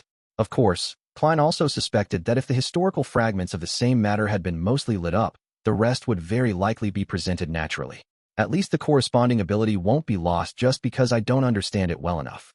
As long as there's a projection in the historical void, that state will be a complete snapshot. That's enough. Klein looked at the projection that could only act on instinct. His body suddenly vanished and entered the grayish-white fog. Since hounds of Fulgrim, who weren't full scholars of Yore, could live in the historical void, there was no reason that a true scholar of Yore couldn't. The only problem was that there was a time limit. In addition, if time dragged on, the marionettes in the real world would definitely die. However, this was only changing the form of companionship it had with a scholar of Yore. As Klein's body entered the grayish-white fog, his consciousness suddenly came alive in the projection. He raised his hand and pressed down on his top hat. Wearing the face of Sherlock Moretti, he came outside of the house. Following their agreement, he took out the master key and placed it against the door, turning it gently. His figure appeared in the room, and under the crimson moonlight, he quickly surveyed his surroundings. The sofas, cupboards, high-back chairs, coffee tables, and other furniture were evidently old. They seemed to come from the previous century. In the dark environment, in a Gothic regal dress and a matching bonnet, Sharon suddenly appeared on a high-back chair. "Good evening." This puppet lady nodded slightly and greeted him. If she hadn't spoken, she would be a classic and most exquisite doll. At the same time, Marie, who was wearing a white shirt and black vest, also phased into existence on the sofa. "Sir, it's already winter. Aren't you cold wearing just this? All right, you're dead. One who isn't afraid of the cold." After lampooning inwardly, Klein took off his hat and bowed at the blonde, blue-eyed, pale-faced Sharon. "Good evening, Miss Sharon." He then turned around and said to Marie, "Good evening." To this wraith who was formerly a zombie, the deepest impression Klein had of him was his card game with the zombies he controlled. "We should play cards when we have the time." He sighed silently. The reason why he suddenly thought of playing cards was because he had previously analyzed the combat styles of Scholar of Yore, and he realized that if he were to encounter Zeradol, both sides would very likely end up playing a card game. You throw a Consul Roselle card, I'll throw an Emperor Roselle card. You throw a Bernadette card, I'll throw a Benoit. If you throw the half-full card, I'll match it with a Mon. I didn't expect that the battle between a seer would one day become playing cards.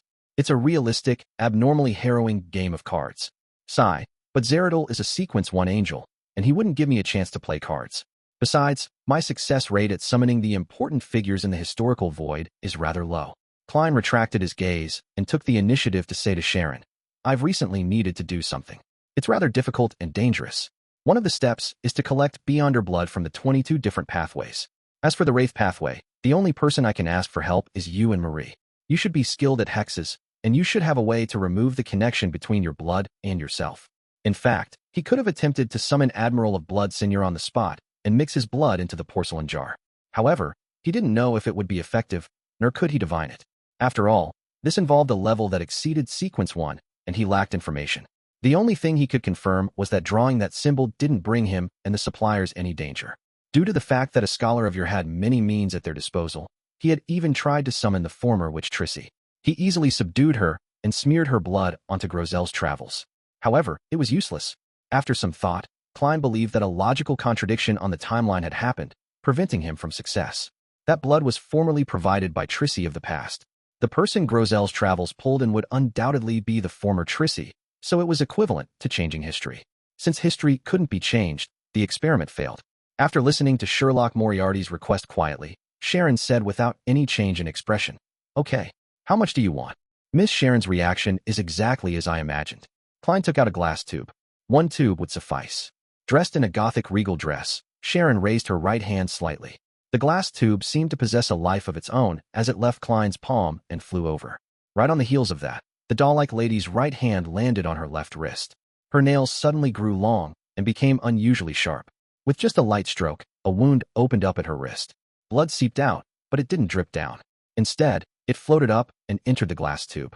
By the time the tube was filled, Sharon's wound had healed instantly, leaving no scar behind. The stopper jumped into the tube and spun a few times to automatically seal the tube. During this process, the pale-faced Sharon wore an impassive expression, as if she had suppressed all the feelings in her heart. Looking at the tube of blood in her hand, Sharon reached out with her left hand and touched it, slowly sliding from top to bottom. This was done to remove her connection to the blood. After doing all of this, the blood tube leaped up and flew back into Klein's hands. "Is there anything else I can help you with?" Sharon sat on a high-back chair and said calmly, "Not for now. Thank you." Klein shook his head and snapped his fingers, igniting a scarlet flame in his palm. The flame quickly rose and enveloped the glass tube. By the time the redness dissipated, the blood was gone. This was a new change in Flaming Jump. It could transfer the items on him to his marionette or body. Apart from this, all sorts of Beyonder powers from before had been enhanced and modified. Having used his new powers skillfully, he looked at Sharon and asked casually, "How's the digestion of your puppet potion?" When he first met Miss Sharon, he felt that she was like a doll. He believed that, regardless of her nature, or it being a result of the temperance principle, it would have been a form of prior acting. It would be of great help to the digestion of the puppet potion. "Not bad," Sharon replied calmly. "I should be able to digest everything in another 1 to 2 years. 1 to 2 years. Indeed, no matter how fast it is, it's counted in years. But for me, it's been less than half a year. This isn't something to be proud of. It was all arranged. Of course, if you count the time I was hung above the door of light, it's counted in millennia. Miracle Invoker. If I can escape this fate, I might be able to create a miracle." Klein sighed inwardly and gently nodded. "What are your plans for the time being?" Sharon said, "I hope to restore Teacher's body." Marie, who was sitting on the sofa, added, "But didn't you say that the leader of the secret order, Zeradol, is in Backlund and is closely related to the Rose School of Thought?" "Yes," Klein said with a smile. "Wait patiently. There will be a chance." This was actually a form of consolation. Even though he had become a scholar of Yore and had found many helpers, he had no intention of dealing with Zeradol at the moment. A sequence 1 in full would definitely be unimaginably terrifying. Furthermore, the more he exposed himself to the path of Seer, the more Klein could understand how terrifying and difficult it was to kill Zeradol. After stopping George Ill's apotheosis, Klein planned on leaving Backlund and giving himself more time to grow. Chapter 1141. 1141 Deep Winter. 1141 Deep Winter. Sonia C. Pasu Island, Chasm of Storm Cathedral. This was the headquarters of the Church of the Lord of Storms, the holiest of holy temples, a place blessed by a god. The murals that were painted in blue, silver, green, and golden colors seemed rough, but they had a sacred and majestic vibe to them. Coupled with the dome that stood at a height with an excess of 100 meters, it made all who stood there feel how puny they were. It made one unable to resist bowing their head. Alger Wilson had already undergone the ritual and had truly become a Sequence 5 Ocean songster.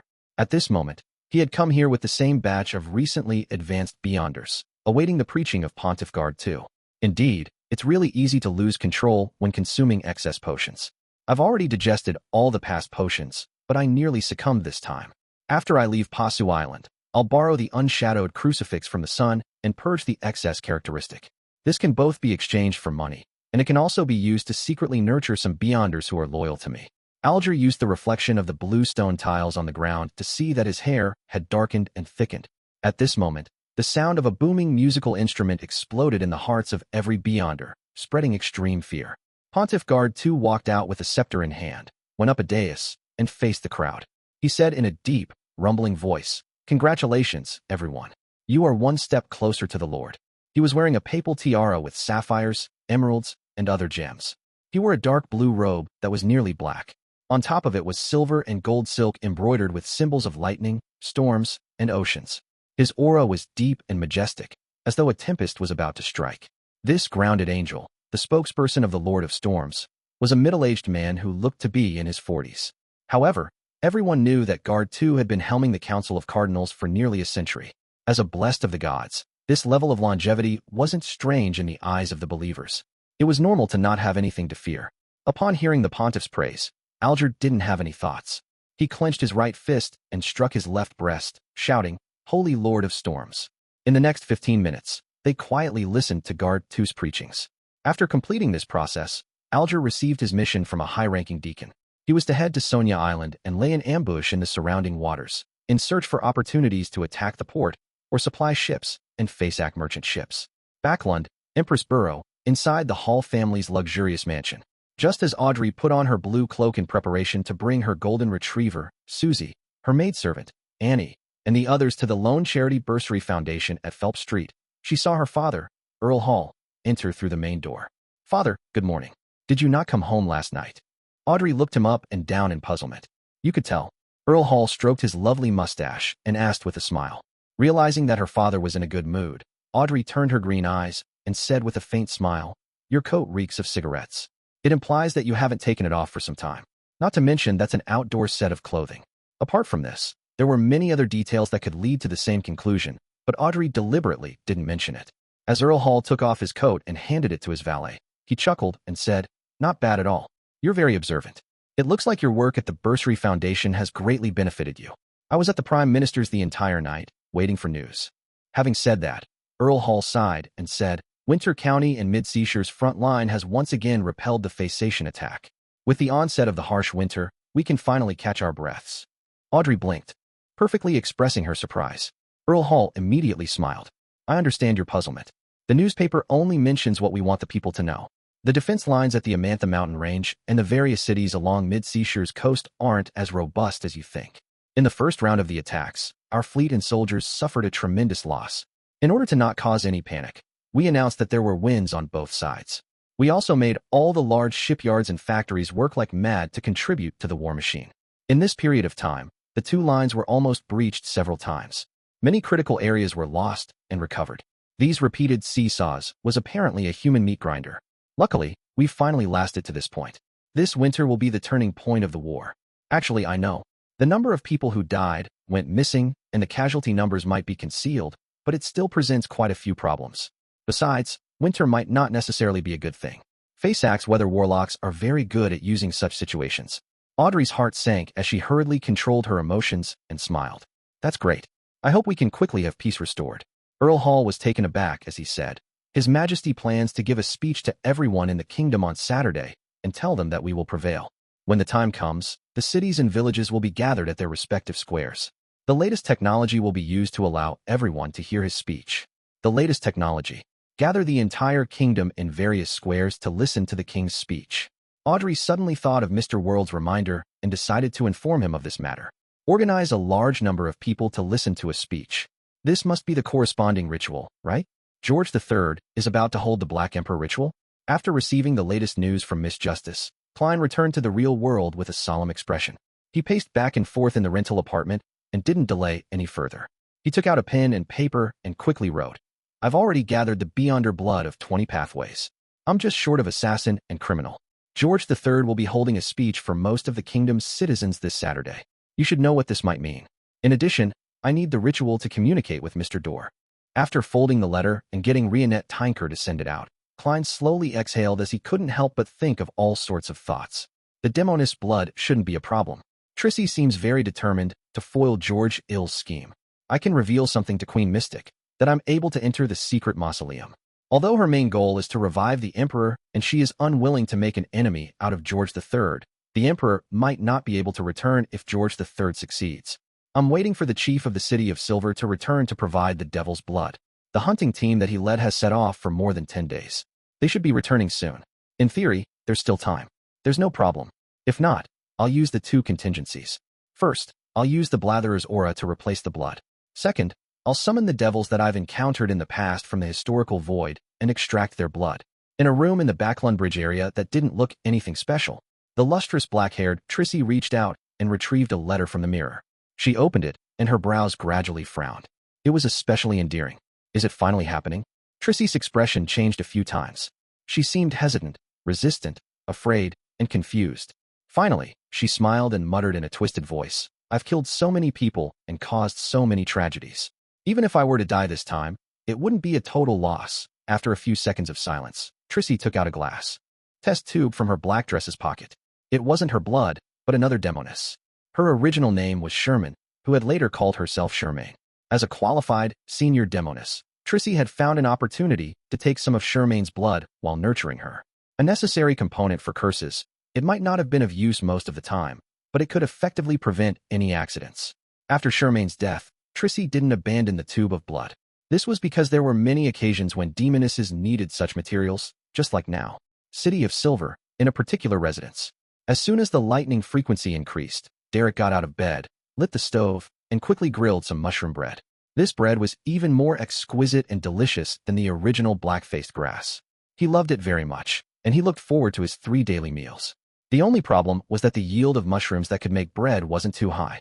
Due to the limited number of monster corpses, every resident was only limited to 1 claim a week, enough for 4 to 5 meals. After thousands of years of hard work, the area around the City of Silver was relatively safe, with relatively few monsters. Derek heard that someone had deliberately placed himself in the darkness to hunt monsters for the nurturing of mushrooms, hoping to be bait. Then, he was eaten. Those mushrooms have made everyone feel optimistic. That _s not good. Derek thought of the wistfulness before the chief left and shook his head. He picked up a jar he obtained from another city ruin and poured out some white milk. Frankly speaking, he didn't like milk, but it was described by Miss Justice as something that could help humans grow taller and stronger. This was enough to move him. As a resident of the City of Silver, Derek knew that, as he hadn't chosen the giant pathway, the chances of him growing taller and bulkier in the future were low. However, he secretly hoped to reduce the gap between him and his friends. Milk gave him that opportunity. Gulp, gulp. With a serious expression, Derek drank today's milk rations. Just as he was about to get some mushroom bread, he suddenly sensed something and looked out the window. A person grew out of the shadows outside the door and said from afar, Derek, the chief wants me to give you this bottle of blood. The chief is back? Derek suddenly stood up and said, All right, thank you. The moment he finished speaking, he saw the shadow in the gap come alive, pushing out a small metal bottle. Derek knew very well that it contained the devil blood that Mr. World wanted. Chapter 1142, Warning. After removing the paper angel wrapping the ceramic jar, Klein poured the bottle of devil's blood into it, and he stirred it with a glass stick he conjured for some time. Phew, I've finally gathered everything. He looked for a few seconds and sighed. This way, he still had enough time to prepare before George III's ceremony. As for whether the assassin and devil blood had enough time to be rid of the connection with its original host, he wasn't concerned, as he had confirmed that the original owners of the 2 sets of blood were dead. He divined the origins of the assassin blood to figure out if it belonged to Demoness Trissy. If it did, he considered leaving some and smearing it on the surface of Grozel's travels after everything was over. He was left in disappointment, but he wasn't surprised. He had long realized that Trissy was as cautious as he was. The Demoness pathway also has the instigator sequence. It requires a high level of intelligence. Yes, the instigator and conspirer potions should have the effect of increasing one's intelligence. Otherwise, Danet's future would be bleak. As he thought, he threw the ceramic jar into the junk pile. He then returned to the real world and began to browse through the detailed ritual Trissy had provided. This was a ritual that could help him speak to Mr. Dore during the full moon. A total of 9 gems. Isn't this too extravagant? He casually muttered as he read it. As a tycoon who had donated quite a bit of money, he still had nearly £30,000 in liquid assets, £14,000 in cash, £15,000 worth of gold bars, £35 of gold coins, and some change. It wasn't that he couldn't afford gems, but it was too wasteful. After thinking for more than 10 seconds, he decided to try using the images in the historical void as stand-ins. After all, he had no intention of pleasing Mr. Dore. Once the ritual ended and the gems disappeared, Mr. Dore wouldn't be able to do anything to him. If it doesn't work, I'll consider purchasing it at the jewelry store. Klein stood up and set up a ritual in the room outside the rental flat. After finishing his other preparations, he stretched out his right hand and slowly and heavily grabbed at the thin air in front of him. He pulled out an ancient brass key from the air. This was the key tool to summon Mr. Dore, the master key. Right after that, Klein grabbed at the air in front of him solemnly again and pulled out an object from thin air. The item emitted a tranquil glow that was in the shape of the full moon. Embedded around it were a row of scarlet gems. In the middle was a symbol representing the moon and many mysterious patterns. Scarlet lunar corona. It was the scarlet lunar corona that currently belonged to Sharon. It could create the effects of a full moon, allowing the person holding the master key to hear Mr. Door's ravings. If he only wanted to hear what Mr. Door was shouting, this would have been sufficient. There was no need to hold any more rituals, but his goal was to speak to the King of Angels. Therefore, he had to follow the procedure. After placing the master key and the scarlet lunar corona on the altar, he recalled for a moment and reached out his right hand again, pulling out a handful from thin air. This time, he took out a gorgeous necklace made studded with diamonds and jadeite. My experiences as Dwayne Dantes are rather useful after all.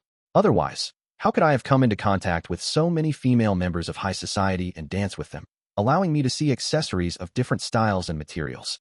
And without such close proximity for observation, how could I easily summon the corresponding historical void images? This can last 15 minutes. That's enough. Having met his simple goal, Klein sighed in satisfaction. Then, he continued to extend his right hand, preparing to gather the 9 gems he needed from the ladies and madams he knew in the past. In a second, his hand stopped in midair and his expression turned odd. I forgot that I can only maintain 3 historical void images. What should I do? Swap this necklace and find an accessory that has at least 9 gems? Let me think about whether I've seen anything like that before. Yes, I can use dream divination to recall. This. Is dream divination meant for times like this? Seer and scholar of Yore are quite compatible after all. Well, this is also an extreme form of magic. Amidst his thoughts, Klein was just about to find a chair and do the divination when he suddenly frowned. He realized that something was amiss. Under normal circumstances, it was impossible for him to forget that he could only summon 3 historical void images at the same time. This is a subtle warning from my spirituality? Looking at the master key and the scarlet lunar corona on the altar, he waved his right hand gently, causing them to vanish. Then, he took 4 steps counterclockwise and recited the honorific name. He went above the gray fog and sat at the seat belonging to the fool. He conjured a pen and paper and carefully wrote, "Speaking to Mr. Door now is dangerous." This divination was clearly directed at Mr. Door, so Klein was bound to suffer a certain backlash effect. However, he had already obtained basic ownership over Sefirah Castle, allowing him to use the power of an angel, so he believed that he could withstand Mr. Door. After all, he was exiled and sealed. He removed the spirit pendulum on his left wrist and held it with his left hand, allowing it to hang over the surface of the paper. He closed his eyes and recited the divination statement 7 times in a high-strung manner. Without a sound, a shadow suddenly flashed across his mind. It seemed to completely screen his spiritual perception. He hurriedly opened his eyes and saw that the topaz pendant had shattered into powder. After my initial grasp of Sefirah Castle, some divinations are more concealed. It won't cause any accidents? Yes. Is it because my safety is involved in the matter that this has happened? Or is it because the gap between me and Mr. Door has been narrowed to a certain extent? Of course, this is referring to the Mr. Door who is in a sealed state. Or perhaps, the effects of the two combined? The present result shows that speaking to Mr. Door holds untenable danger. Why though? Klein frowned, unable to come up with any effective speculations or reasonable explanations. After a while, he leaned back against the high-back chair and shook his head with a sigh. He gave up on his original plan. I can only make more preparations in other areas. With his left hand pressed down, the topaz pendant instantly recovered. After all, it was only a projection above the gray fog. Because of the changes in the divination earlier, Klein made some connections. Perhaps prying into the secrets of the twisted and translucent maggots on the main peak of the Hornacis mountain range might not be as dangerous as before. That's highly likely to be a sequence 1 angel of the Antigonus family. It might even be the half-fool that Leonard mentioned to me. If my prying can hold on for a while longer, I can directly discern the formulas of the sequence 2 miracle invoker or sequence 1 attendant of mysteries. There's only one chance. I don't know what sort of developments would happen when dealing with a crazy monster. I'll wait till I'm completely accustomed to the scholar of your potion before making the attempt. Klein rubbed his temples before disappearing from above the gray fog. After returning to the real world, he wasn't in a hurry to clean up the altar. Instead, he sat down and seriously considered what other abnormal preparations he could make. The so-called normal ones were: meeting Queen Mystic once to discuss the details of the cooperation, give Willa Septon, Rionet Tinker, Palaz Zorost more gifts, pray to the Evernight goddess and increase the chances of summoning the ascetic, Ariana's historical void image, familiarizing himself with the core powers of Scholar of Yore. As for the abnormal ones, was purely based on Klein's own imagination. After some thought, Klein's expression turned solemn. He frowned slightly and reached out his right hand to grab the air. This time, he didn't drag anything out. Klein did it another 10 times, but all of them met with failure. He had no choice but to accept a fact. It was impossible to succeed purely by relying on himself. He then took out his wallet and took out a paper crane. On the surface, he wrote with a pencil, "Give me some luck. I'll bring you some ice cream from the Srenzo restaurant." After folding the paper crane, he entered the room and laid down on the bed. He restored his spirituality by sleeping. In his hazy dream, he saw thin, silver snakes forming a response. 5. No problem. Klein smiled and made a promise. At the next moment, he woke up. He sat up and reached out his right hand again, grabbing a total of 10 times. He still met with complete failure. "I can't do it even if I'm lucky enough. It's too difficult." Klein subconsciously wanted to use his finger to wrap the edge of the bed, but he instantly restrained himself. It was a habit of his above the gray fog, so it wasn't suitable for him to bring it to the real world. After pacing back and forth for a long time, he seriously considered all kinds of connections. Finally, he left the bedroom and went to the altar outside which had yet been tidied up. He brought an item back to the real world. It was an ancient book made of goatskin with a dark brown cover. Grozel's Travels. Picking up the book, he took a deep breath, half closed his eyes as if sensing something. Slowly, he reached out his right hand and grabbed very lightly. Failure. Another grab. It was still a failure. After 5 consecutive failures, Klein's actions became even slower, as though he was taking out a piece of charcoal from a glowing red stove. Suddenly, the muscles on his arm tightened, and he carefully pulled back. His right hand slowly retracted, slowly dragging out a rather dull, ancient-looking quill. This came from Revival Square of the southern continent's West Balam's northern state, right beside Zangwill's corpse. This was 0-08 before Amon's brother picked it up. Chapter 1143, 1143 Reasonable Development.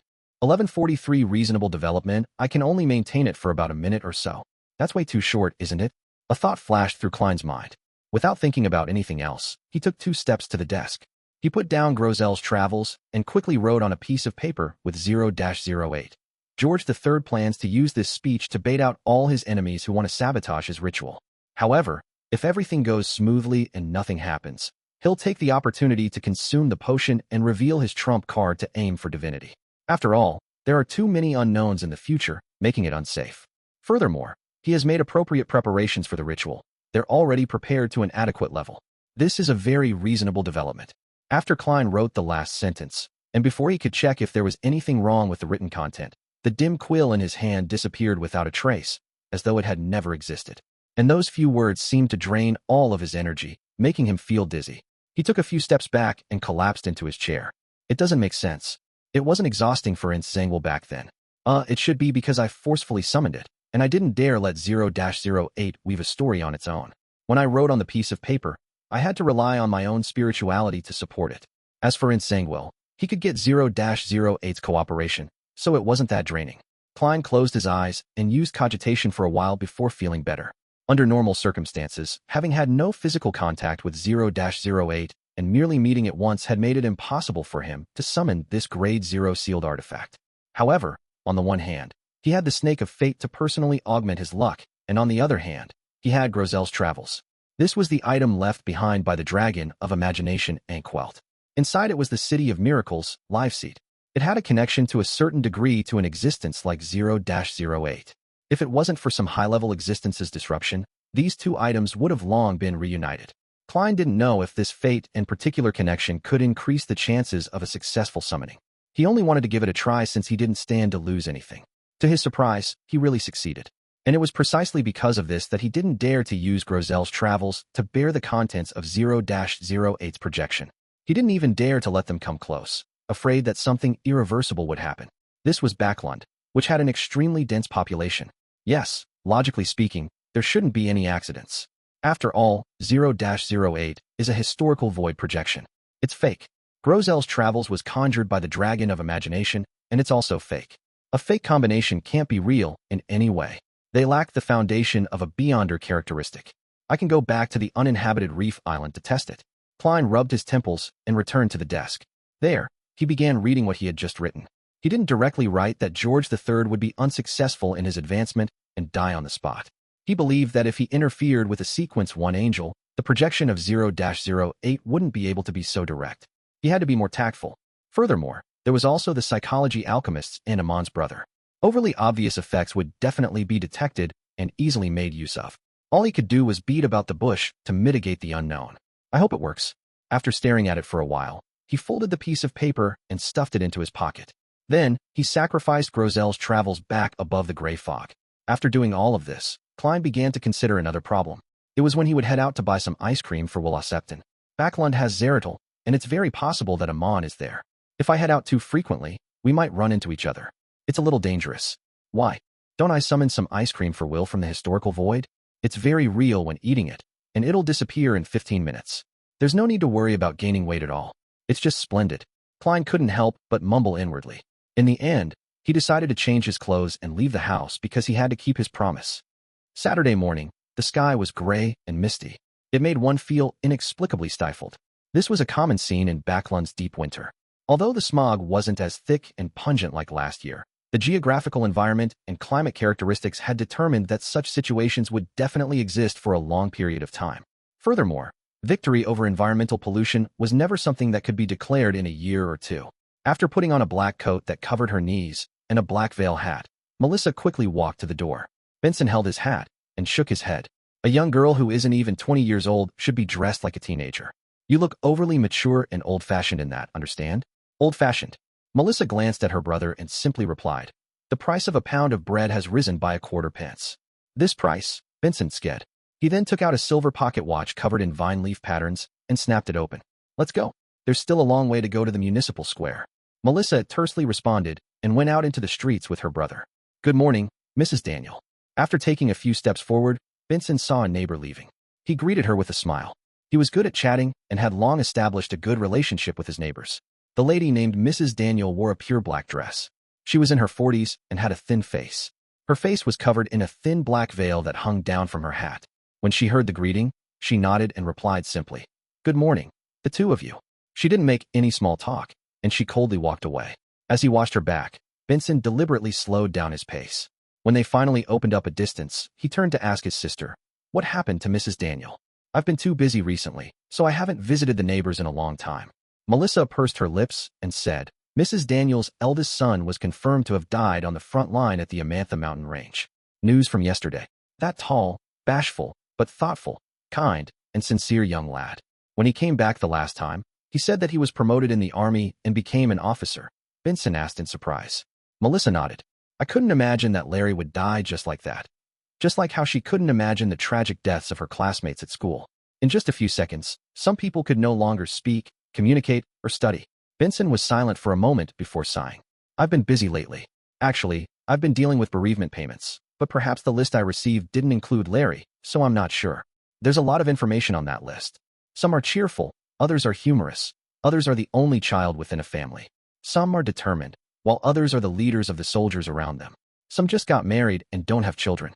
Some are preparing presents for their youngest daughter, while others had love letters with them. They planned on sending it at the post office after the battle. But they're all dead." Melissa and Benson fell silent at the same time, and neither of them spoke for a long time. When they were almost at the intersection, Melissa looked at the road ahead and said in a low voice, "What do you think His Majesty will be talking about in his speech today? Perhaps it's a form of musters, or perhaps it's to convey the faith that we will prevail," Benson said in passing. Melissa turned to look at her brother. "This isn't like you, Benson. Shouldn't you be making some snarky remarks? It should wait till the speech is heard and the specific content is understood. The most basic principle of being a person is to not make comment on things that one doesn't know enough of. Otherwise, they would be worse than a curly-haired baboon," Benson said with a smile. At this moment, he saw another neighbor. The other party's hair was white, and his face was half covered with a scarf. He was wearing a thick jacket and was holding a cloth bag in his hand as he hurried past the siblings. "Mr. Thomas's dressing is so strange. Does he still need to do something else?" Benson looked at the back of the man and asked in puzzlement. Melissa replied in a low voice, "Mrs. Thomas is sick, and that spent quite a bit of their family's savings. Recently, with food prices sharply increasing while Mr. Thomas's income remains the same, he has to queue up at the soup kitchen every few days to get some bread. He's a decent gentleman, so he probably doesn't want others to recognize him. Also, the food at the soup kitchen is always limited. If one's late, there might not be any left. They'll have to go to the cathedral, the workhouse, and other places. The handouts just happened to start after His Majesty's speech, so Mr. Thomas probably wants to go there directly." Benson nodded slowly and asked in concern, What's wrong with Mrs. Thomas? I know a few good doctors. A disease caused by anxiety. Melissa explained what she had heard. Mrs. Thomas is very worried about her youngest child who's serving in the army. You mean Thomas Jr.? Benson frowned slightly. After receiving his sister's confirmation, he fell silent, as if recalling something. After a while, when they approached the nearest municipal square, Benson looked ahead and whispered, Thomas Jr. is already dead. Melissa didn't respond, but her expression was a little dazed. They walked forward silently, as if they were relying on inertia. More and more people appeared in front of them. These people were either dressed in formal attire or holding canes, dressed up as gentlemen. Otherwise, they were dressed in blue, green, yellow, and red-colored skirts. Sweaters and leather jackets matched with pants, or dark-colored petticoats. Their colors were dull. They came out of their houses and from the streets they were on, like water droplets splashing upward. They merged together at the intersection, forming a tiny stream. The stream surged ahead, combining with other tributaries, and flowed into the square's entrance, interweaving into a majestic torrent. The torrent slowly surged forward, flooding the square. Amidst this torrent of humans, Melissa felt like she was as puny as a water droplet. Chapter 1144 narrowly. 1144 narrowly due to the fact that they had arrived early. The seats that Melissa and Benson could choose from weren't too bad. They could directly see something strange on the grayish-white stone pillars in the middle of the square. Its two heads dramatically differed in size and were painted with dark blue paint. It was connected to some cables. At the foot of the object was a troop of soldiers in red shirts and white pants. They were carrying grayish-white metal backpacks, as well as complicated structures and small-caliber rifles. They were watching their surroundings in high alert. As more and more citizens gathered, the square began bustling with activity. At 9 o'clock sharp, the strange object on the stone pillar suddenly produced sizzling sounds. Finally, it changed into a deep and thick voice. Ladies and gentlemen, I'm your emperor, ruler of Lone, East Balham, and Rorstad Archipelago, George Augustus III. That thing can talk? It's using the principles behind the telegram? Melissa's eyes widened as her attention shifted from the speech to the strange thing. Ladies and gentlemen, I'm your emperor, ruler of Lone, East Balham, and Rorstad Archipelago, George Augustus III. At Memorial Square in Westborough, Audrey accompanied her father, mother, and elder brother near the platform. She looked at the king in his formal attire as she attentively listened to his speech. As she knew in advance what George III would be focusing on today, and the mood that would be created, Audrey didn't wear anything that she was fond of. Be it the colors or style, they were nothing a girl would wear. It was the same as the Earl's wife, Caitlin. The dress was simple and conservative. It was black in color without any traces of accessories. I'm very happy, but also feel heavy-hearted to tell everyone that we've finally stopped the first stage of the Phasation attacks. We've foiled their plans of annihilating Lone within 3 months. But many outstanding young people have already died at the front lines and died in this war. They had a better future ahead of them. They should have accompanied their parents in growing up, aging together with their spouses, and allowing their children to grow up in a loving environment and have a good childhood. The Phasations have destroyed everything. Knowing why this war had started, Audrey wasn't incited by the king's speech. She only felt that he definitely had talent in inciting drama. She heard slight sobbing sounds coming from the crowd around her. She could feel the sadness rising bit by bit as they intertwined and brewed. Her eyes reddened uncontrollably. The king's speech was very fake, but the sorrow of the people was real. In particular, Audrey had seen many family members who had been killed, having helped those who had lost their children, husbands, and father overnight. This is a great resonance of emotions, the best place to consume the manipulator potion. Audrey suddenly came to a realization, but she was unable to make use of it because, not only had she not digested the Dreamwalker potion, but she had yet to provide enough contributions to Mr. World. She slowly took a deep breath and controlled her emotions. She shifted her gaze away from King George III and let her thoughts wander. Mr. World is very concerned about today's speech. I wonder how he's going to exploit this. I hope it won't lead to a serious accident. That thing called a radio broadcast is based on the principles of wireless radio transmission. Mr. World mentioned that certain factions at sea have already put such technology to use. Compared to the sea, which is constantly affected by storms, something like this is clearly more suitable for use on land. As the thoughts flashed through her mind, the stern and old-fashioned George III finished the first part of his speech and solemnly said, "Let us mourn for our heroes here. Ladies and gentlemen, recite this together with me in your hearts. In the name of Emperor George III, I wish for the dead heroes to be at peace. I hope they will become eternal in the kingdom of the deity they believe in." This sentence carried an indescribable sense of dignity, making everyone, including Audrey, involuntarily lower their heads, clasp their hands, and silently recite, in the name of Emperor George III. In the name of Emperor George III. On the other side of Memorial Square, Klein, who was wearing a black coat and an ordinary face, stood and prayed with the crowd around him at the same time. He appeared completely normal. After 3 minutes of silence, he used an avian marionette standing on the roof of a nearby building to carefully observe George III's every move in an attempt to find a sign that the king was about to quietly leave and enter the mausoleum to consume the potion. According to Klein's understanding, the "in the name of Emperor George III" segment was core to the entire Black Emperor ritual. If one were to consume the potion, it would definitely happen at this moment, or within 2 to 3 minutes after the collective mourning. The effects would likely be lacking if there was any delay. George III is also silently mourning. He isn't doing anything else. Klein held back his impatience and puzzlement as he patiently waited. Tears streamed down many people's faces as the mourning gradually came to an end. Everyone opened their eyes one after another. At this moment, George III didn't do anything. He spoke again and continued his speech. "We've already endured through the most difficult part. We'll definitely defeat this evil and brutality. This is the power of justice. This is the power of every soldier at the front lines. This is the power of every factory worker. The arrangement by 0-08 wasn't successful. George III has no intention of becoming a god today. He's just trying to bait any enemies who want to destroy his ritual. In any case, he can still give many more speeches like this in the future." Klein frowned slightly as thoughts flashed through his mind. Suddenly, his expression turned solemn as he thought of a possibility. In the blink of an eye, Klein switched places with Anuni, who was hiding in the sewers.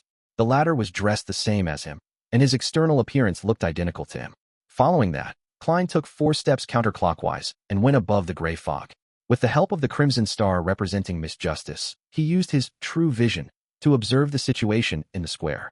He was already a sequence 3 beyonder, so there was no need for him to use the sea god's scepter to widen his field of view. Of course, compared to a scholar of Yore, a sea king's true vision was obviously much larger. However, there was no need for that. The moment his gaze landed on the stage where King George III was giving his speech, his gaze froze. There was no one there, or rather, there was only a fake phantom. It was an imagined George III giving the speech. Before the speech, Klein had been wary of this problem. He had specially observed and confirmed that it was the real George III, who knew that, within a few minutes, the real George III would become an imaginary George III. In the midst of his silence, he had used the Black Emperor Pathway's powers to distort and silently swap himself with a substitute. George III should have already entered a secret mausoleum and is consuming a potion in an attempt to advance. With a thought, he quickly checked the surrounding area and discovered that there was something abnormal beneath the platform. Boundless black energy was secretly emanating from there. He then picked up the Black Emperor card on the surface of the long bronze table and tried sensing it. Using the law of convergence of beyonder characteristics, he confirmed that the power belonged to the Black Emperor pathway and came from distortion powers. Impressive.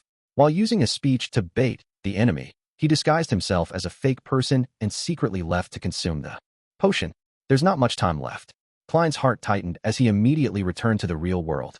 In the sewers, he recited in Jotun, the sacred spirit that pursues knowledge, the mysterious world's lighthouse, eyes that pry into fate, the royalty above the sea, the pure and holy Bernadette Gustave. This was the honorific name of Queen Mystic, but it was somewhat different from a normal Sequence 3's. Its range was very large and was effective all across Backland. With regards to this, Klein suspected that the eldest daughter of Emperor Roselle had used a Grade 0 sealed artifact to achieve this effect. Bernadette rarely told her honorific name to anyone, afraid that some enemies would use the prayer and automatic response property to lock onto her position before she reached Sequence 2. This was very similar to what Klein had thought of. Klein had come to an agreement with her that, as long as he recited her honorific name, she would choose any secret mausoleum and open the door with the symbol drawn by the blood in an attempt to destroy it. Both of them didn't have any hopes of success, because the guards in the mausoleum would definitely chant the honorific names of the angels every once in a while, causing a situation that allows them to see the corresponding areas through the prayer point of light. Once they discovered something amiss, they would immediately rush over to help. Bernadette's main purpose was to attract attention. Of course, if those angels were to arrive at a slower pace, Queen Mystic could also go from providing support to being the main offensive force. After doing this, Klein immediately stretched out his right hand to grab the air. As his arm pulled back, a figure appeared in front of him. It was a woman with average facial features and dark eyes. She wore a simple robe and a tree bark belt. Her raven black hair hung down as she stood bare feet, without any shoes or socks. The Evernight Cloister's matron, the ascetic leader, the servant of concealment, the grounded angel, Ariana. I succeeded in one try. Klein was shocked, but he didn't think too much about it. He quickly said, keep my existence concealed and protect the people of Backland. He was worried that after George III lost control due to the destruction of his ritual, he would rush out of the mausoleum and harm the people of this city. All right, Ariana replied with a calm expression.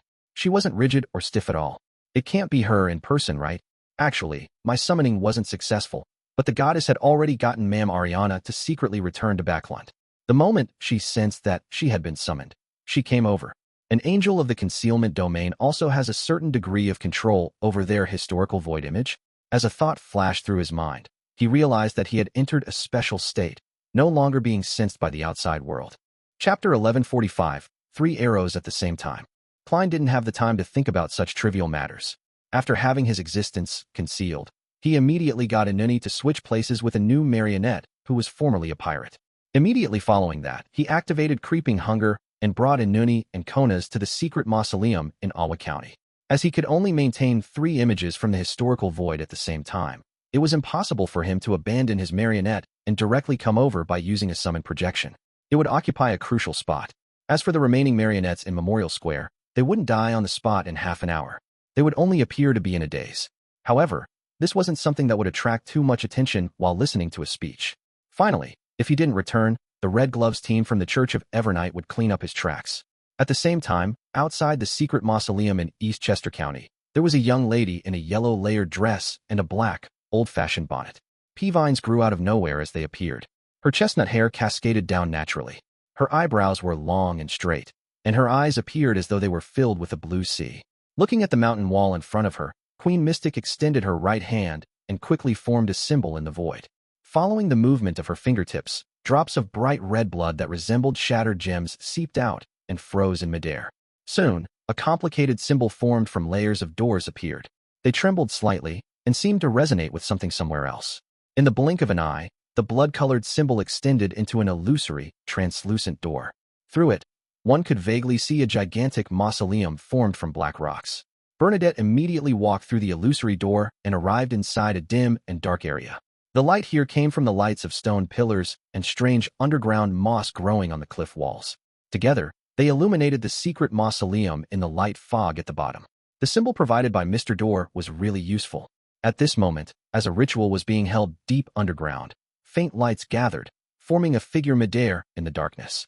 The figure had a square face, black hair and blue eyes, a high nose bridge, and a thick beard. He looked rather solemn. His appearance and image wasn't unfamiliar to many citizens of the Lone Kingdom. This was because he had been printed on the front side of 10-pound notes. Of course, people who had never touched 10-pound notes in their entire lives could also see his statue or portraits at Memorial Square. He was the Lone Kingdom's founder and protector, the first king, William Augustus I. This was an entity referred to as he. With the help of the ritual, he had come here directly from Backland. Bernadette remained impassive. With a flip of her hand, a new item appeared. The item was golden in color, like a miniaturized water flask. However, a candlewick extended out from the mouth of the flask. As Bernadette caressed the surface of the item with her right hand, one that was covered in mysterious and complicated symbols, the candlewick silently ignited. The light it emitted was like a sticky water stream that sprayed upwards, forming a blurry and twisted golden figure. Eternal Genie of the Lamp, my second wish is to obtain the strength of a knowledge emperor for one day. Seizing the opportunity when William Augustus I had yet to fully descend, Bernadette spoke in a solemn voice. The item in her hand was called Magic Wishing Lamp. It might have come as early as the first epoch. Although it had never been obtained by the 7 churches, it had the corresponding Grade 0 sealed artifact number, 0-05. This item could grant its owner any 10 wishes, but this was either done in a distorted form, or it came with unpredictable and terrifying outcomes. None of its previous owners had a good ending, including Roselle Gustave. This emperor had warned his daughter that she could use the proper choice of words and make preparations to avoid the harm brought about by the first 2 wishes, but she absolutely couldn't make the 3rd wish. Absolutely not. Meanwhile, the concealed Klein arrived near the secret mausoleum in Awa County without alerting anyone. Although time was tight, he didn't rashly approach the mausoleum by drawing the symbol and opening the door. Instead, he reached out his right hand and grabbed at the air in front of him. After 5 consecutive attempts, the muscles on his arms suddenly tightened, as if he was pulling something extremely heavy. As he retracted his right hand, a figure quickly appeared. The figure's skin was bronze in color. He had a medium build, black hair, brown eyes, and soft facial features. Beneath his right ear was a very thin mole. It was none other than Azek Eggers. However, unlike the Mr. Azek that he knew, the figure's gaze was cold. He wore a deep black robe embroidered with golden threads. He wore a golden bird-shaped crown, as though he was looking down on all living creatures. This was the former Death Consul, a former Sequence 2 angel. Without sizing him up further, Klein reached out again and grabbed into the void. This time, he didn't seem to have pulled anything out, but in fact, he had summoned the former him from 10 seconds ago, the him who was in a concealed state. Then, Klein threw a small metal bottle at his projection and made himself enter the gray fog's historical void. In his past self, his consciousness suddenly came alive and became extremely agile. This concealed Klein brought the projection of Death Consul Azek and came to the secret mausoleum where the entrance couldn't be seen. He took out a small metal bottle and used his spirituality to draw with the blood that shimmered like gems. In midair, he quickly outlined the symbol that Mr. Door had given. The symbol rapidly formed and resonated with a particular point in the mausoleum, expanding into an illusory door. In a concealed state, Klein and Death Consul Azek passed through the door and entered the corresponding secret mausoleum. At that moment, the guards inside had already discovered that there was an intruder and had activated the ritual they had prepared in advance. However, all they could see was the lofty Death Consul. Somewhere in Backlund, the former Duke of Southville, Blink Augustus, was just about to use a ritual to open a passageway and descend into that secret mausoleum when a man beside him suddenly frowned and said, "That's Azek Eggers. No, he is very rigid. It's like a historical projection summoned by the secret order scholar of Yore. Your Highness, let me go over. Stay here and be wary of the scholar of Yore who's lurking in the dark. Although they aren't angels, they're quite troublesome." Blink Augustus was a slightly arrogant elder. His black hair was mixed with silver threads, and he was clean-shaved.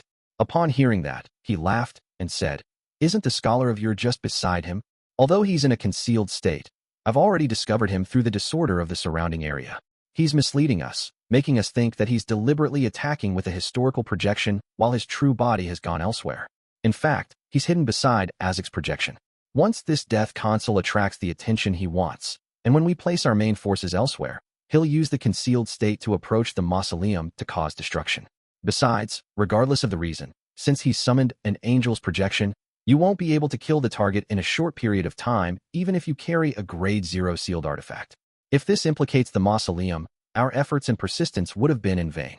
If that scholar of Yore has done 3 levels of misdirection and really went to another mausoleum, he won't be able to summon an angel from the historical void.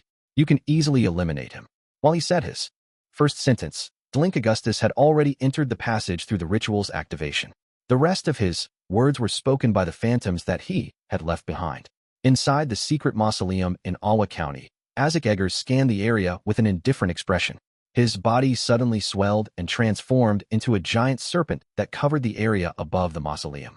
This giant serpent was both illusory and real, as though it was formed by something incomprehensible to humans. Its entire body was covered with huge dark green scales. White feathers grew out from the gaps, and each scale and feather had strange symbols of different shapes. Just the mere sight of them made one's flesh decompose, turning them into zombies. This was Quetzalcoatl, the serpent spoken of in Southern Continent myth. His eye sockets were burning with pale white flames as an exaggerated, thick pair of wings spread from his back. Amidst the howling wind, the feathered serpent in midair lunged forward with its upper body and spat out a pale white flame that covered the entire mausoleum. Mr. Azek's historical void projection is definitely much weaker than before, but it's still very powerful. As expected of the biological son of death, the consul of the Balam Empire. Although the concealed Klein had done a summoning experiment previously at sea, he never expected that Azek's projection would be so powerful.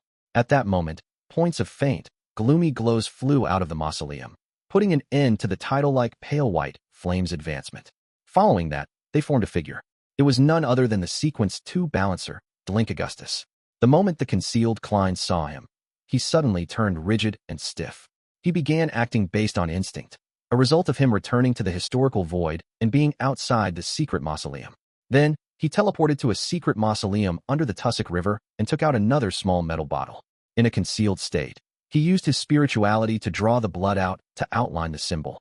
A few seconds later, the symbol resonated and turned into a door. With his marionettes, Konas and Inuni, he walked in. Of course, in the river and forest outside, he still had marionettes he just converted. A figure appeared near the ruins number 1 in the outskirts of Backlund. Her raven hair was radiant, and her face was slightly round. She looked beautiful, with a hint of sweetness and an outstanding bearing. She was none other than Demoness Trissy. After Trissy approached ruins number 1, she also took out a small metal bottle and drew the symbol provided by Mr. Door with the blood. An illusory door rapidly took shape. Chapter 1146. 1146, A Real Charlatan. 1146, A Real Charlatan. As she passed through the illusory door, Trissy hid herself and jumped down from the cliff at the entrance, towards the dark valley below. The secret mausoleum that originated from Blood Emperor Tudor was hidden here. During the descent, Trissy's body was as light as a feather. She lost most of her weight, but her speed was in no way slow. None of the remaining guards noticed that she had sneaked in. Just as Trissy was approaching her target, she heard a voice say, "Concealment is prohibited here." Trissy's figure instantly appeared out of nowhere. And in the area above the towering mausoleum in the dark valley, there was a man who had appeared at some point in time. This man had a long, rectangular face with a white hairband on his head. He had a mustache that curled up around his mouth, and his brows were extremely thick, setting off his relatively large eyes. He was dressed in formal attire and wore a cloak. The tips of his shoes were extremely long, and his attire didn't seem to match the times. He was the demigod who supported George III, Prince Grove. On the head of the Sequence 3 Chaos Hunter, there was a crown made of thorns. Pure light constantly gathered into the crown, interweaving into a sea. Sealed Artifact 0 to 36.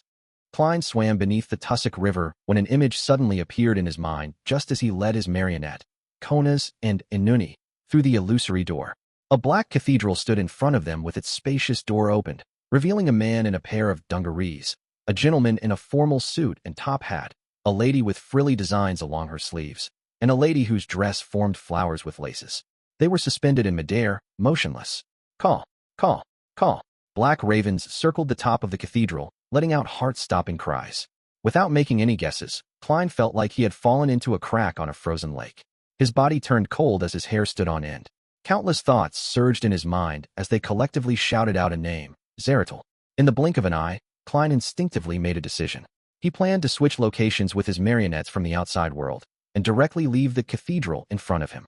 Clearly, he had encountered a miracle. He didn't enter George III's secret mausoleum after passing through the illusory door. Instead, he had come to a baffling place. In the next second, he discovered that the spirit body threads that were connected to his marionettes had been severed. They were rapidly floating upwards towards the interior of the pitch-black cathedral. If it wasn't for his intuition that exceeded his own level, allowing him to detect danger ahead of time, he definitely wouldn't have been able to react in time. He definitely would have been hung up and become a member of the marionettes. He didn't have time to think too much about it. He quickly controlled his spirit body threads and collected them all, connecting them to himself, forming one circle after another. This allowed him to temporarily extricate himself from the danger, but it also made him lose his marionettes, Konas and Inuni, in just a second. The two marionettes' necks suddenly tightened as they were lifted up by an invisible hand before being hung up in the cathedral's interior. Together with the original corpses, they swayed in the wind and produced voices that were different but said the exact same thing. Welcome back. In Memorial Square, the imagined King George III was still giving a speech. I will further lower the wealth requirements needed for election eligibility. I will hand over even more rights to the House of Commons. Although the people didn't understand why there was such a development in the speech, it sounded good to them. These are all bills that have been approved by the House of Lords, but there's no need to tell the public during this speech. It's like the king is emphasizing that he will definitely follow these bills in the future. Audrey was puzzled, but she couldn't come up with a convincing explanation. In the dark and majestic secret ruins, number 1 in the outskirts of Backlund, the real George III had already worn a black crown and consumed the potion. His body was transforming towards the shadow of order, extending in a magical state. As for the 9 mausoleums, they were the islands in the sea of nothingness. They were the components of his entire rule. As for the people who were chanting Emperor George III at the same time during the ritual, there were like countless numbers of lighthouses. Together, they anchored this ruler of Lone, East Balam, and the Rorstad archipelago, making him completely transcend reality and become a part of the shadow of order. During this process, George III's thoughts wandered uncontrollably as though they were being torn apart. The secret order's Zeratul actually contacted me directly, hoping to provide me with help. He said that he saw some of Gehrman Sparrow's thoughts from the Capum case, the attack on Ailment Maiden, the silencing of Crazy Captain, and Konas Kilgore's disappearance. And his divination results made him cooperate with me, offering to help me guard a mausoleum. There, He waited for Gehrman Sparrow to take the initiative to walk to him, because of his own goals and the law of convergence of beyonder characteristics. He also said that the most important thing to do when dealing with a qualified demigod of the seer pathway is to be patient and determined. What a charlatan. He even brought Abomination Sua. I used my powers to sign a contract with them, together with the helpers I invited from the Twilight Hermit Order, as well as Grove, who wields a Grade 0 sealed artifact. Even if most of the demigods of the military and royal family are fighting at the front lines or protecting Backland, I don't have to worry about the ritual being destroyed, unless a true deity descends into the real world. And that's impossible. So, I originally wanted to use this opportunity to lure out any resistance, but in the end, I decided to use this opportunity to directly advance. Haha, since Grove still doesn't know about these hidden cards. Well, he has no right to know. In less than 2 minutes, I'll become an eternal god, the Black Emperor who rules over reality. Caw, caw, caw. In the dark world with the ravens cawing, the corpses hanging from the black top of the church descended and passed through the main door. Their eyes were locked onto Klein, who was outside. Almost at the same time, a figure slowly but firmly outlined itself in midair. Without caring about what it was, Klein quickly snapped his fingers while maintaining the special state of his spirit body threads. Ha! A red flame surged out from his wallet and instantly enveloped him. The flame was quickly extinguished, and Klein remained where he was, unable to leap out. He didn't show any signs of being depressed, as he immediately activated Creeping Hunger to attempt to teleport. Klein instantly turned transparent as he appeared again, unable to take a single step. His origin and destination had strangely been connected. At that moment, the figure in midair had already taken form. He was dressed in gorgeous clothes, with long chestnut-colored curly hair, blue eyes, high nose bridge, and thin lips. He was none other than the Roselle Gustav from when he was an emperor. He looked down at Klein as countless illusory symbols appeared in his eyes. Klein's mind instantly swelled as he was injected with a large amount of unknown knowledge. His head felt like it was exploding in an instant while his other thoughts were completely occupied, so much so that he couldn't even lift a finger. Instinctively, he allowed that knowledge to split up and become injected into hundreds of worms of spirit. This allowed him to regain his ability to control his body as he quickly grabbed the space ahead of him with his right hand. His arm suddenly sank, and then he suddenly pulled back. When the marionettes passed through the cathedral's door and began their attacks, another 2 figures appeared in midair, dragging out a scaleless, silvery white tail. As he released his right hand, a giant serpent appeared in this dark kingdom. His eyes were bright red and cold, and his body was covered in patterns and symbols. There were countless wheels in the details. Snake of Fate. Actually, this wasn't something that Klein could summon out from the historical void. Instead, it was Will Septon descending with the burning of the paper crane after using the Yesterday Once More charm. Klein had just used Flaming Jump moments ago to seek help from the Snake of Fate, and the reason why he wanted to grab at something was to conceal his true intentions. It was to prevent the opposing angel from discovering the location of the Snake of Fate, putting Dr. Aaron's family in danger. This wasn't like how he had previously dealt with Amon's avatar back then, as he had no confidence in eliminating all the clues. Therefore, he had discussed with Will in advance on how to deal with such situations. Fortunately, the intent Will Septon expressed indicated that the truth of this summoning from before hadn't been exposed. At that moment, the gigantic snake of Mercury rose up and bit its tail, turning into a mysterious and exaggerated wheel. In midair, 2 figures appeared on both sides of Roselle's projection. One of them was Queen Mystic Bernadette, whose real body was in an intense battle with Sequence 1 Hand of Order William Augustus I. The other was formed from pure light, and a pair of shining wings grew on his back. It was obviously at the level of an angel. Suddenly, the 2 angel projections that appeared quickly vanished. The attacks they directed at Klein and the controlled marionettes retreated back into the cathedral and were hung up again. Konas and Inuni walked out one after another. With him, they passed backward through the illusory door and left the world with resonating cawing, appearing beneath the Tussock River. Snake of Fate. Reboot. The giant serpent's figure vanished as well. Without any hesitation, Klein activated teleportation and passed through countless spirit world creatures to another secret mausoleum. He used the remaining blood to outline the symbol and opened the illusory door. This time, he entered the interior and saw a solemn and dark mausoleum. He summoned the sea god scepter and released a terrifying lightning storm, again and again, destroying the target. Then, he turned around and left the scene. Everything went so smoothly, just like a dream. Yes, a beautiful dream. Klein, who could always maintain his lucidity in dreams, had realized that he was in a real dream created by someone else the moment he entered the ruins where the secret mausoleum was. Chapter 1147, Chaos. Klein pretended not to notice the real dream. As he tried to stop his projection of the death console, he tried to summon another version of himself from the historical void to fool the guards of the Tudor ruins, allowing his body to escape the dream and sneak into the secret mausoleum to achieve his goal of destroying it. At the moment, he could only maintain 3 historical void projections. Death console Isaac Eggers was one, his self-projection in a concealed state was another. He couldn't be certain if the leader of the ascetics, Ariana, was considered one. However, to be safe, he had to disperse one of them before he made another summoning attempt. Regarding Ariana's state, apart from suspecting that she had descended in person due to her state, Klein had other theories. Perhaps the leader of the Evernight cloister had deliberately entered a concealed state after sensing that her projection from the past had been summoned while being located in the Amantha mountain range. She had vanished from the real world, allowing the projection to gain sentience. This was completely feasible, especially since the authority of concealment likely gave her a certain degree of control over her historical projections. When it came to a concealment angel like this, Klein was unable to use the feedback from Scholar of Yore's maintenance of the historical projection to confirm her true situation. Therefore, he didn't make any changes, so as to prevent any accidents from happening.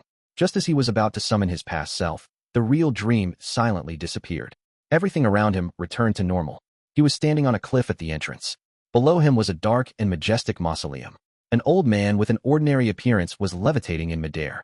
Under the glow from the moss and the light from the stone pillars inside the cliff, he calmly looked at Klein and sighed in ancient faceac.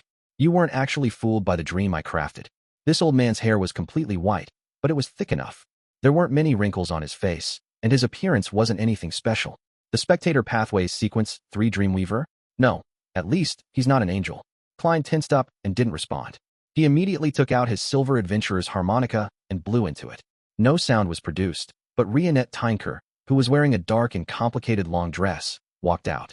One of the blonde, red-eyed heads in her hands immediately spat out a rectangular diamond-like charm. Another head chanted in ancient Hermes, Yesterday. Yesterday once more. Miss Messenger was borrowing strength from her past self. Compared to a sequence 1 Snake of Fate, the power she borrowed could last longer. However, the charm didn't change at all. In midair, the elder in the gray robe gently chuckled and kindly reminded them, Don't use ancient Hermes in front of me. Hermes. This is Hermes, the one who lived since the second epoch and created ancient Hermes? An angel of the Spectator Pathway. The origin of the psychology alchemists. Klein was first shocked before he realized something. Hermes was participating in the battle, so it was unlikely he had a strong desire to stop him. No, perhaps he is deliberately acting to lower our guard. Beyonders of the Spectator Pathway are the best at manipulating the hearts of others.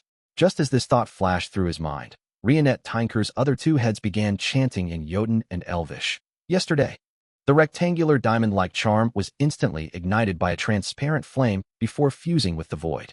Rionette Tynker's body began to rapidly expand as the 4 heads in her hands flew up and landed on her neck. The 4 heads became illusory one after another. In an instant, Rionette Tynker transformed into a huge cloth doll that resembled a castle. She was dressed in a black Gothic dress with countless mysterious symbols and sinister vines. Her eyes were blood red. She swept his gaze across ancient Hermes. She opened her tightly shut mouth but didn't make a single sound. The Spectator Pathways angel flashed with a faint light, turning into a plump, white rabbit. Ancient Bane, transformation curse. The rabbit didn't panic at all. Its body began to swell, becoming half the size of a mountain. One stomp was sufficient to trample him to death.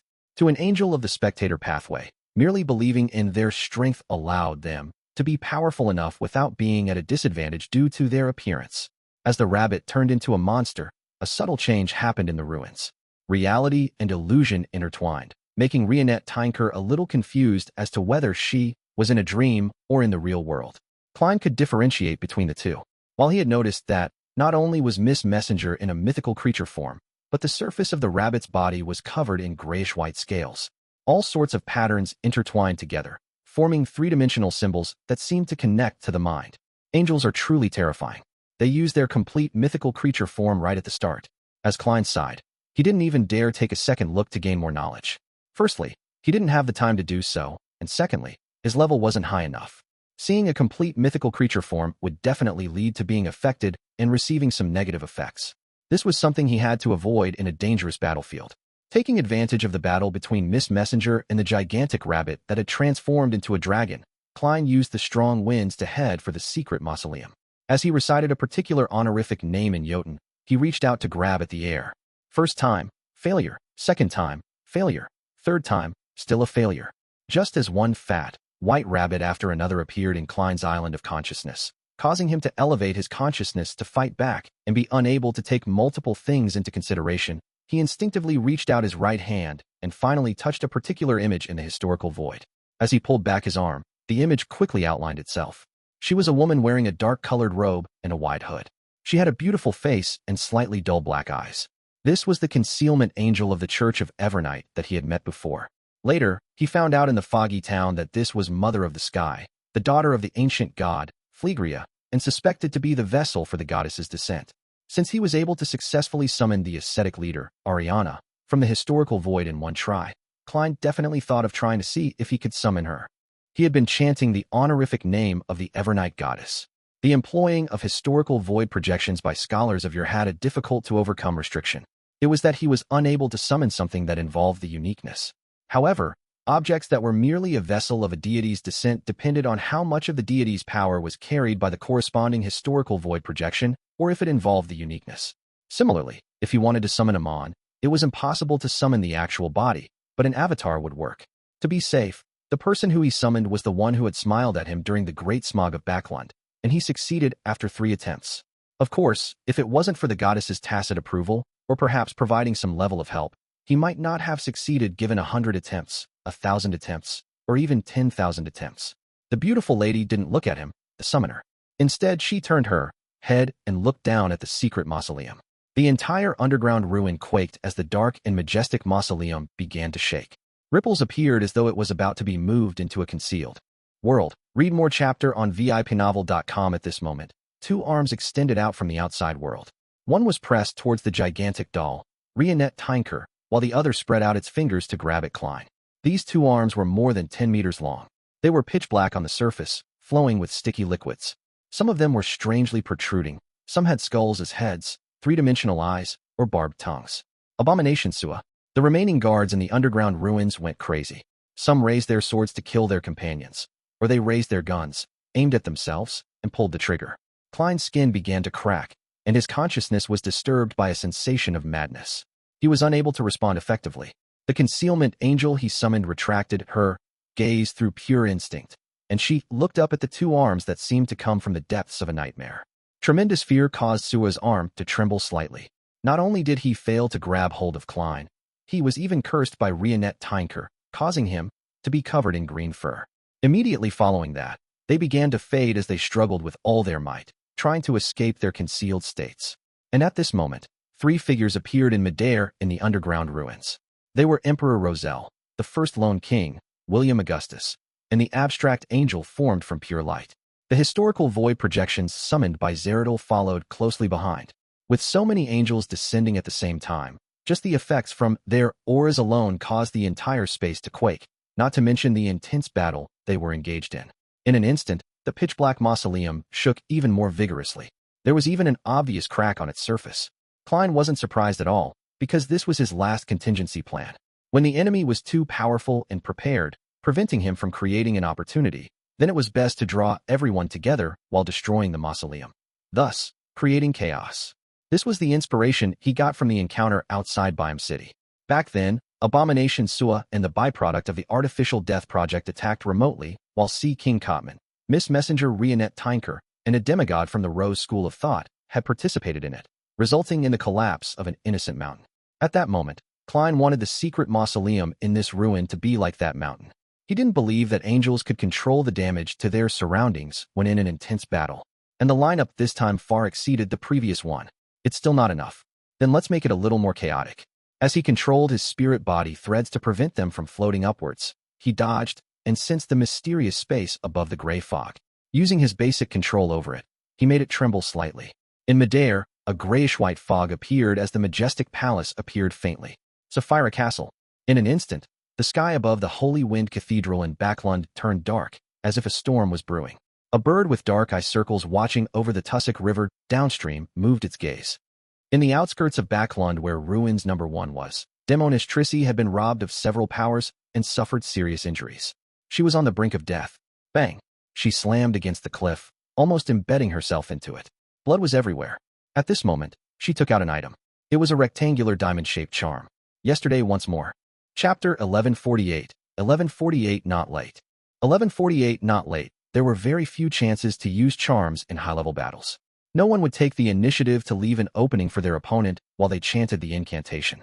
The reason Trissy was able to complete the corresponding action was because she had ignited wicked black flames from the inside out.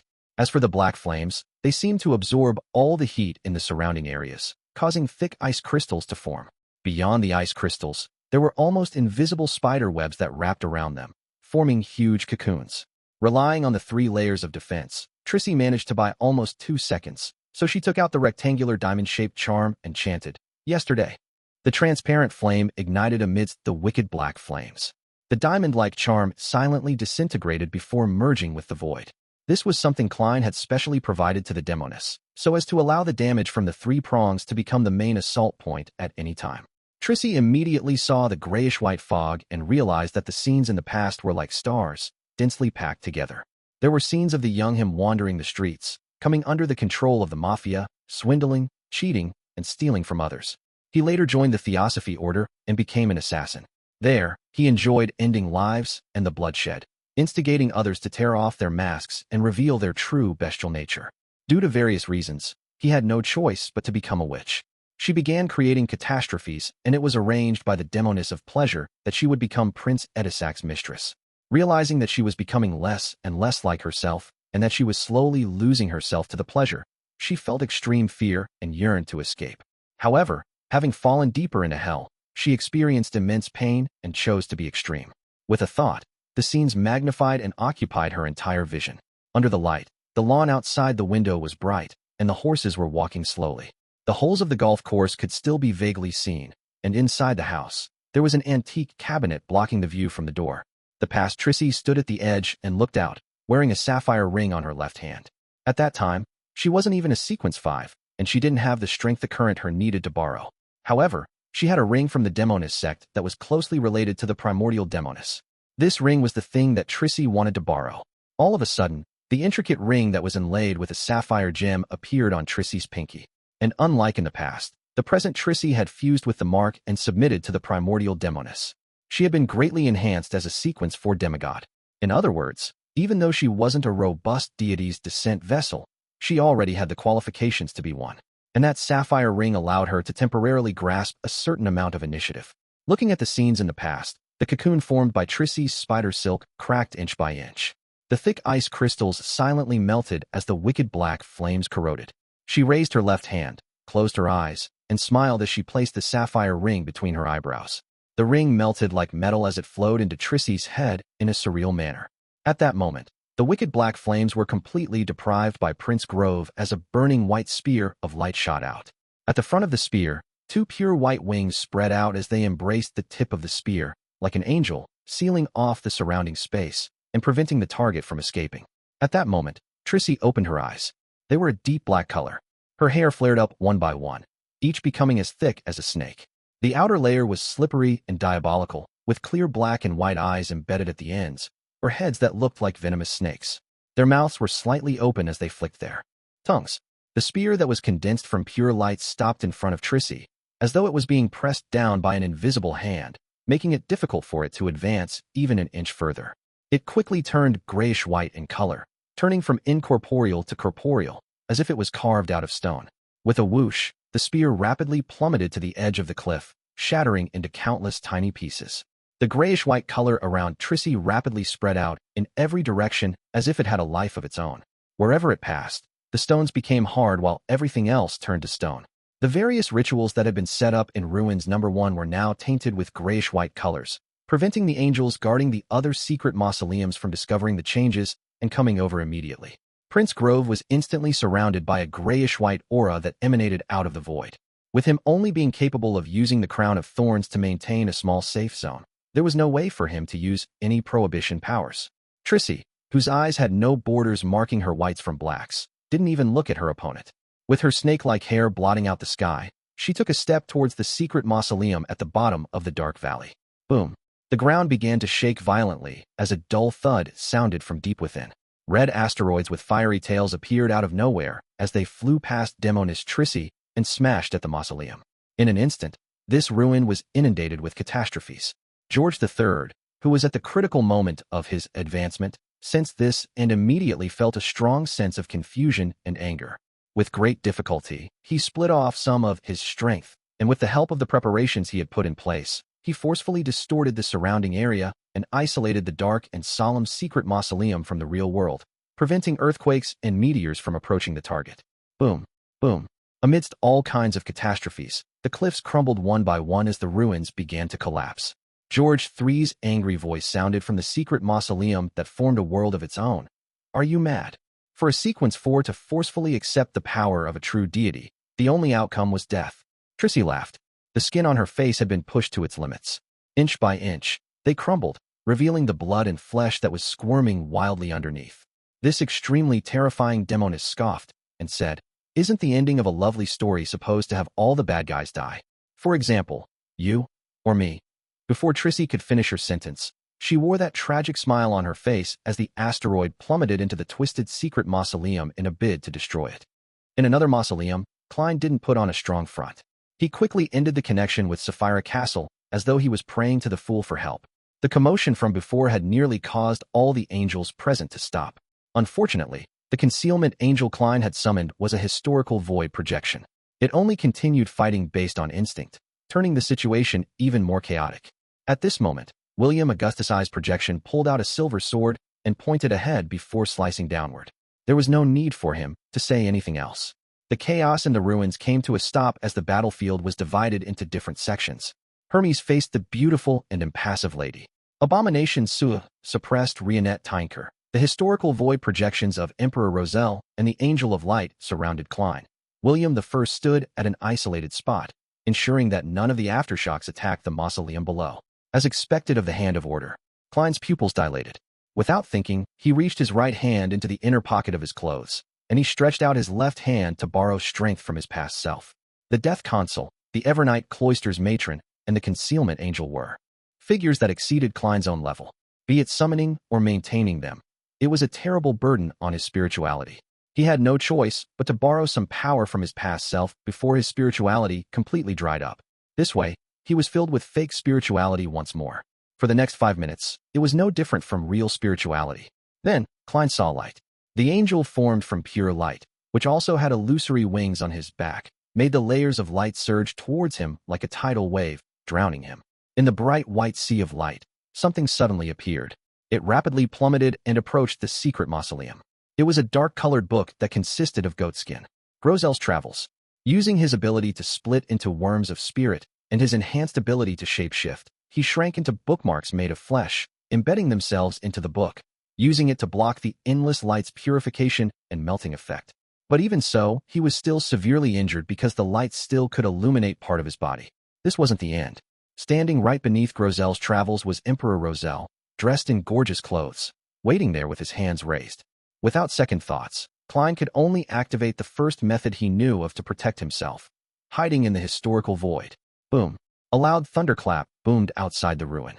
It rumbled in the distance in the beginning, but by the end of it, it was ringing in one's ears.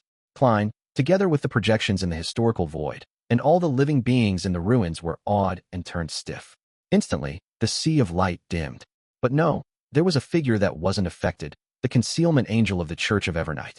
The beautiful but dull-looking lady took the opportunity to phase her body, transforming into many symbols that symbolized concealment and terror. She extended the strange world, enveloping Hermes, Rionette Tinker, Sua's arm, the Angel of Light, and William Augustus I within. Although Klein had summoned a historical void projection, a watered-down version, some essential parts remained. The chaos that Klein was anticipating was finally here. As for George III's other helpers, such as that King of Angels, they were still in other mausoleums. The moment the nearly transparent world took form, the angels inside began to resist. Amidst the chaos, the strange world easily tore apart. However, with the remnants of the angels' power being directed, the lady rushed out and headed for the secret mausoleum at the bottom. Boom. An even louder clap of thunder rang out. Emperor Roselle, who had attempted to stop them, was once again awed, unable to make any further attempts. In an instant, the dark and majestic secret mausoleum was hit. The cracks on its surface sank deep, causing its dark interior to present itself. In these rifts, blood appeared out of nowhere. Some were bright red, and some were dark. Boom, boom, boom. Having restored his human form, Klein held Grozel's travels while collectively launching air cannon with his scattered worms of spirit. The mausoleum, which was already on the verge of collapse, had finally collapsed, and even more blood gushed out. With the destruction of a mausoleum, George III's advancement ritual was no longer stable. He lacked the key pillar of support. If only one mausoleum was under attack, he might have been able to rely on his tenuous connection with them to put up a resistance to a certain degree. But now, he had suffered too intense of an attack. His already incorporeal body suddenly boiled, unable to maintain the distortion outside. The mausoleum that was isolated from reality finally appeared in front of Trissy. On Trissy's tendril squirming face, the corners of her mouth curled up. Backlund City, Memorial Square. My subjects. The stern and old-fashioned George III with his mustache was finishing his speech when there was a loud explosion. His flesh and blood transformed into a flurry of fireworks that sprayed into the air. Chapter 1149. 1149 Escape. 1149 Escape. When Audrey and company below the platform saw this scene, it was as if they were admiring a large magic show. For a moment, no one realized what had happened. A few seconds later, the scene started to turn disorderly. Amidst screams, the king's guards all rushed up the platform. The cabinet ministers and the House of Lords nobles subconsciously sought a place to hide, where they mustered their courage to follow the guards to check the scene. Audrey looked on in a daze. She wasn't too surprised, but she felt that it was surreal. If Mr. World paid strong attention to someone, it meant that they were being watched by Mr. Fool. And to date, none of Mr. Fool's goals had failed. This was the will of a deity. In the other municipal square in Backlund, Melissa, Benson, and company also heard the explosion before realizing that the king's speech had come to an abrupt stop. After a moment of silence, people began to turn rowdy as they began breaking out into a discussion amidst hushed whispers. Fear of the unknown and fear of the future slowly occupied their hearts. In the outskirts of Backlund, inside ruins number 1, George III's mind was a blur. He felt something that couldn't be resisted inside his body as a volcano of extreme madness erupted in his mind. It was changing his body while distorting everything around him. Indistinctly, he saw a huge black throne, one which he was sitting on. He wore an emperor's crown, looking down upon the real world with great pride. He had reign over his subjects, and he was equal to the deities. He reached out his hand in an attempt to grab this future, but countless curses and attacks of unknown origins kept striking him. It prevented him from touching that future. No, George III's hand, which had faded, hung in midair as his consciousness tore apart, as his body mutated completely. Trissy, who had been reduced to a blob of flesh and blood, enveloped that shadow of order using her countless thick snake hair. Boom. In the outside world, in the area corresponding to ruins number 1, large amounts of dust were stirred up into the sky like the thickest of smog. Boom. The area became a humongous crater that was connected to the Tussock River, opening up an inlet for the river water to rush in. Rumble. High up in the sky, lights dimmed as a storm containing immense horror enveloped the area. Further away on a mountain peak, 2 figures watched this scene without anyone speaking a word. They were the demoness of unaging Katerina, who was wearing a pure white robe, and the pale, hooded red angel evil spirit. After 2 seconds, Saintess of White Katerina sighed softly and said, "The reason we wanted to find her was because Primordial told us that she has strong inclinations towards self-destructing." The red angel evil spirit listened silently as his expression twisted slightly. "I know who interfered with my response." Katerina thought of various answers, but she couldn't be sure. Ultimately, she chose to remain silent. The red angel evil spirit slowly said a word. "Evernight." After a pause, he suppressed his emotions and added, "Otherwise, I would have long found Trissy cheek." Without waiting for Katerina to respond, the red angel evil spirit turned around and left. In another ruin, a hint of joy flashed past Klein's eyes when he saw the secret mausoleum collapse and spill out copious amounts of blood. But it was ephemeral because he had to turn his attention back to his situation. With George III's ritual failing and him not becoming Black Emperor, it meant that his goal had been achieved. What followed next was to escape. At that moment, while the mausoleum's destruction didn't have any significant impact, Rionette Tinker followed her agreement with Klein, and she didn't stay any longer. She first entered the spirit world and fled deep inside it. The power she borrowed from herself was coming to an end. The maintenance of the beautiful concealment angel had already reached Klein's limits. After it transformed into a strange world, it naturally disappeared. Inside the half-collapsed ruin, Klein faced the arm of Abomination Sua, Hermes from an ancient time, Emperor Rosel's projection, William Augustus I's projection, and the Angel of Light projection, as well as the thunder that pointed at an unknown location. Any one of them had the ability to easily kill him. And for him to summon a historical void projection at the angel level wasn't something that could succeed within a few attempts. Without any hesitation, Klein's body turned incorporeal as he attempted to hide in the historical void.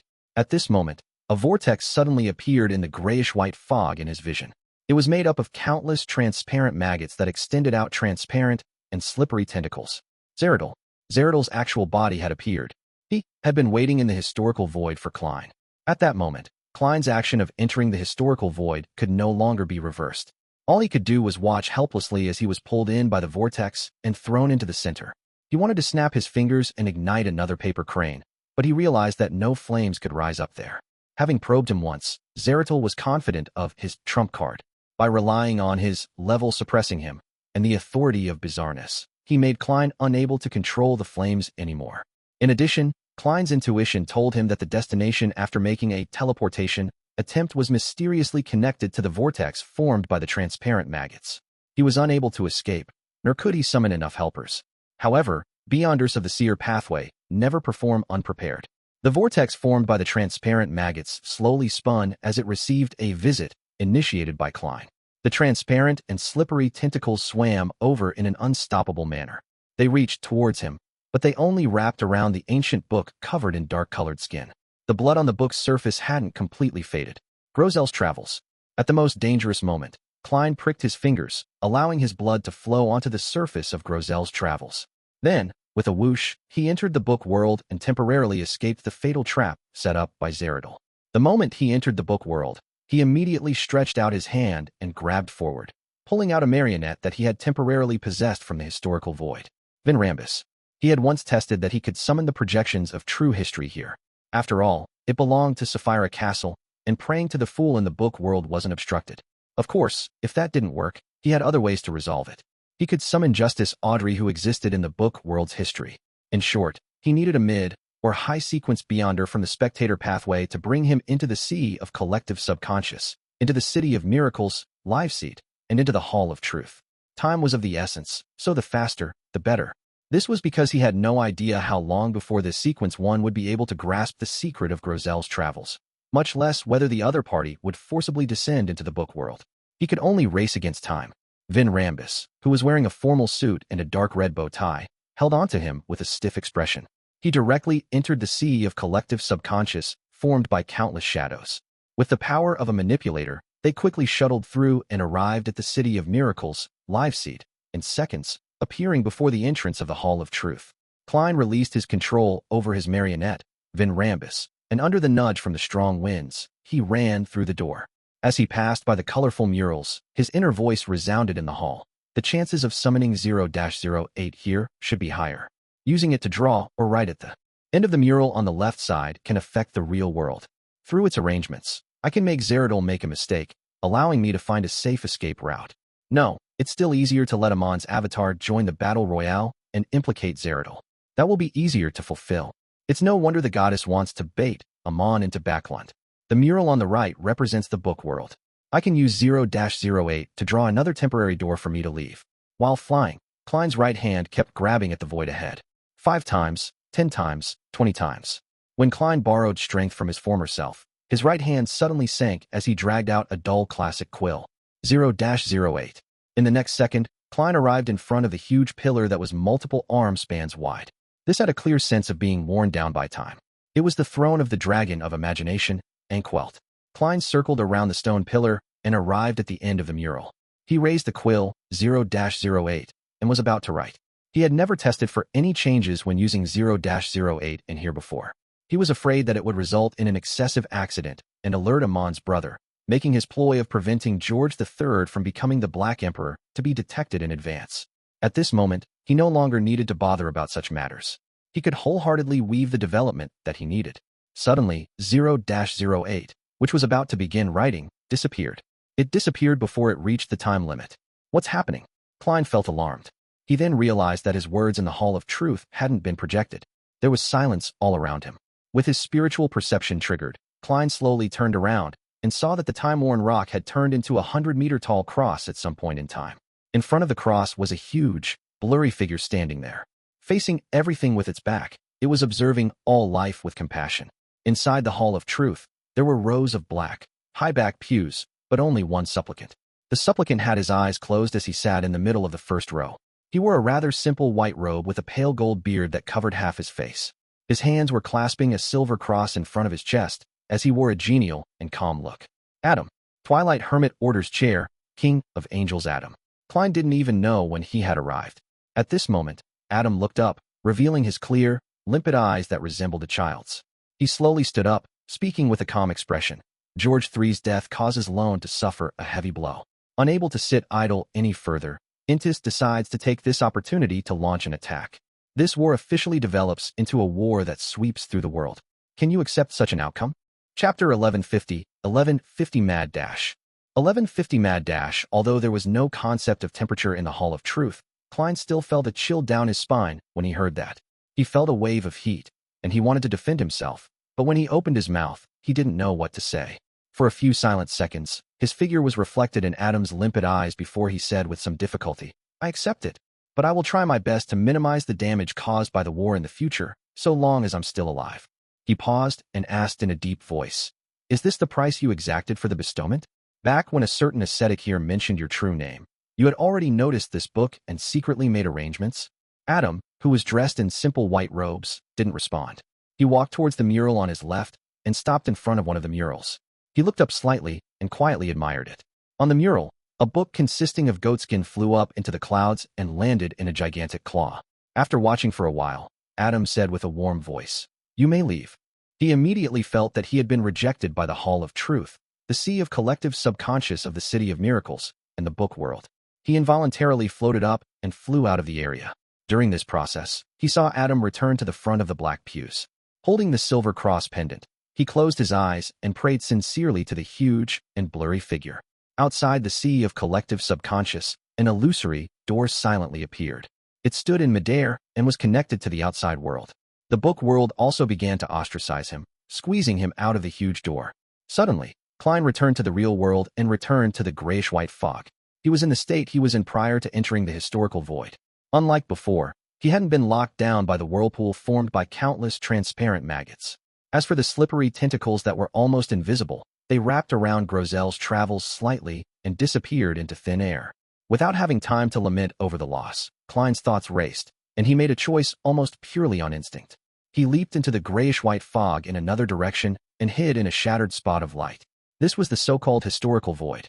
Klein regretted it the next second because Zeratl's slippery and terrifying tentacles had extended out from the grayish-white fog.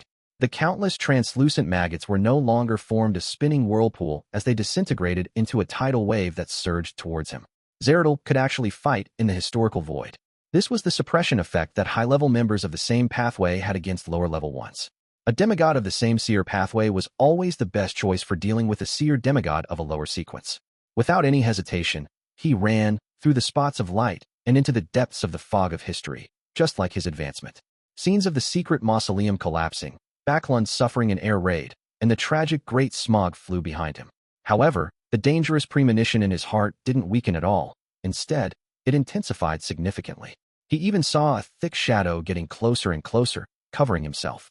This was a tidal wave formed by the transparent maggots and the slippery tentacles. Klein ran as fast as he could, constantly chanting the honorific name of the Evernight goddess in Jotun in his mind, hoping to be saved. This was the only thing he could do, and she was the only existence that could save him at the moment. Of course, if he knew of Amon's honorific name, he would definitely attempt to provoke this blasphemer. Only by messing things up would he have a chance of surviving.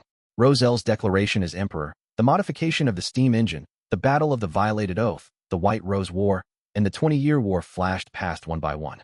Klein realized that his body was being increasingly covered by shadows, and his consciousness was gradually slowing down. He had a feeling that he was having his spirit body threads controlled. At this moment, hounds of Fulgrim ran out of the grayish-white fog's various spots of light. They were covered in pitch-black short fur, their eye sockets burning with dark red flames as the corners of their lips extended to the back of their heads. This group of monsters-like creatures, the Sefirah castle keepers, ran past Klein and rushed behind him. He immediately regained his lucidity. F***ck. He cursed himself, his eyes slightly red as he continued, running, with his vision blurred. He went from the fifth epoch to the fourth epoch, and from the fourth epoch to the third epoch. The massive shadow that resembled the tidal wave behind him paused for a few seconds. Then it continued surging towards him as if nothing had happened, drowning out the historical voids he passed through. Klein didn't hold back in expending his spirituality. He used all his might to run, with the light spots that he had lit in the fog of history. He ran from the third epoch to the second epoch until he arrived at a lonely fragment of light. Around him was a withered forest and a normal tomb. This was the period of history where giant King Ormer buried his parents. As for the tidal wave that was formed by Zeratul, it didn't seem to understand this history well enough. It stopped at some unknown era and didn't manage to catch up. At that moment, Klein's spirituality was almost exhausted, and in the fog of history, he could only borrow power from the current void. But clearly, there was no past projection of himself here, and when his spirituality was exhausted, he would have no choice but to leave the fog of history and return to the real world. When that time came, he would be facing Zeratul again. Phew! Klein exhaled and pulled out another paper crane. He snapped his fingers and lit it. However, after waiting for a few seconds, he failed to see the snake of fate, Septon, appear. In the historical void, there's no way to use ordinary paper cranes to contact Will. Why hasn't Amon appeared yet? As his thoughts flashed, he could only repeat in Jotun, the Evernight goddess who stands higher than the cosmos and more eternal than eternity. You are also the Lady of Crimson, the Mother of Concealment, the Empress of Misfortune and Horror, Mistress of Repose and Silence. After holding on for a few seconds, he suddenly had an idea. Hence, he didn't hesitate to leave the fog of history and return to the real world. Just as his figure appeared, his spirit body threads floated into the air and was grabbed by a slippery, transparent tentacle. And opposite him, another figure appeared at the same time. It was the barefoot, linen-robed ascetic leader, Ariana. Based on Klein's abilities, the angel-level historical projection he had summoned must have disappeared. Therefore, the person who came was undoubtedly the actual body. The Evernight Cloister's matron glanced at Klein, and instantly, he vanished under Zeratul's tentacle. Klein entered a concealed world belonging to Ariana. It was night time, and it was a monastery with many ancient buildings erected. There was a huge and holy crimson moon hanging high in the sky. Using the experience gained from their past cooperation, Klein immediately used traveling to appear in the crimson moon, leaving this concealed world in order to appear elsewhere. After returning to reality, Klein had already distanced himself from Zeratul. Hence, he didn't hesitate to use traveling to directly leave. And having held Zeratul back for a short period of time, Ariana entered a concealed state and left the battlefield. Boom! A terrifying thunderclap boomed as the transparent tentacle that attempted to reach out to where Klein had disappeared suddenly retreated, disappearing along with the actual body. Having teleported to the sea, Klein couldn't be bothered to borrow strength from his past self. He first summoned a paper figurine from the historical void and shook his wrist. Most of the items he had with him had been destroyed when he became a bookmark. It was unknown where he had lost his marionettes, Konas and Inuni. Of course, they might have evaporated under the illumination of the Angel of Light. The paper figurine burned with scarlet flames as it leaped up into the form of an illusory angel that had layered wings on its back. It embraced him and removed any traces. Then he activated traveling once again and left the area. In the secret mausoleum in East Chester County, William Augustus I and Queen Mystic Bernadette managed to sense the death of George III, either through the changes in order or via their clairvoyant abilities. The latter didn't stay any longer. Her body suddenly separated like a collection of soap bubbles that reflected light, scattering in all directions before bursting. William Augustus I wasn't in the mood to stop or chase after her, but he didn't feel much pain. After making a huge detour, Klein, who had used Angel's Embrace 3 times to remove his traces, finally returned to Backlund secretly. It was probably the safest place. He didn't return to the apartment he had previously rented. Instead, he found a hotel in the Backlund Bridge area and got a room. Of course, he didn't forget to change his appearance, height, and temperament. The more ordinary and common his appearance was, the less attention he would garner. After entering the room, Klein endured the mental fatigue and physical trauma he received, and he began to chant the honorific name of sea god Calvetua. He planned to take 4 steps counterclockwise and head above the gray fog. He wanted to use his true vision and the real Angel's Embrace to confirm his surroundings to eliminate any latent dangers. Fortunately, Zeratul should have signed a contract with George III, so he can't leave the mausoleum he was guarding as he pleases. Otherwise, I would most likely have become his marionette in that chaotic battle. The appearance of him and Abomination Sua exceeded my expectations. Klein heaved a sigh of relief and took one step in a counterclockwise manner. He opened his mouth and chanted in Mandarin, "The exalted." Suddenly, Klein's body trembled. His voice came to a halt as he froze on the spot. In his line of sight, a figure had appeared on a chair beside the full-body mirror in the room. He was a young man of medium build, wearing a dark-colored jacket and trousers. He looked like a mixed-blood man with Lone and Balam roots. This was the marionette that Klein had lost, Winner Inuni. Inuni smiled as he faced Klein's pair of eyes that could no longer move. "Don't randomly leave your marionettes around. They can be tracked." As he spoke, he slowly stood up. He casually took out a crystal monocle from his pocket and slowly wore it on his right eye. End of the 5th volume, Red Priest.